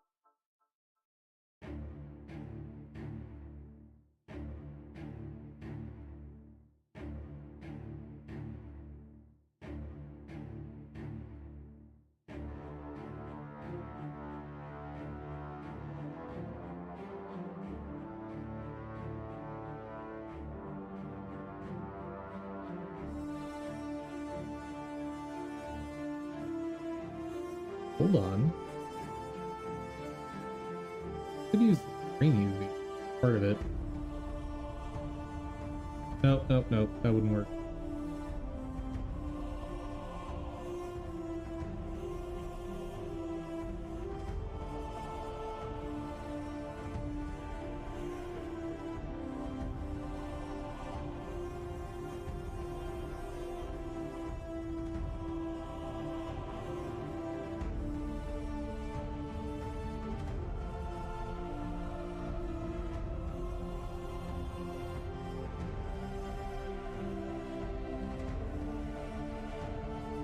I think I know how to do it though.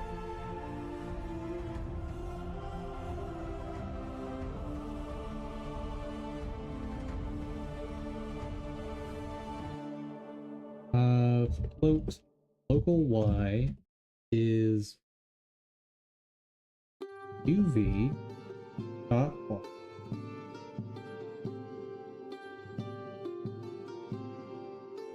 Time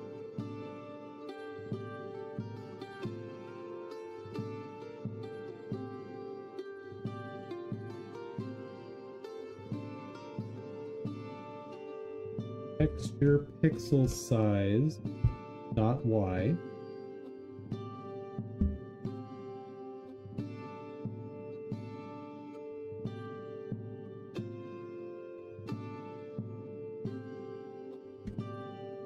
modulo 1 over texture pixel size dot y.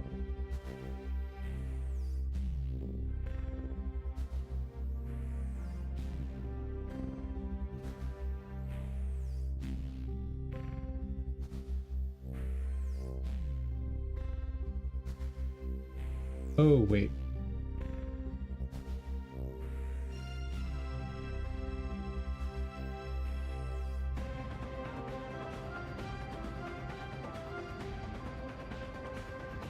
First of all, this needs to be divide.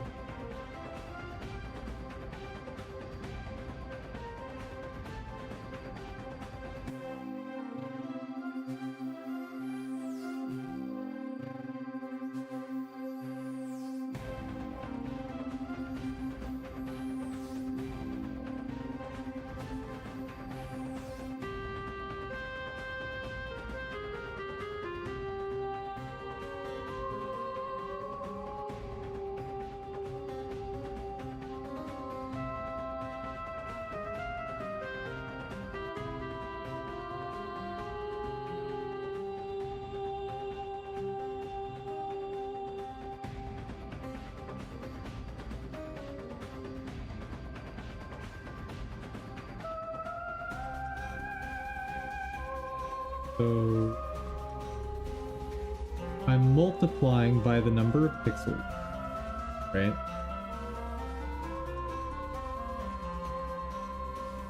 Then I'm truncating to an integer. Then I need to modulo by something.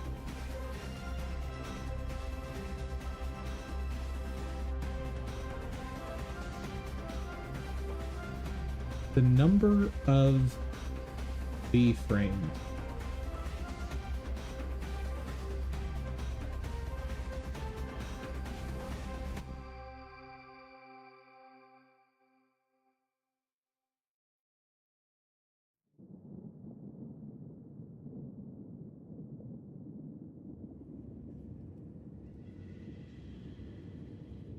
Different variables output in Godot shader. How to show part of an image.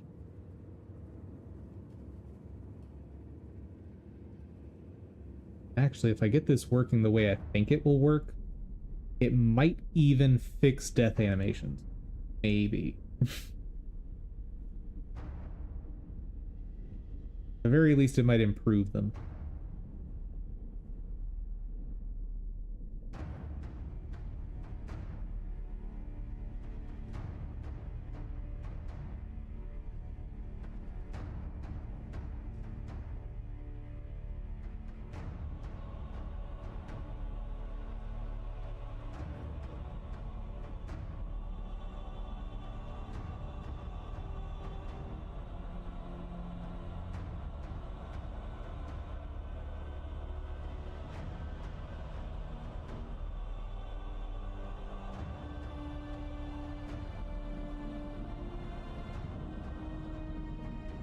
Hey there, laggy dog. How's it going?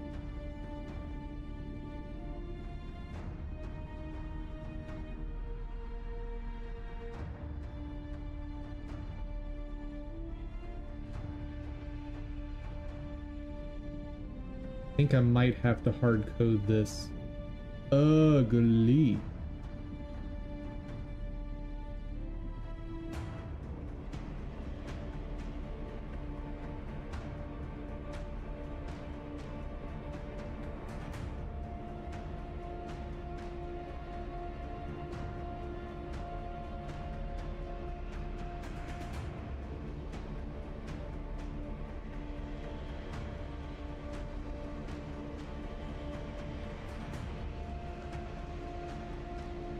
Okay, let's hard code it.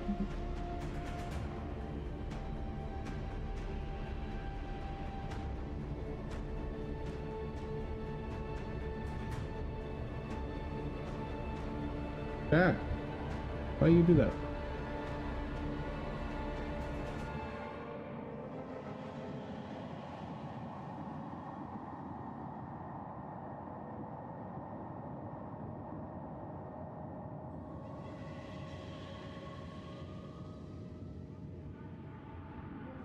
Just so I have a clear indication of what I'm doing. Color dot R times equals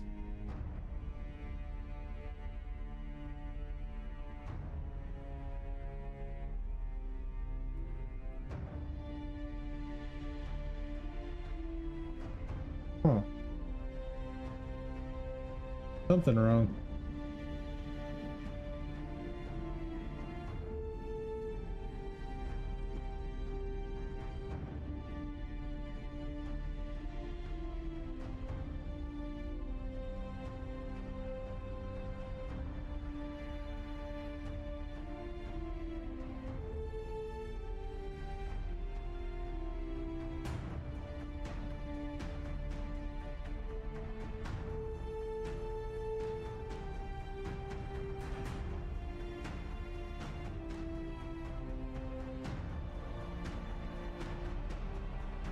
Right?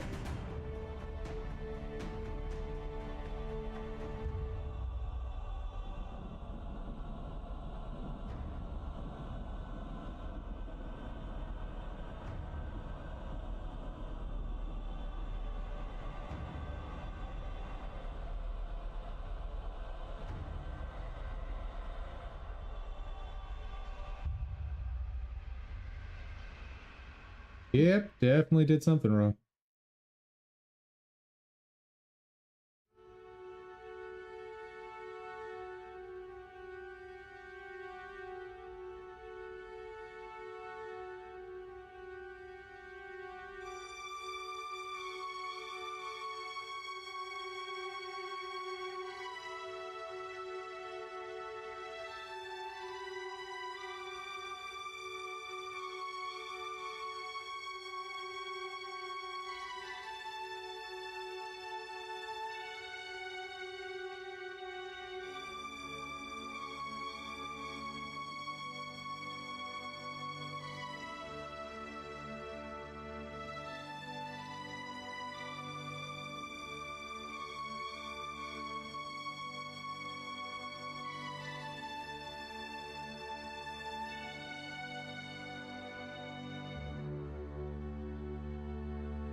That kind of makes sense. That is the Y position going down times 40, caps at 40, mod 40, so the module is doing nothing.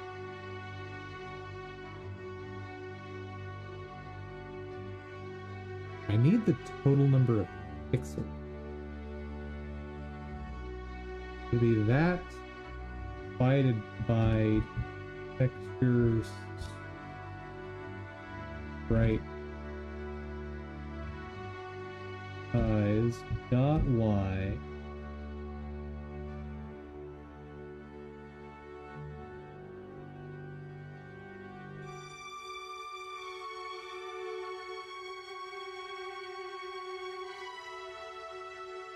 texture pixels.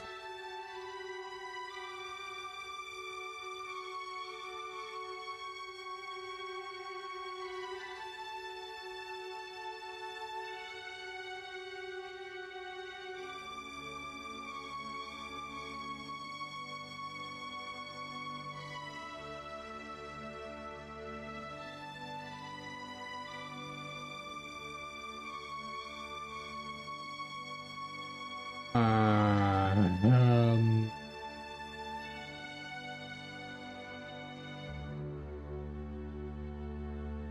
well, I now have it doing the gradient on every pixel.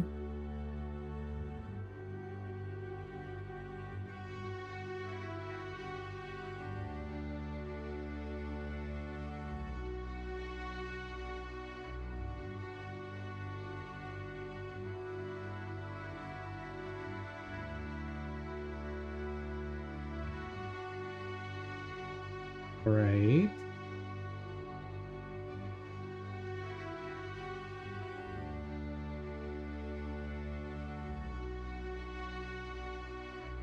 That makes sense, right?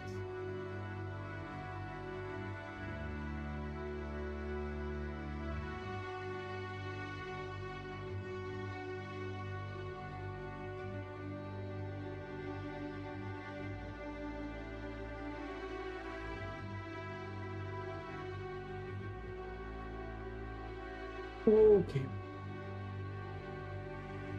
So if I've done this right,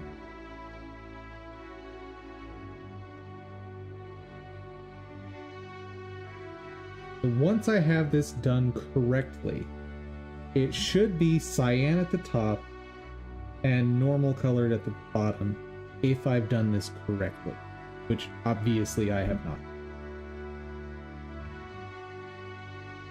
And as a proof of concept,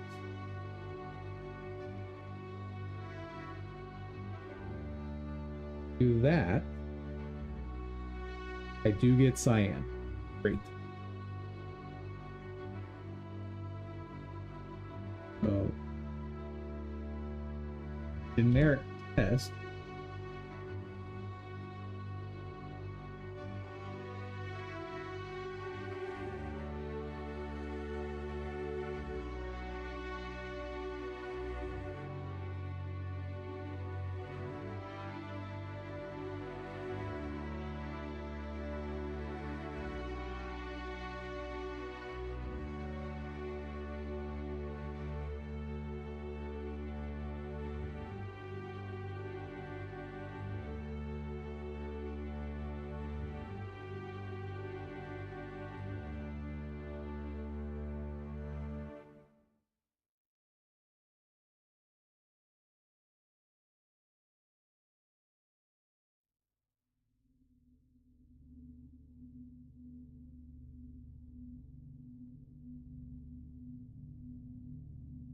That's wrong.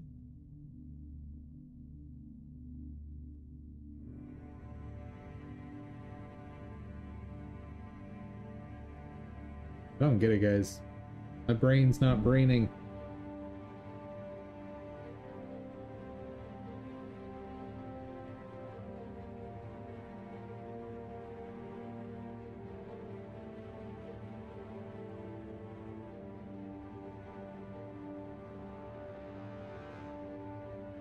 Item shine. That had this.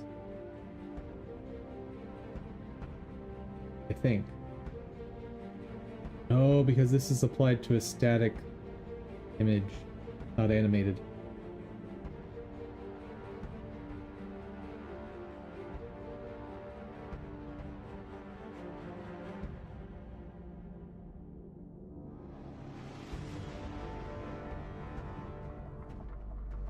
So I literally just multiplied by the number of V frames. H frames in that case. So I got hide area to work.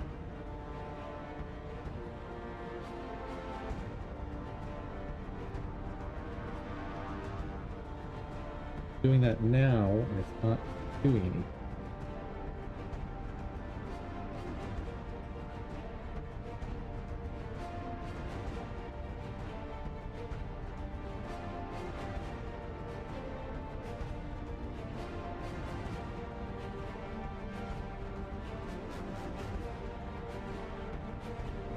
So what's happening? I have a number that ranges from 0 to 1. And that is turning into number that ranges from 0 to 40.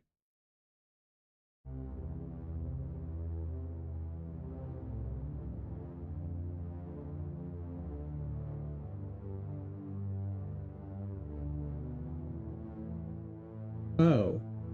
Apparently, I was not doing mod. Oh, that makes sense.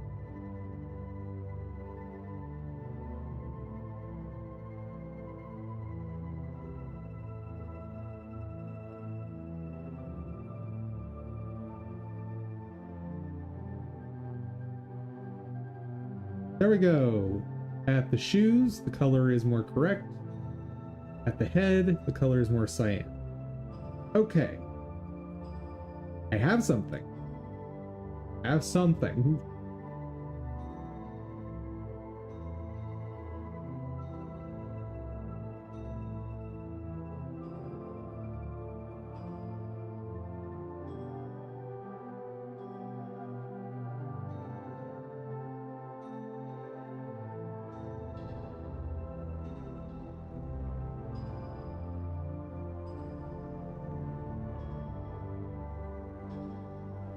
Whoa, okay, that's not correct.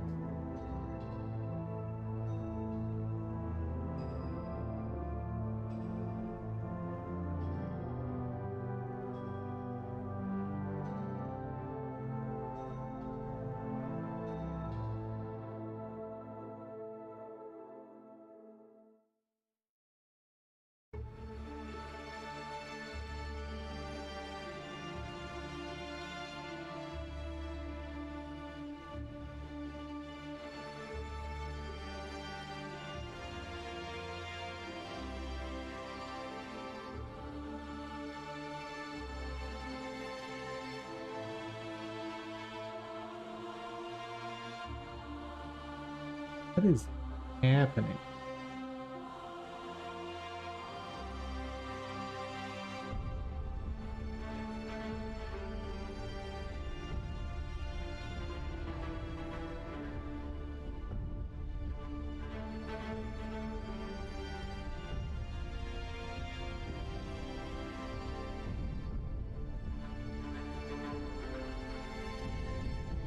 Huh?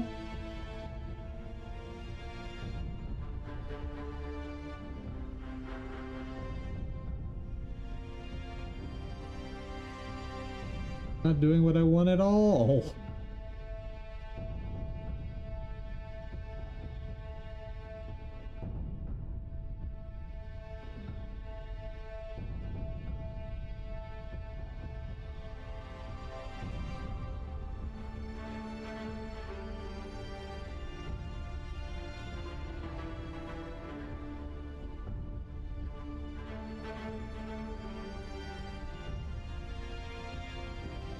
So, shader, shift, pixels.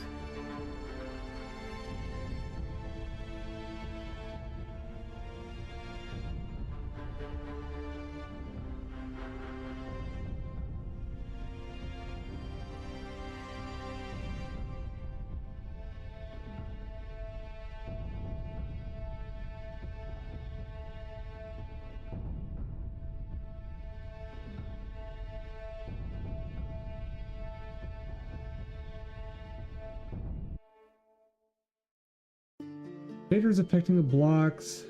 I want it to affect. The problem is the shader automatically stretches the that stays connected. Break apart instead of stretch.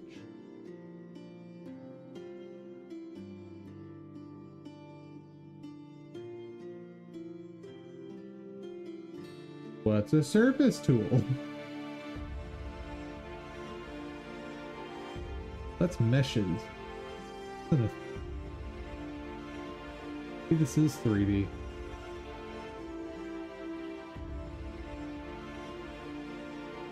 Yeah, it is.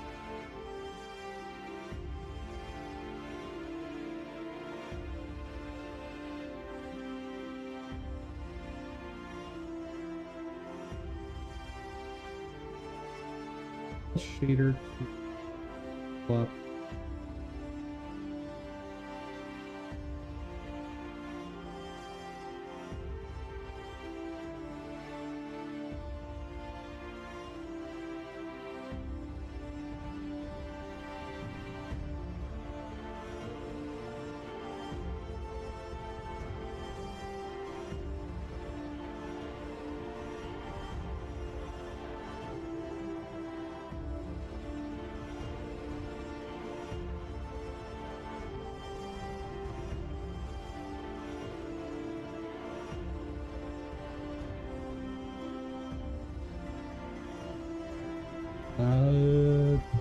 Haste, maybe?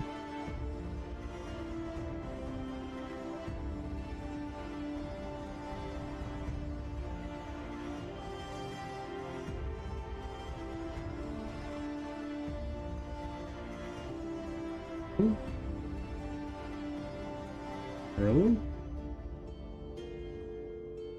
Something.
Let's ask this different. Okay, there is character. Going back to Vertex. What happened? Vertex.x plus equals Vertex 5 times Vertex dot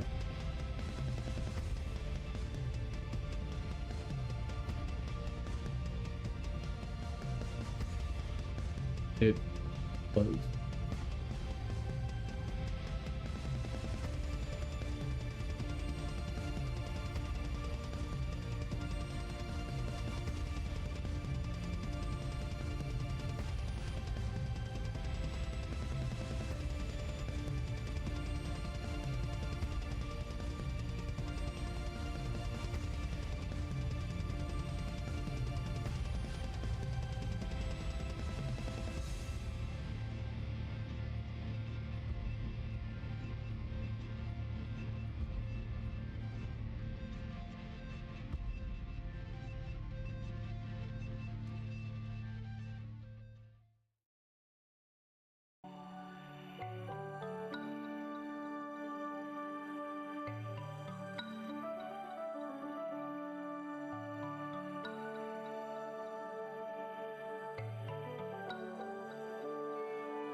Okay.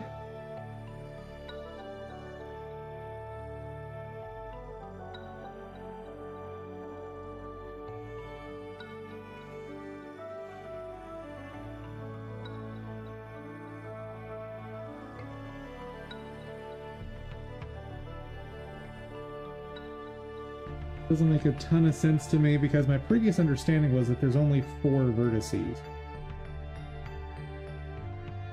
In which case, the only thing that should be happening there is 1 times 1 and 0 times 0.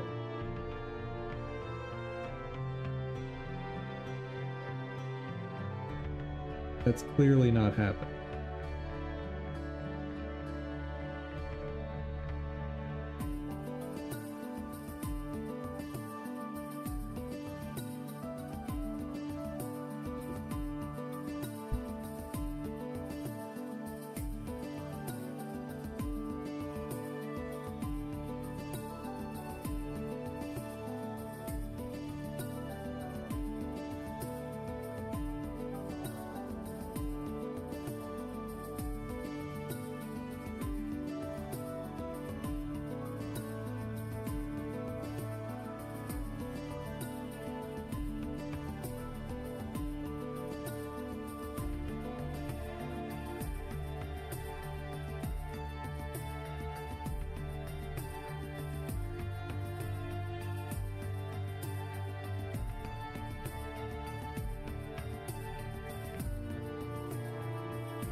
it working?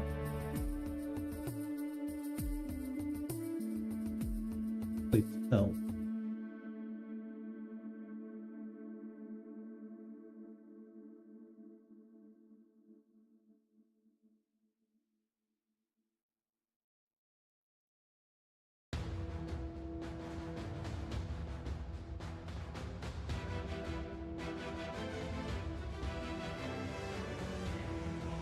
I think it might be working.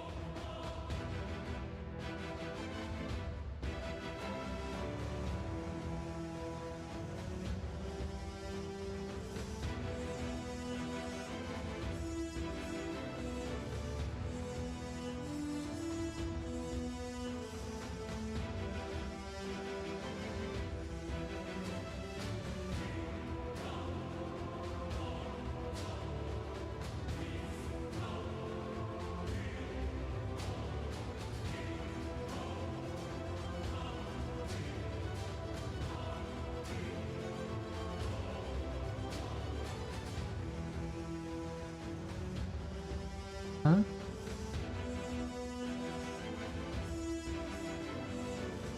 Finish making your bat file safer? Good. Welcome back.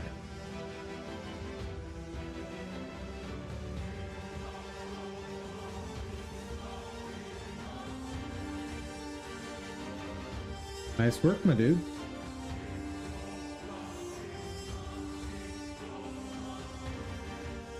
I feel like I'm right on the edge of figuring something out.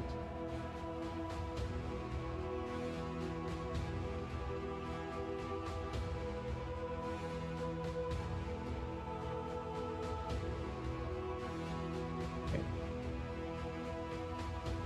Go, shader. What is vertex?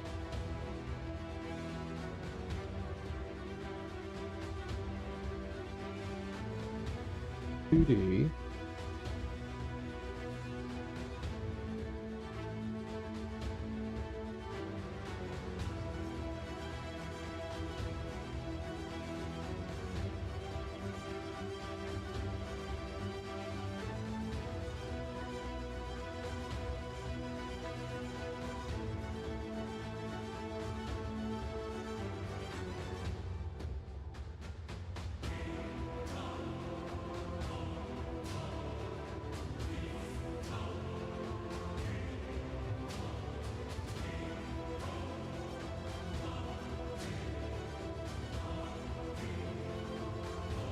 See,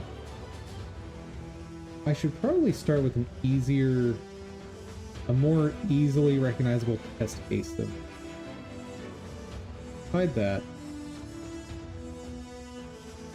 Add color rectangle. Okay, we're gonna make a black line with it.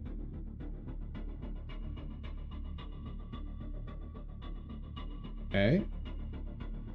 So, if I'm on the right track at some point, I should produce a curve.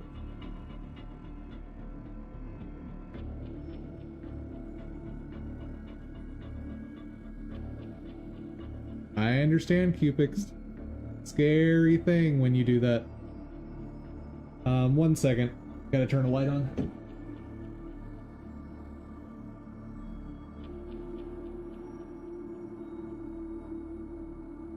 Reminds me a little bit of a script I wrote that ended up being run on a production database and updated every single record across the biggest table in the database.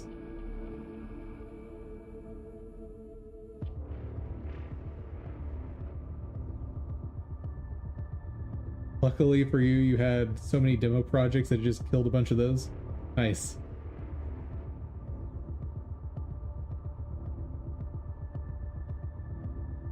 Okay. Material. Shader material. Quick look.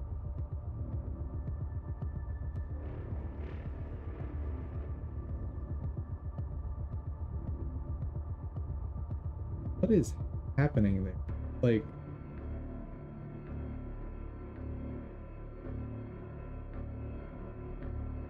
So my line is there. It's just going absolutely.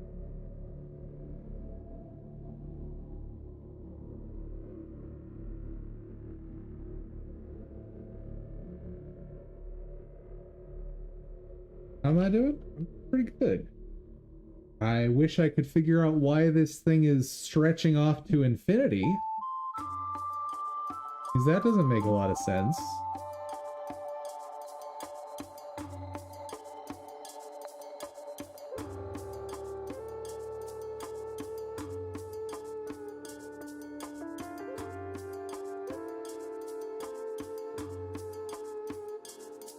Huh?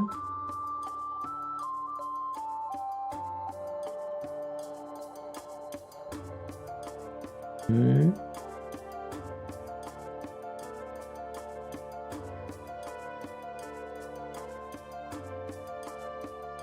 Uh...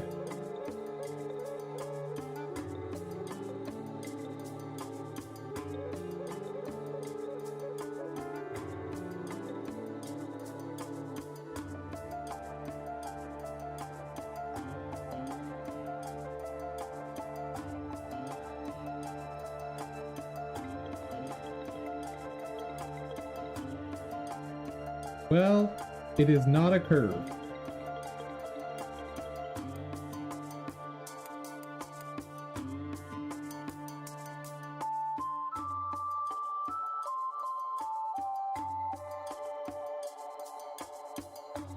Is this still forgetting shadows to work? Hush you.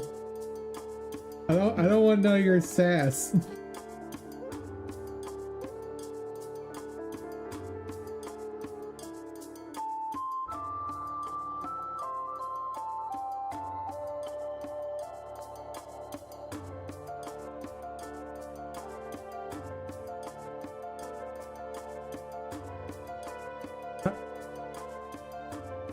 How does 94 make any sense here?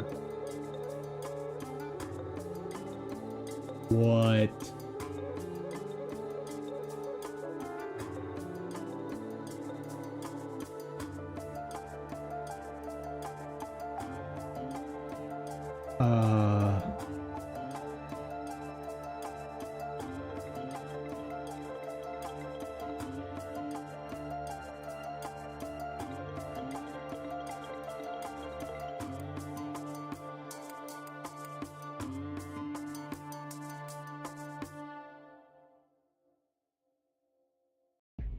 Size is 94. Huh. I thought the vertex was supposed to be from 0 to 1. Guess not. Okay, so that changes my math. Great. Awesome.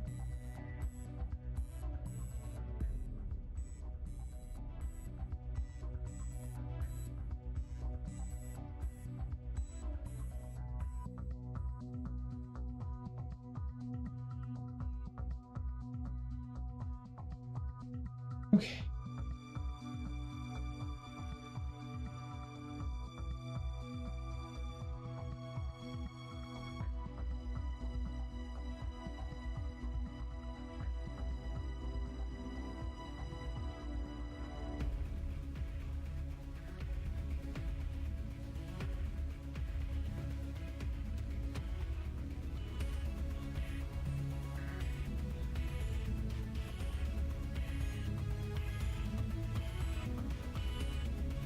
But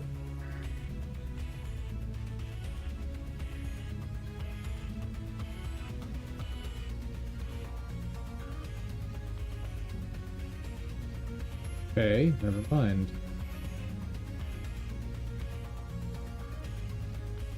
How do I get this to curve?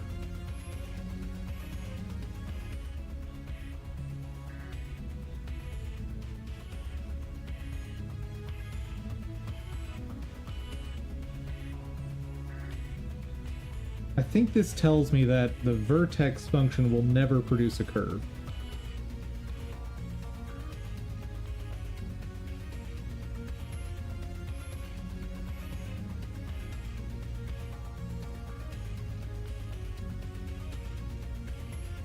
wiggle, maybe?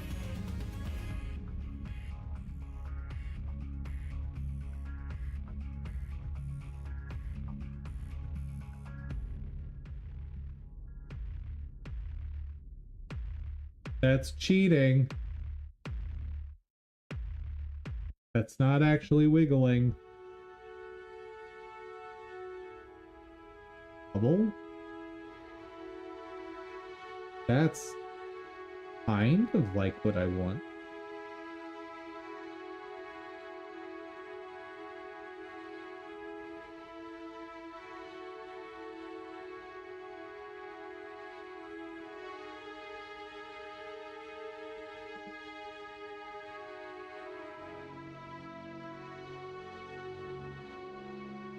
Okay, you're doing all that in fragment.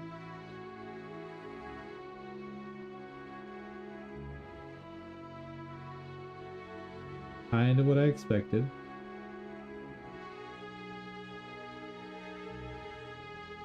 Okay, so that tells me with a degree of certainty, it ain't here. Needs to be done in fragment. Have why that doesn't matter for this object.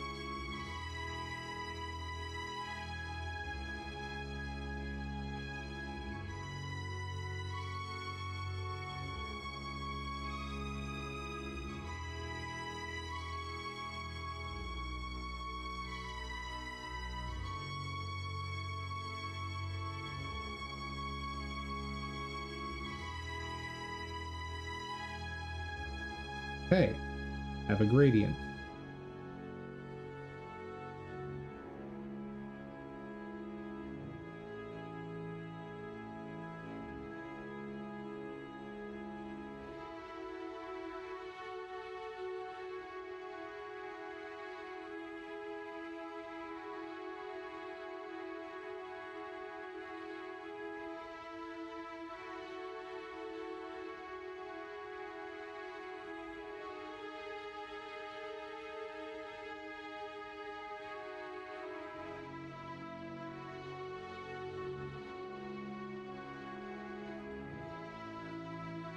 Oh, wait.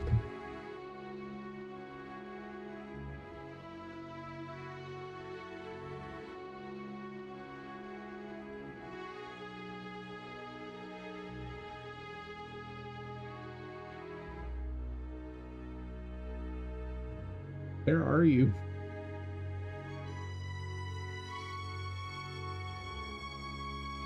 I need some type of indication of what's going on.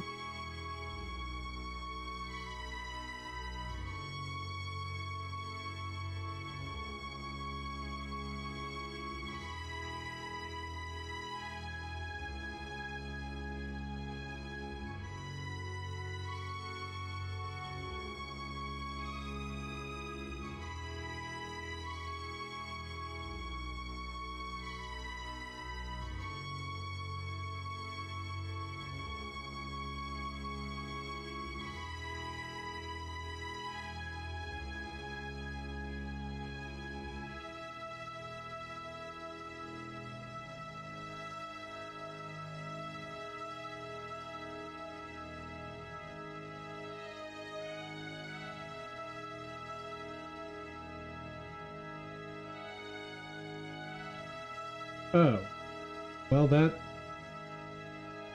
answers that. Let's do screen texture.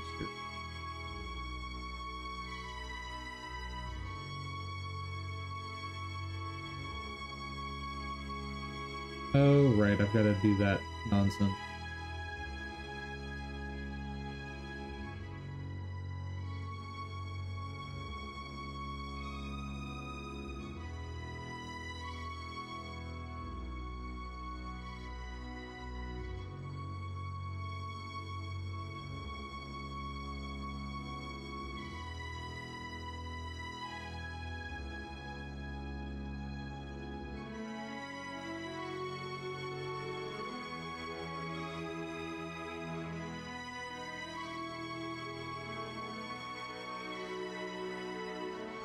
Permit map. Ah.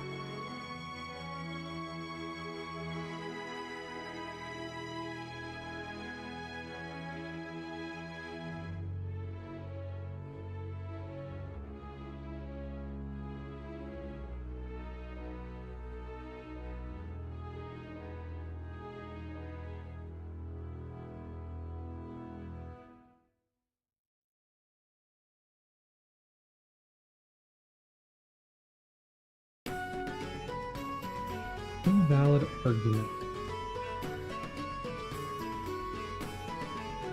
Huh?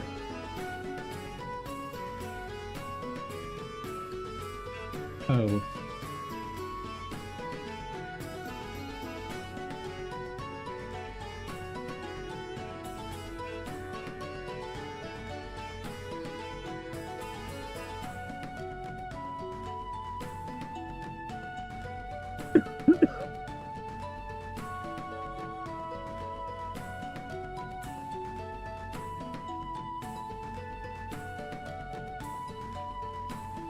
So color rectangle probably doesn't even have a texture, does it?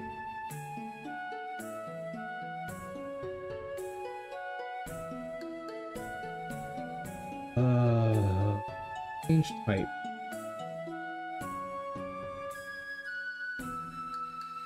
Texture rectangle. Awesome. Assets.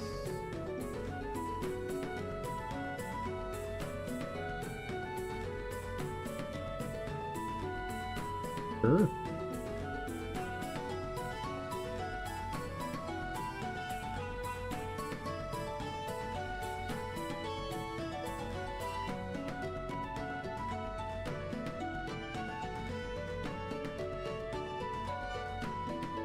Okay. Now, if I do plus vec2, what happens? Wait. 1.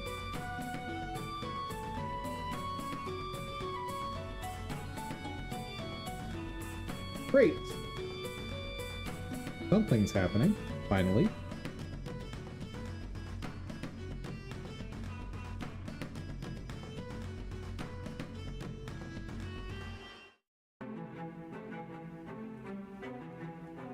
Hey.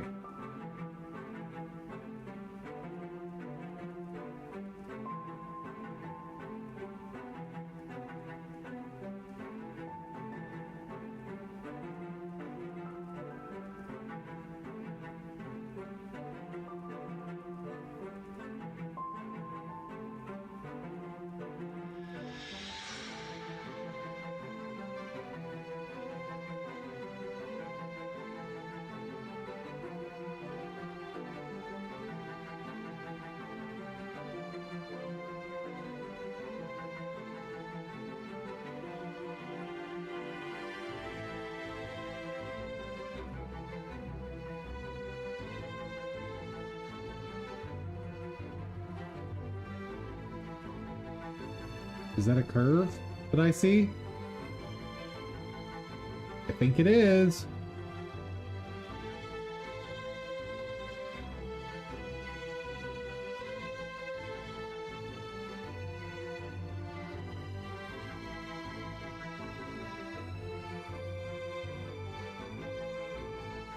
Oh my goodness.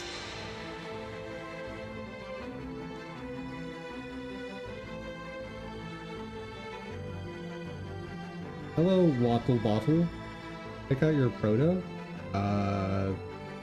Still busy.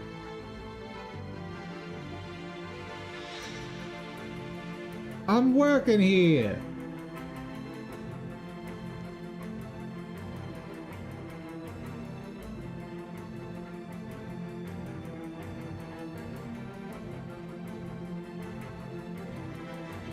Okay.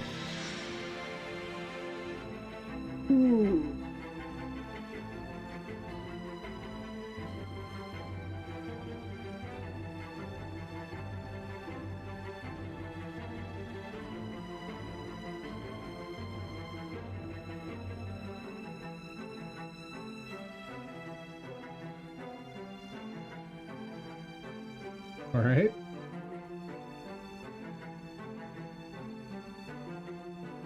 Where'd he go?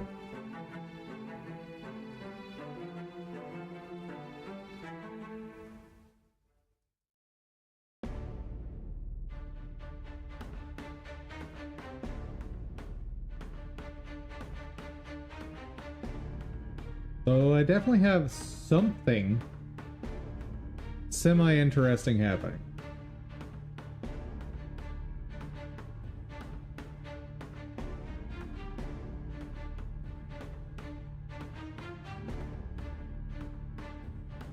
Huh.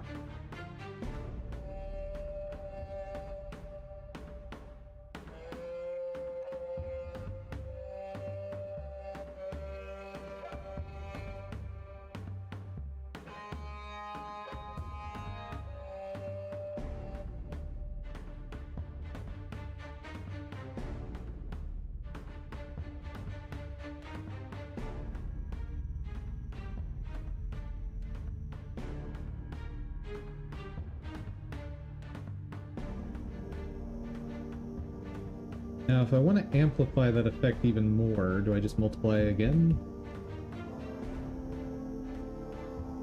No. Huh.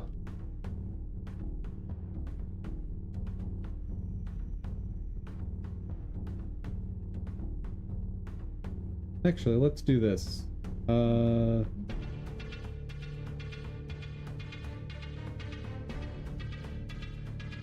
Use alpha mult for this. Test.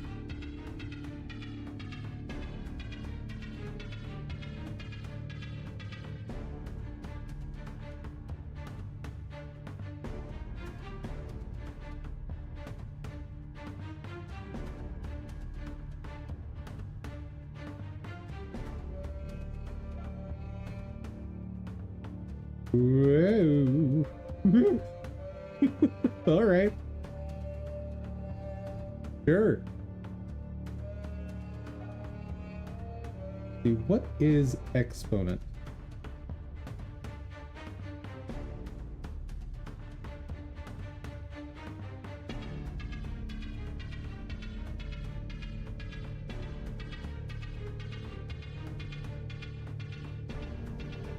There we go. XP.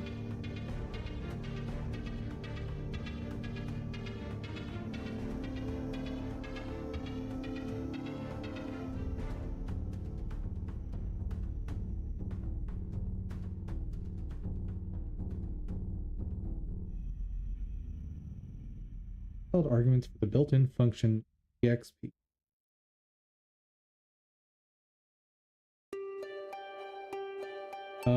Go shader x.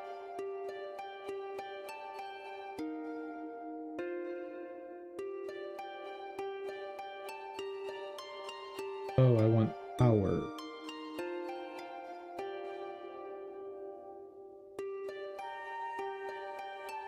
Sure.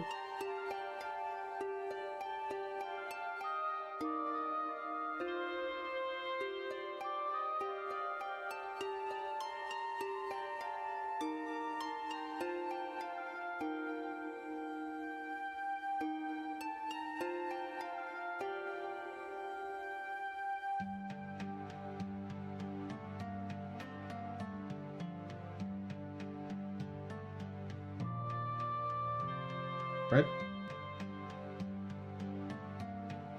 What? What? Huh? Yo.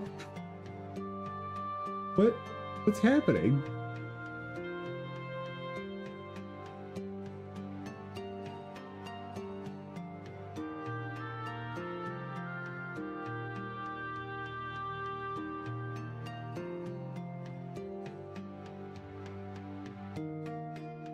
I am so confused, chat.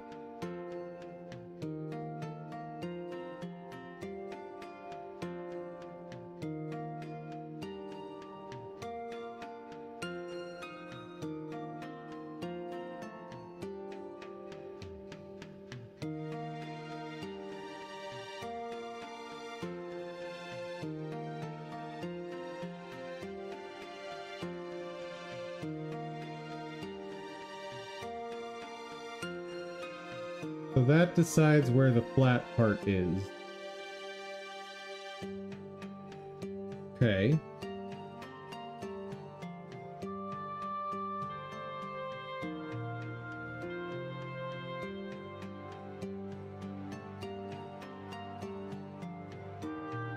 Oh boy.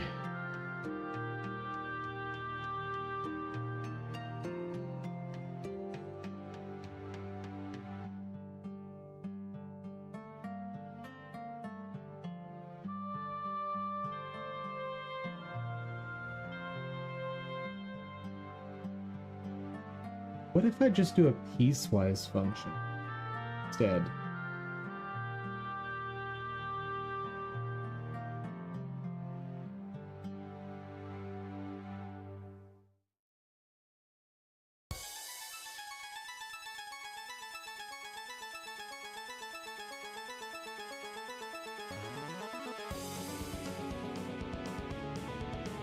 Hmm.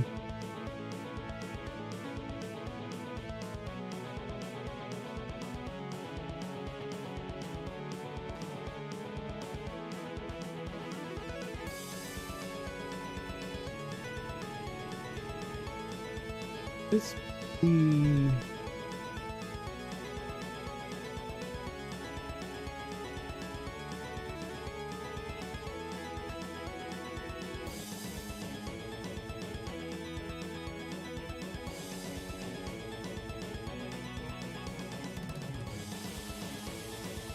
probably.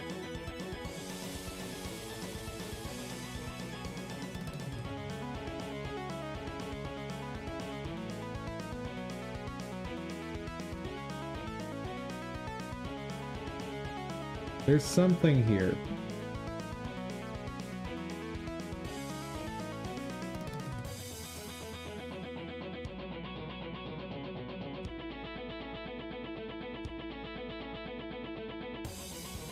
I'm just not sure what yet. So, for reference, what I'm trying to do here, and I'm not finishing today apparently,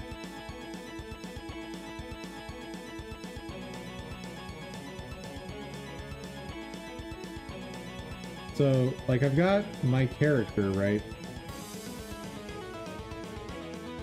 And what I'm trying to do is for the shadow in this area, have it not distort at all, or very, very little. And then, as I progress further, start distorting more and more. Honestly, I'd like it to even out to about here. And then we get, you know...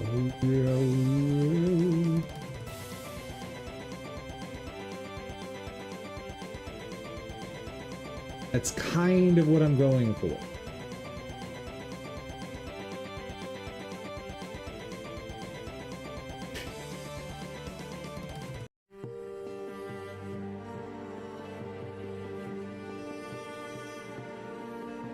The thing is, I don't want it to actually curve.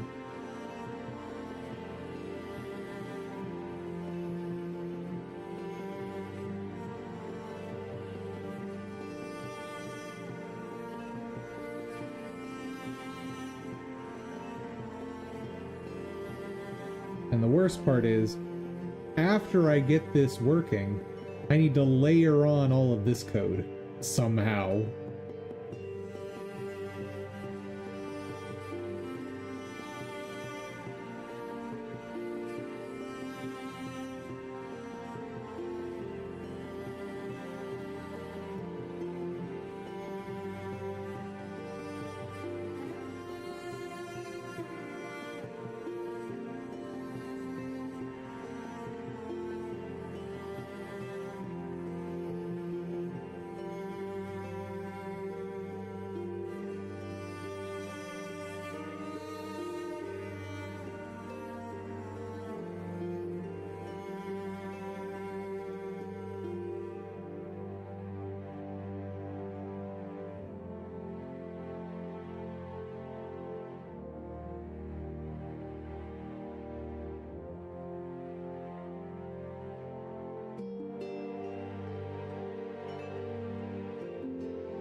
Run.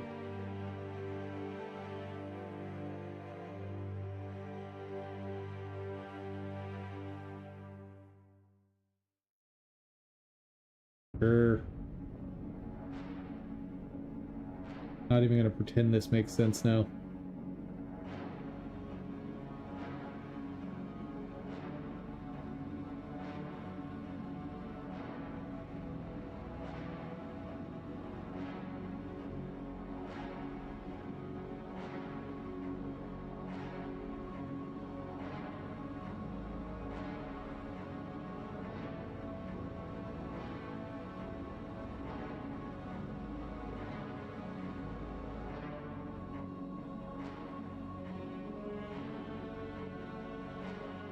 So I think what I'm gonna have to do is create some coordinate system here, then apply all of this stuff afterward. Maybe.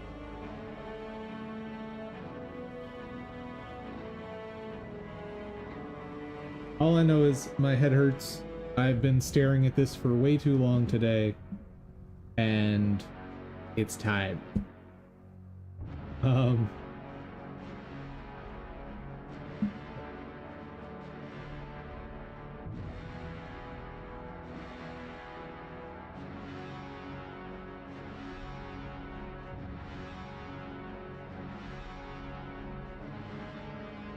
Just a second, guys. Let's test something.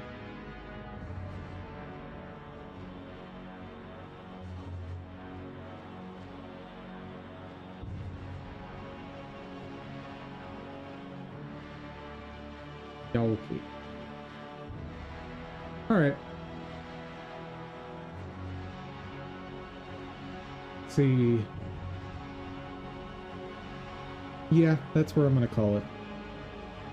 There's definitely something to be done here that's interesting.